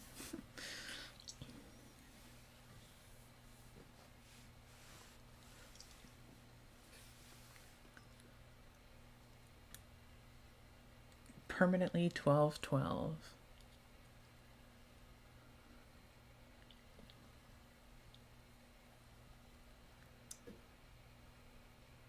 Alright, and he does have a back row, so this is going to be tough for Catistically, but can be done.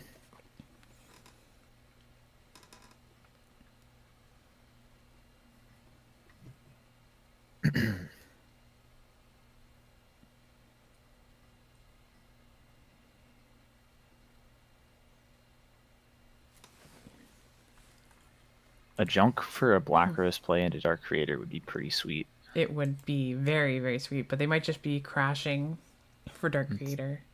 I think that's what it is as well. Take 11. Assuming the back row is not Deep Prison.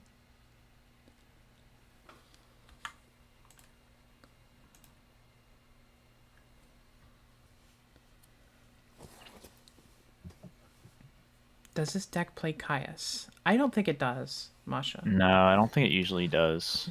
Wait, he took 11 twice. He added it just back. kidding. Yeah. Yeah, this is right. pretty clearly Now Creator. Here comes the Creator. Do we have an impression? Would you like to negate this summon, Duck Murderer?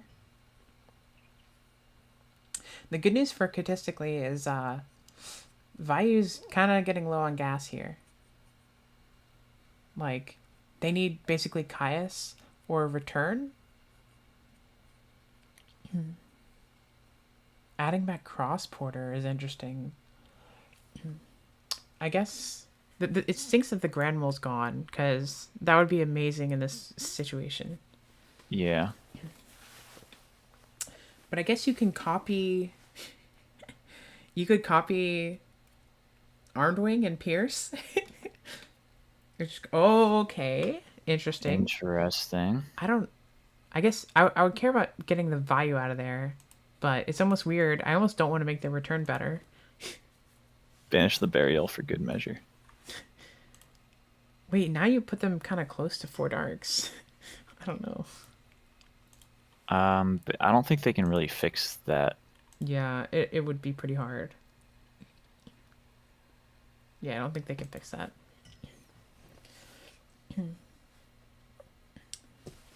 Okay. Neospatians have a chance I'm here. curious what Duck Murderer's set is. Is it actually the return? It might be Mirror Force. Yeah. It could be Mirror Force as well. Like, there's no reason you're ever going to Mirror Force the Trag there. Mm-hmm. But it's clearly not bottomless. You probably would have prisoned the Trag. Clearly not oppression. Okay. Why were we attacking Dark Creator? Good question, actually. Oh, I guess for the that was a hard made armor master. Ah, okay. For Okay. the wedge counter thing. Gotcha. Yeah, I forgot that was a real armor master.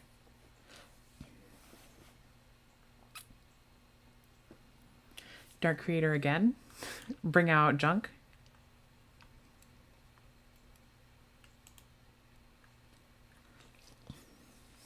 Why didn't Definitely you? an option. I wonder why we didn't attack Cross Porter. I guess didn't don't want them to search Dark Panther. I feel like Dark Panther's not that great.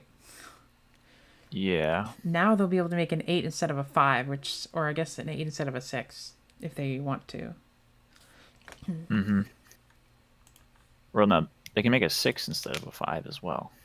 Yeah, they can make a 6, a 5, or an 8 is what I'm saying. Yeah. But you're giving them options by leaving Cross Porter on the field. Okay, he's going for the 8. Stardust. Into the Mirror Force. Interesting. It's working. And a potential Raikou set. Yeah. Still needs to dodge some draws here, but he's stabilizing a bit. Yeah, can't ever have a Caius. Trooper. There's only one value left. Gardna's pretty good. That's pretty good, yeah.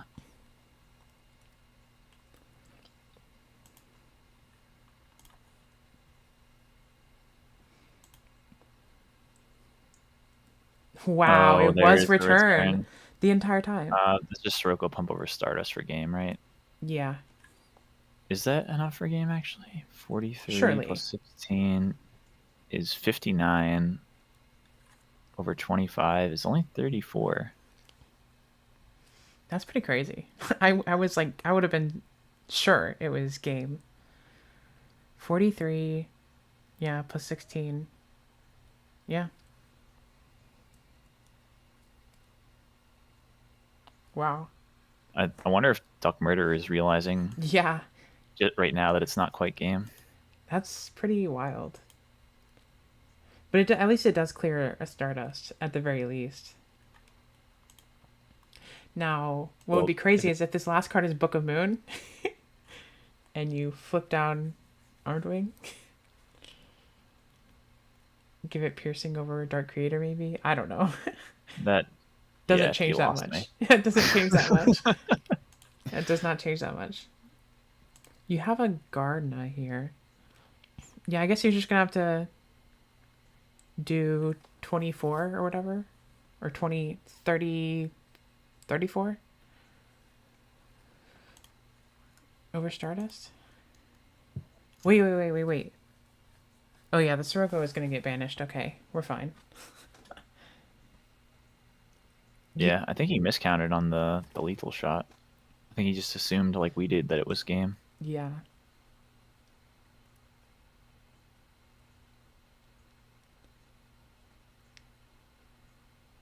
So this all gets banished. This is pretty Or- crazy. It's a good thing that Siroko's getting banished, though.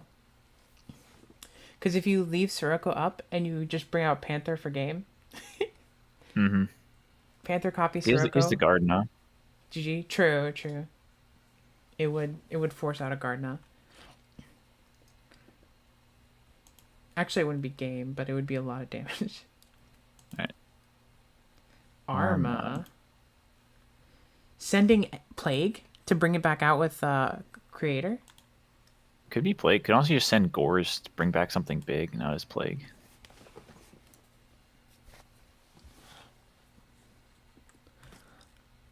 Oppression.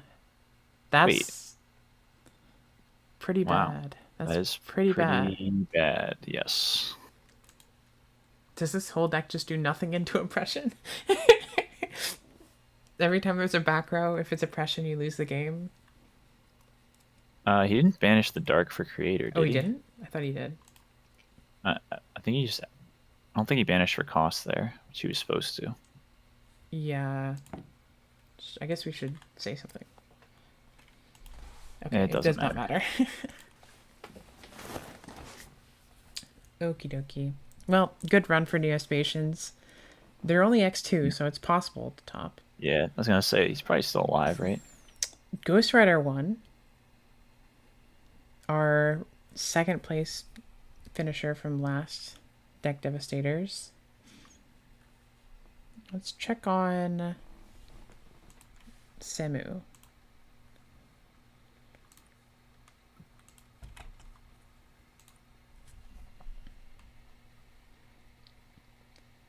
Semu's up one game. They're in game 2, though.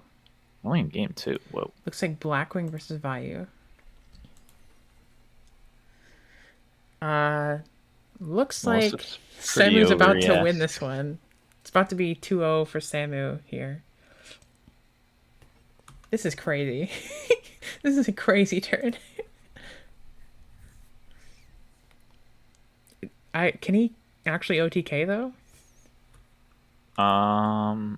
So he added back a Vayu. Plague in Graveyard, my bad. What does that mean?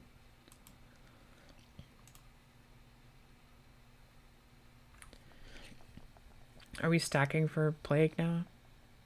Making Android? Or just bounce the... So the Brio Okay, bounces. they're just like, this is over. Okay, we don't need to go through the motions of all that. Return pretty good. Yeah, it's kind of crazy that people did not play Return in Vayu for so many months.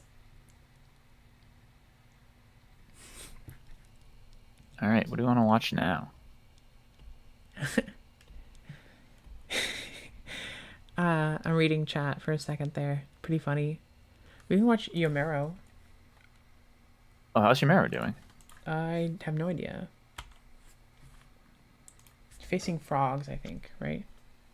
Glads versus frogs? Let's go. What game is this? I can't... It's Yomero's game 3. Yomero's X3. Oh, really? Yeah, he's just playing it out. Aw. They- Maybe we shouldn't watch this then. But it is pretty funny to summon Heraclinos against frogs. For sure. Alright. We can watch... watch- How's Jake XO or Handicap or... Both of those guys are still playing. Pina Pina's X1, he's also playing. I guess we can... Well, yeah, let's check on... I want to check on Handicap. Sure. Well, that's Blackwing. That's lame. Let's check on Jake XO. Or best Yu-Gi-Oh player NA. Versus Mamazuku Rai. Alright. Zombie versus Vayu. Zombies up a game. Yeah. I think zombies... Regular zombies have a pretty good shot against Vayu, but I don't know how the hero version does. Yeah. I think Jake says he does reasonably well against Vayu. James, Frazier was playing. I think he's still doing well. He's like X1, X2, right? Who? Fraser Smith. Yeah, he's 4-2.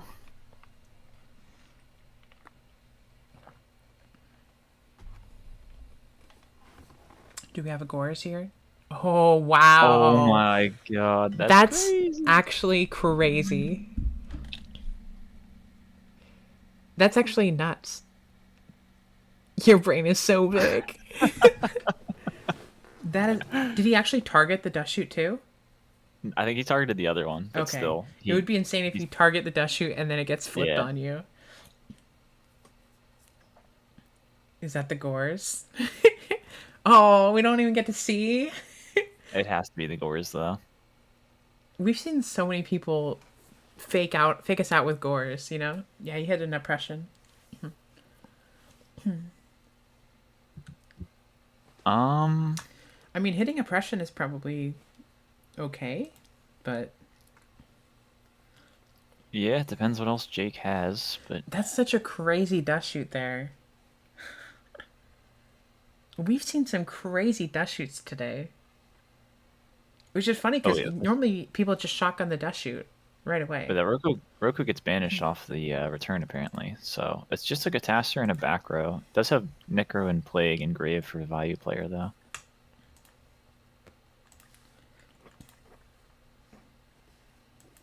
This is why you gotta run Mystic Tomato so that you can stack Plague, make Black Rose, flip it to attack. Gardna, okay. What is the hand?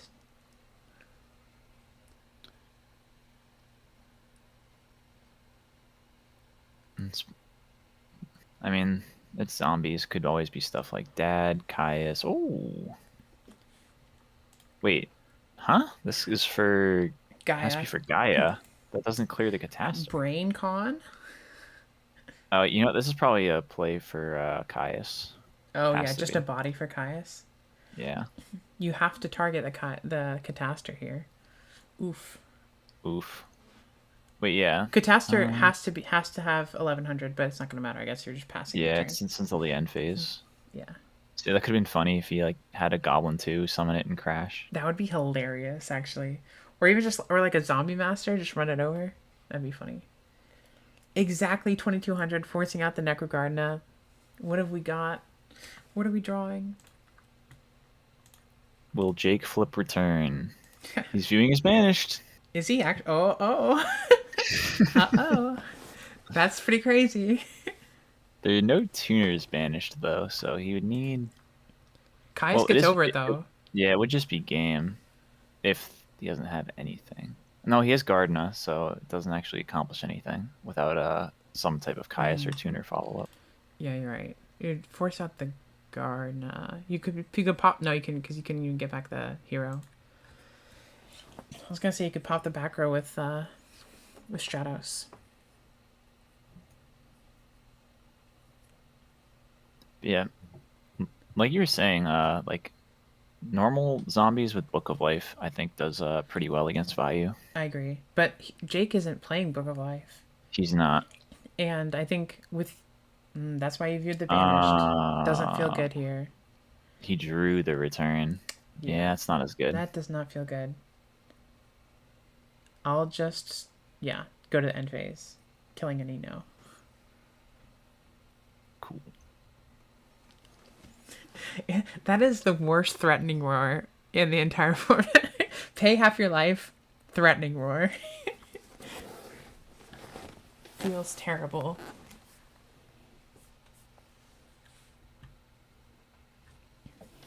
True, yeah. Oh. That's a good point.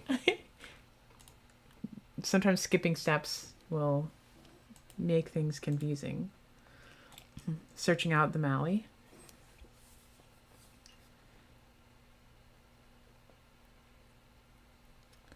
And okay. Scoop. Into scoop.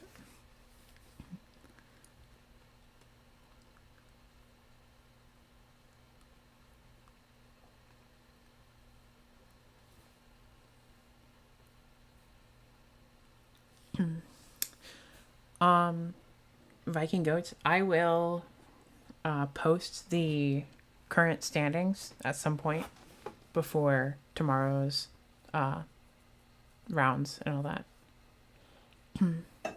Yes. Yeah, we still don't trust the challenge tiebreakers. Oh, for good reason. They never fixed that bug. As far as I know, they haven't, but we'll see.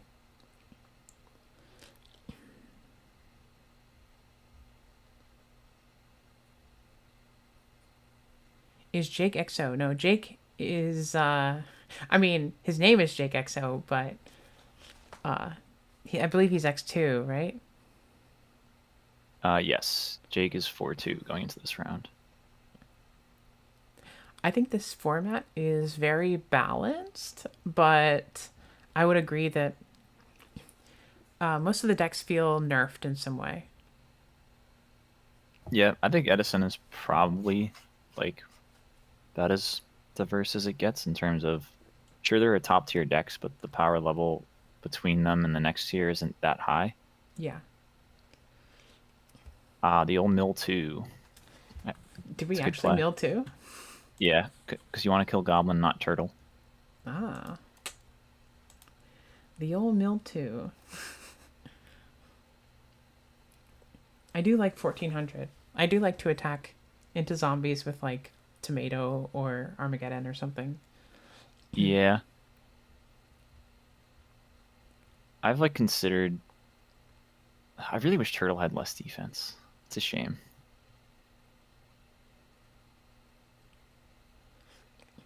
But yeah, against Vayu, I do like the Mystic Tomato because of crashing with Armageddon Knight, as well as like Arma running it over in defense actually kills it. But Turtle's just better overall. Alright, Goblin Search Goblin could be telegraphing a potential Dark Armed.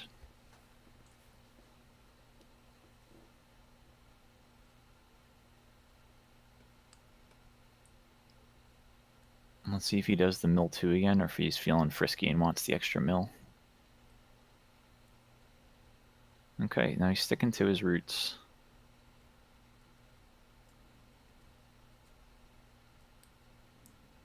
It is the second goblin.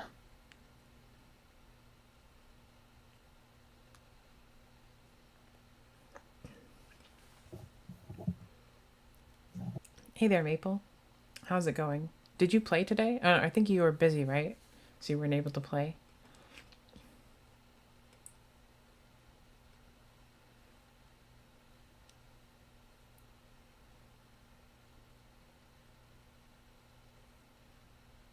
Right, Okay, we're Geki breaking.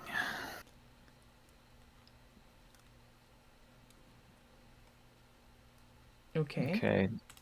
Hitting a prison's not what we were hoping for, but it's not the worst. Yeah, because I think we're about to wombo, right? Seems like it. Yeah, you want to hit the chainable or oppression, but at least there is no oppression. Okay, it's just Caius. That is pretty good. Goes for the trooper. Then we search. Yeah. Would you hit trooper or set monster here if you were Jake? That's a really good question, but I think it depends so much. Yeah. I think guaranteeing remove the trooper to stop the milling makes some sense. It's also more pressure than a Ryko is. For sure.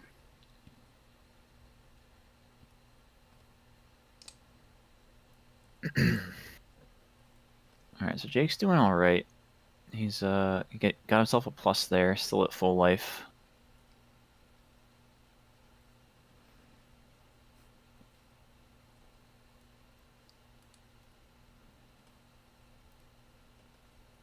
Let's see what Manazuku has to say. More set monsters. No back row.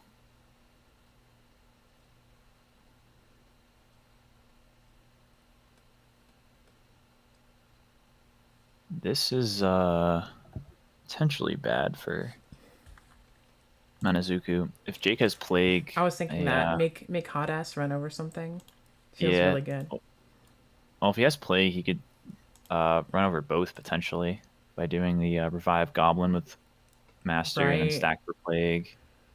But he does not have it apparently. Okay, just runs over Vayu. Imagine That's fine. permanently turning off that Vayu. That would have felt so good. All right, that is 3 darks and a Vayu play now for the Vayu player. Vayu player. Mamazuku.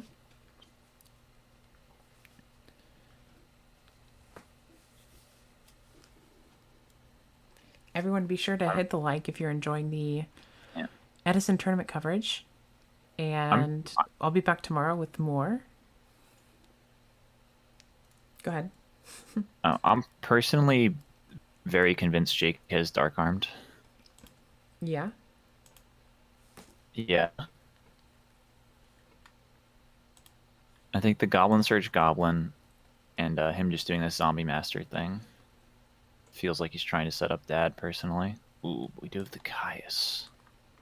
Torrential?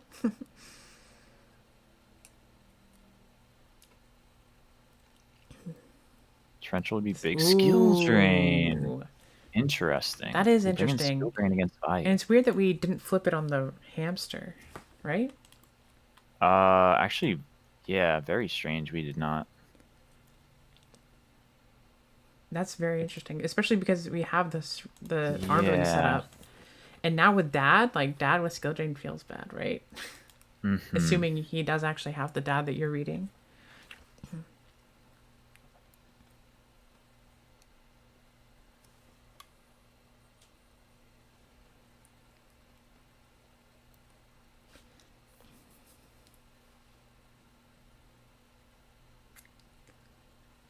Jared, I think that makes sense. Like, current formats can be tier 0 even with way larger card pool than Edison. So just having a larger card pool doesn't make you're right, there was a Dad. What are we That's so strange, right? But we know that's a Raikou, so that's pretty good. Yeah. I guess if It's so strange to see a Dad get dropped with your own oppression or your own skill drain. Yeah, I think he didn't flip it on the hamster in case there was no Caius, because that way he can keep his own Dad's effect live. Yeah. And then just the skill drain over the Raikou later.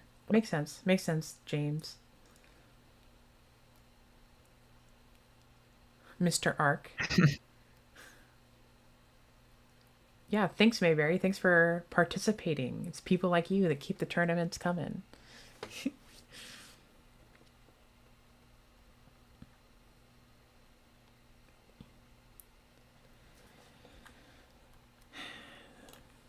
A heavy would be pretty scary for Jake, I imagine, but... Yeah, could have Solemn, but... He could very well have Solemn. Sometimes you just gotta say they don't have it. He could just start setting up return by banishing for no effect. That is true. So we summon the Armling and set a back row.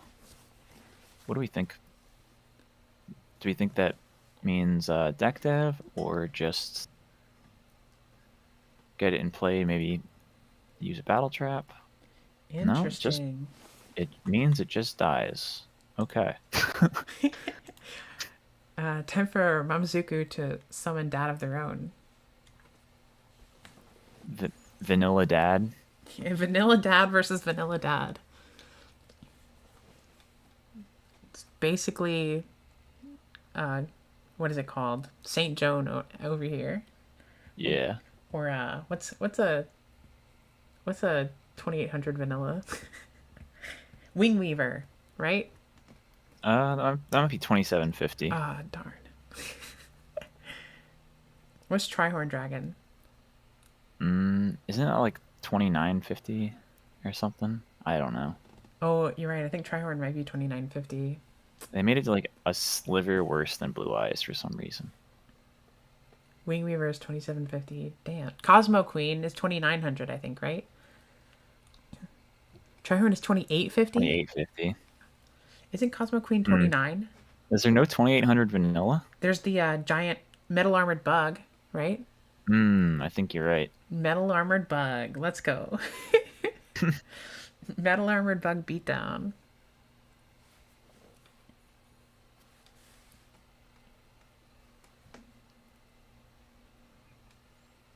Jonah got there probably before me.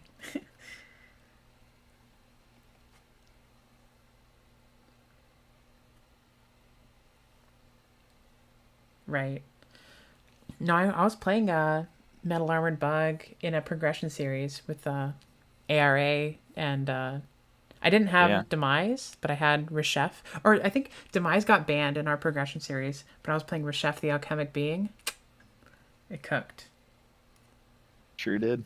Because you could go Sonic Bird, search out a spell, and then pitch that spell for Reshef to brain control for a turn. Pretty good. OTK deck right there. Yeah. Searchable Brain Con. In other news, Jake is just piling up the advantage with the skill Yeah. drain. It's pretty hilarious. People are sometimes iffy on skill drain versus Vayu, but at least in this game, it appears to be doing quite a bit. It certainly is. That's true, James. You can summon it with Pinch Hopper. I know Fen did that. She was big on summoning things with Pinch Hopper. Compulse on the dad. Oh my god. That's amazing. That's Wow. so awesome. He's cooking. He's absolutely cooking right now. Yeah, I think Mamazuku might be toast. I don't want to call it early, but this is looking rough for them. Metal Armored Bug is way too strong.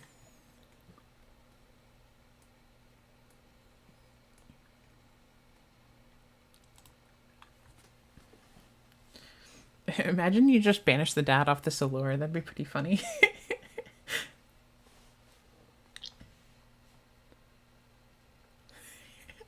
James, you are killing me with your chats today. James has adopted the Yomero voice. Like, Yeah, the Yu-Gi-Oh puns. well, just the everything he types comes off as if it could have been written by Yomero. Yeah, I love you. Whoa, Now we're dropping dad. we're gonna be able to use Dark Arm's effect. Crazy. Metal armored bug revived. This time with more metal.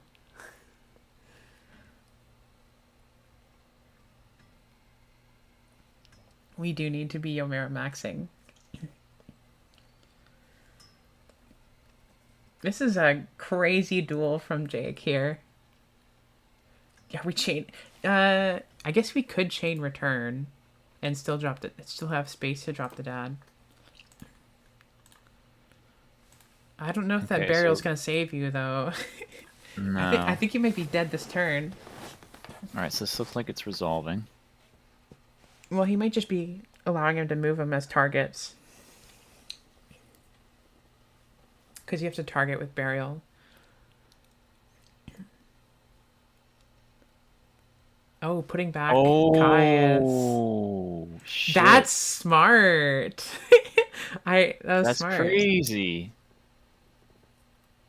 That was nice. Yeah, that was nice. But I still think Jake is in a great spot, but He is, but the game's not over now. it's not over. It'll actually be kind of hard to get this to get a dark out of the grave, right? Yeah, actually, he doesn't play Book of Life, and his Mizuki's gone, so I'm actually not actually sure Okay. how he does it. Yeah, with the Mizuki banished, it makes it significantly harder. Vayu And Minecon's a Vayu, that's rough. doesn't feel great. Jake's actually not completely safe now. We know there's a dad and 3 other cards in hand. Giraffe Okay. to send plague. Mally. Mally. Okay. Hitting for Wait. 29. Did I jinx Jake? You might have. This game is not over. It is not. Holy crap. Jake thought it was a wrap with that heavy. That burial was nasty. It was a nasty burial. Pulled a quick draw on him right there. Man, and Mamazuku's dad would be live if he uses the Vayu effect. Oh no. Oh no. I don't like this. Yeah. The silver lining for Jake is Return, Burial, and Brain Con are all gone. Dad's the scariest card left. Imagine heavying your own Mirror Force too. Oh. That hurts. That hurts. Yeah. That was a sick burial. It was a very sick burial. Like I was saying, that's like when you activate burial putting Drill Warrior into their grave. Yeah, or like blanking their own return or something. Maybe he has Crow. Who has Crow? Jake? Potentially.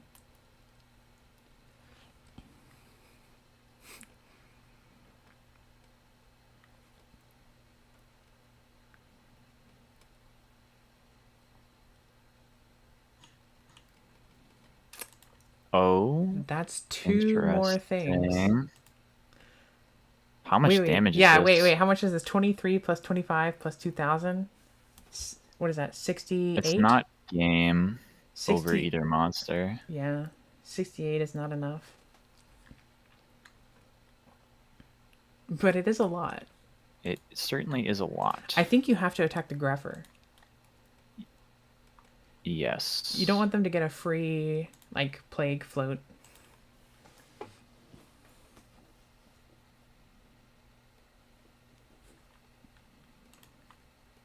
So you take a lot. Yeah, 51. Brain for game, somehow? Brain Sirocco is game, actually, yeah. Right? It is. Mally? I think Diva is also just game here. How do you make Diva into game? Am I missing? Can you make Brio? Brio or Dark End.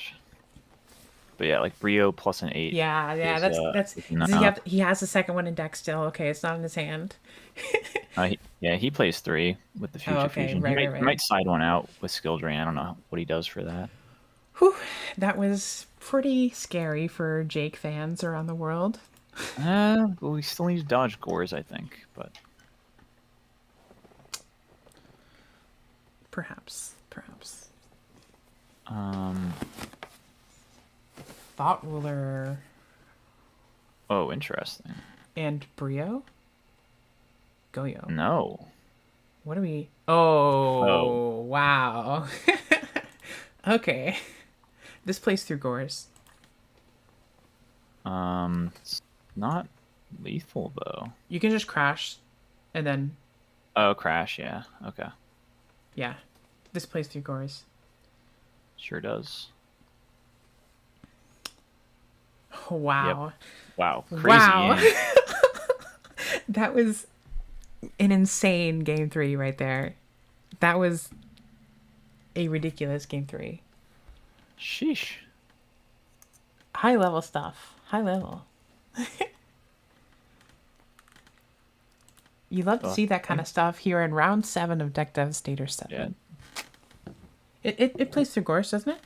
Because you attack with Thought Ruler, they have to drop Gorse there, and then you Goyo take the Gorse.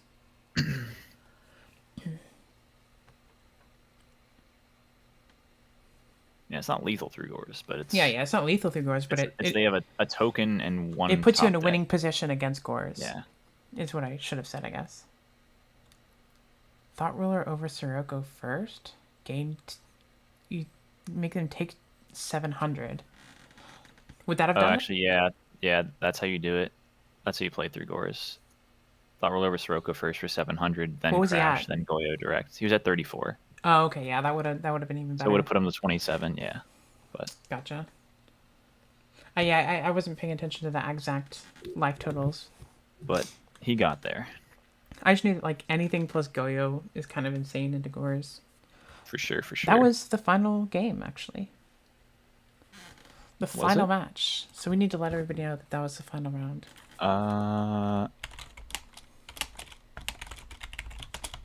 Is that Koala Yu-Gi-Oh game over with? Yeah, it was like a drop. Like a drop Okay.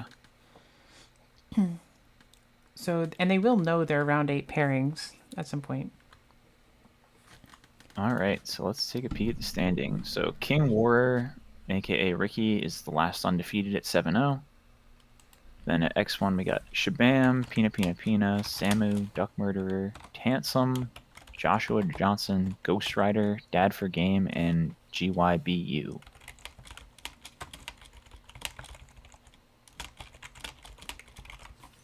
Yeah, let me look. Well, I'm going to wait for this one to load in, right?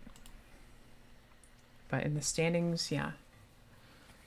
The remaining undefeated is King War, aka Ricky, or Rip Kid No Cry, as you saw on the stream. Let's zoom in here. And Shabam, Pina Pina Pina, still at 6-1, really good. Samu, Duck Murderer, the ducks did something terrible to his family. Transom, Joshua Johnson, Ethereum. I think that's what ETH is. It is, yeah. Ghost Rider, Dad for Game. We saw the Dad for Game happen. Mm-hmm. GYBU, get your bag up. And then we go into the X2s. Lots of great players here, including a Neospatian player. Yeah. Quite a few X2s. All the way down to 31st with X2s.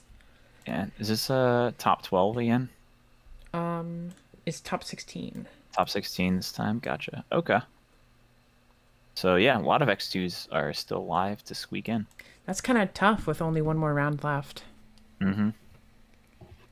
Kind of tough.